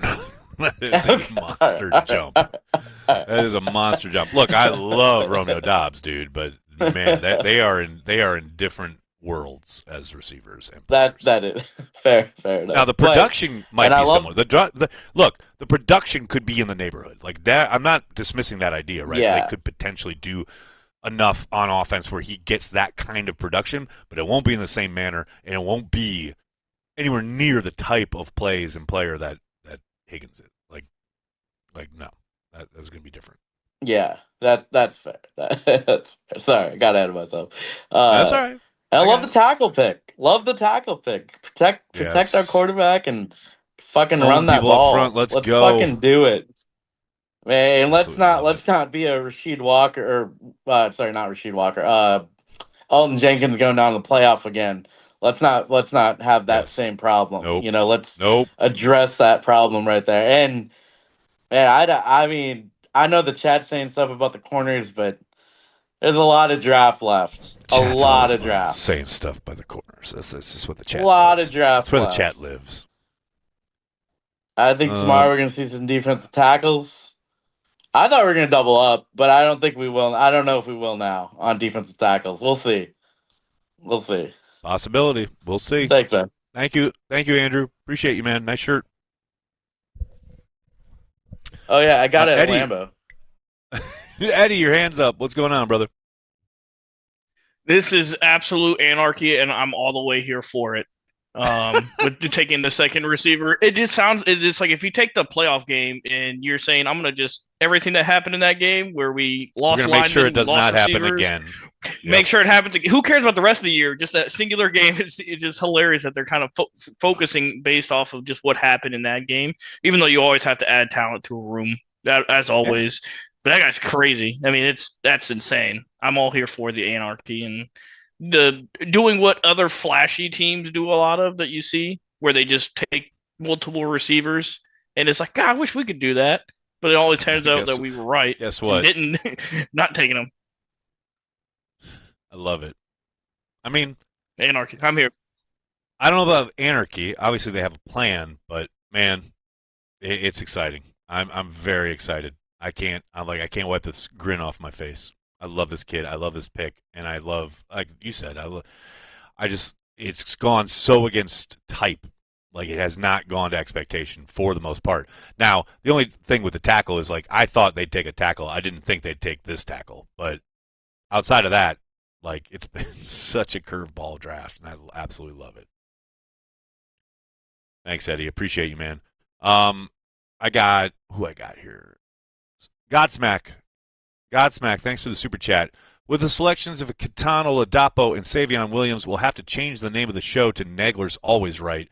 Changing the tides. All right. I don't know about all that, but 2 years in a row.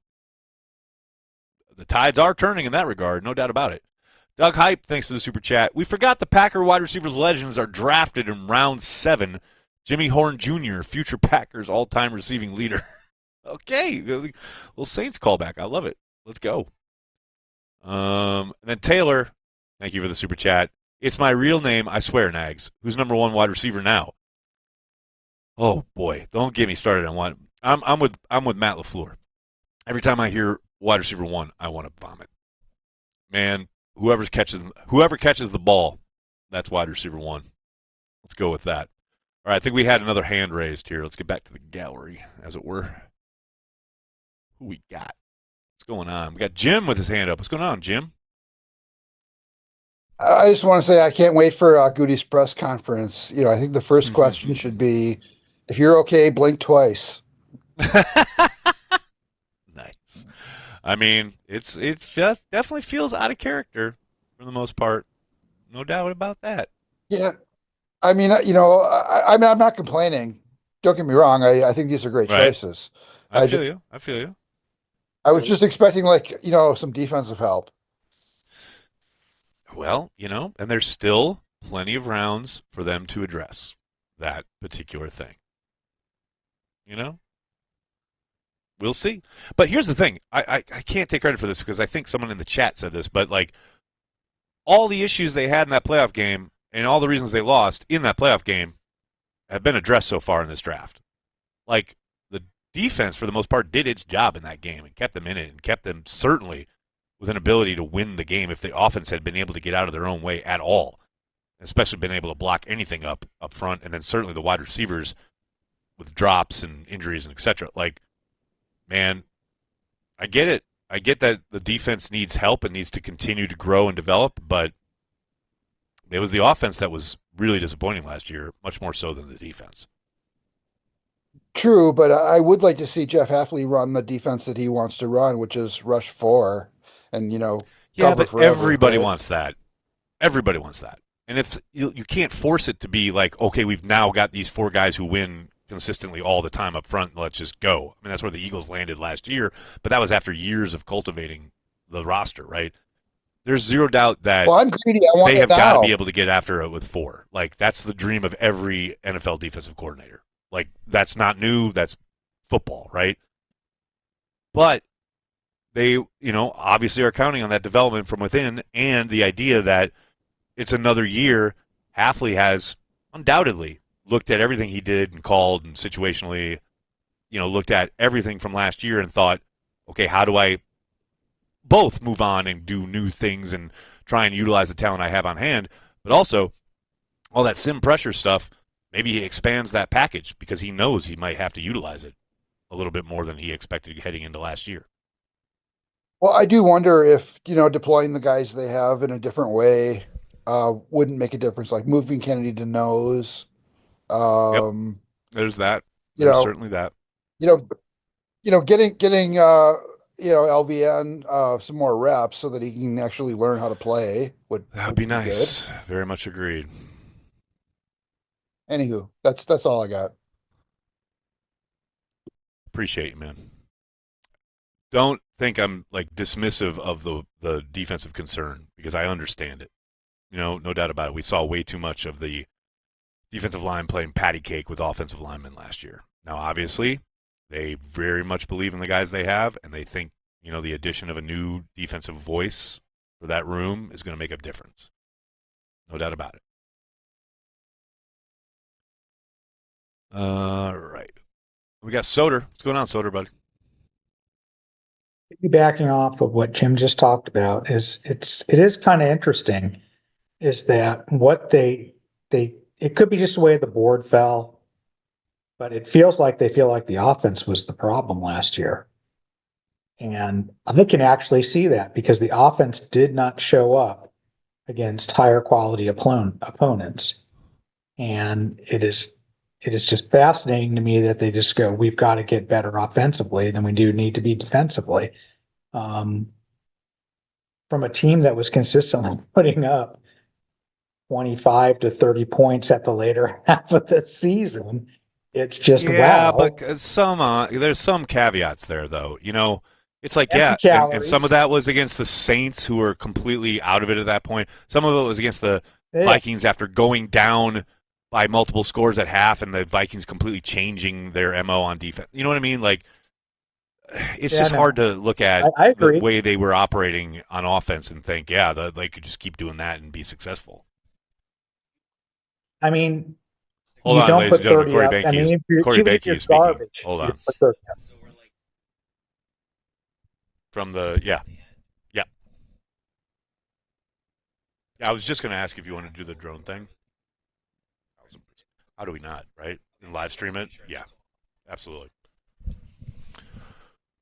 Sorry, guys. We're going to try and get a live shot of the drone thing that's happening later after the draft. This round is over. So much like we do on Family Night when we do the fireworks, we're going to try and get the shot of the drone stuff because it's supposed to be really cool. We'll see. You just don't put 30 up. I mean, it's the NFL, and you don't put 30 up on garbage, right? I mean, you have to work at it to put 30 up. You do. And they were doing No that doubt about it. consistently towards the end. But again, And but you talk about them putting up 30, but you can do it against like a banged up mediocre 49ers teams. team, a banged up 49ers team, a banged up Saints team. Like you did it against the better teams, quote unquote, only because you fell so far behind that they were playing a too high shell and allowing everything in front of them. That's what happened in the Vikings game. That's what happened in the Lions game. It's like you got to be able to exert your will. That's what Brian was talking about, and that's what these selections are all about. You got to be able to control the football game at the most important parts of the game against the best teams in the game. They could not do that to save their fucking life last year. So I get it. Again, I understand the trepidation on the defense. I get it. I feel like the one piece missing on the defense is a big fat man in the middle. If they can get the big fat man in the middle, yep, I will feel a lot more comfortable about where it's going. Because I'm going to be honest with you, man, a full year of X back at safety, a full year of Cooper at linebacker. Yes, sir. And, now you're cooking. Now you're cooking. And I think, And, let's be honest. Let's be honest. Tyron Hopper is going to take a big step. I'm kidding. I'll never understand that. I'll never understand that selection. Ever. I don't know if you need Tyron Hopper. I mean, it's just very intriguing, right? I mean, it's just the thing. He's just depth at this point. Oh, love this. Look at this shot on NFL Network. You watching NFL Network or ESPN? I'm on NFL Network. NFL Network is showing the crowd, and everyone left. Everyone left. Packers made their pick, and they were like, "See ya." They're at every freaking bar at Green Bay. It is like everyone's like, yes, they out. are. Like everyone's at Stadium View, tipping a few back. I love it. Everyone's like, "We gone, we out." Oh, that's so good. They almost assuredly are at every freaking bar in Green. They're actually all up in Titletown now, drinking at the Hinterlands, right, or something. Exactly. But God love for doing it. But it is just wow. I have no concept. I am just totally disconnected from everything I understood about the Packers. I've said it before. I'll say it again. I'm no idea what 2025 is going to look like. I want to give it. It is just. I want to give crazy. Carolina Xavier Walsh in the chat a shout out here. Who on the Packers D is imposing their will aside from their safety? Fair question, a fair point. I would say Edrin Cooper looks like the gentleman for that job in 2025 and beyond. I also say Devontae Wyatt, when he was on the field last year, was really looking like he knew what the hell he was doing when it came to rushing the quarterback. He was just injured way too much throughout the season. There's potential there. I know everyone thinks all the defensive players are bums, even though they finished as a top 10 defense. But I just caution everybody to, just because he didn't get a shiny new toy doesn't mean that the players that are still on the roster and continuing to develop and continuing to get better are all of a sudden bums. Evan Williams, Packers safety, who played extremely well when he was on the field last year, had that little stretch of an injury there in the back end, but Evan Williams is really good. I get it. Just take a breath. I want to give Porkmaster a shout out. Thank you for the super chat. All right, draft a special teams coordinator, and I think we've got a complete draft. I kid. Are you kidding? Are you kidding? I'm not so sure that's true. And then Brandy, thank you for the super chat. This draft is surreal. Goes against so many tropes we have grown to understand about how the Packers draft. Entertaining draft so far. I will say, that's the other thing. When the Packers operate like you expect them to, it is somewhat kind of by rote, and you think, okay, I know this is coming. Like when they took Lucas Van Ness, I was 98% sure they were going to take Lucas Van Ness, right? So yeah, this has been fun. I'm having a great time. Appreciate you, Brandy, and appreciate you being a moderator here for Cheesehead TV, as always. Mr. Tundra has his hand up. What's up, Mr. Tundra? How you doing? Hey, how you doing? I'm awake. Yeah, I'm awake too. This is a great night, I think. I love these picks. And everyone's worried about defense. A lot of people, I see comments about us not getting any corners or tackles or whatever. Yep, it's a theme. We got 5 more picks. So I think we're going to be fine. Yeah, but you see, they weren't selected in the first 2 days, Mr. Tundra, so it doesn't matter. They're total bums. They're going to come in and just be chum for the water, and it doesn't add anything at all. Yeah. I don't know if you got that memo, but we got Evan Williams in there. And we got Evan Williams last year. Last year we got Evan Williams on day 3. He's a really good player. Yeah. Can we just relax? Yeah, exactly. And how great was it to see all these Wisconsin guys doing the announcing? So good. Good. Between the Wisconsin guys and the Packers alumni, such a great night. No question about it. Yeah, really was. And I also, can't remember what I was going to say, so I'll just let you go. Oh, that's all Thank good, you man. very much. We all have it happen What at one time's point or the another. draft tomorrow? What's that? What time's the draft tomorrow? What time do they start think it's tomorrow? On usually at noon Eastern, so it'll be 11 Central. Yeah. Okay. Just, Thank you traditionally, very that's much. when they'll start. Thank you. Thank you Nice so to much for see you checking out the guys, stream. everybody. Appreciate you, man. Thank you. Thank you. Have a great night. All right. I think we should take the draft stage, Nicholas, and then I'm gonna go. I'm gonna wrap it up here from my end, and we're gonna get ready for the. Oh, we can't take. Oh, can we take the Cellcom shot? Yeah, right. And then I'm gonna wrap it up here. Well, hold on. Come back to me for a second. I'm gonna say thank you to everybody who joined in tonight and was hanging out, talking Packers, watching this draft unfold. A lot of drama. Sorry I got so upset when they lost out on Noah Williams, but I really love the fact that they got one of my draft crushes. We will stay live. We will probably go to that shot of Lambeau you just saw, and we'll stay live, and we're going to set up our camera so we can get what is supposed to be an incredible drone spectacular, something that's never happened in Green Bay before. It's something that the NFL has produced that is going to be happening over the draft up in the sky, kind of like we do for Family Night. For those of you who are familiar, we always try and show those fireworks. We're going to try and show this drone choreography. So thank you very much. Really appreciate each and every one of you who has chimed in tonight. Like I said, there won't be a live stream tomorrow, but I will be doing some reaction videos. And then I will be back late tomorrow night, probably around 7 Central, to do a final wrap-up chat, kind of review of the draft. And then I'll do a overview with Justice on Sunday. So be on the lookout for those. In the meantime, thank you so much. Really appreciate each and every one of you. Go Pack Go. Let's take this shot at Lambeau and get ready for the drones.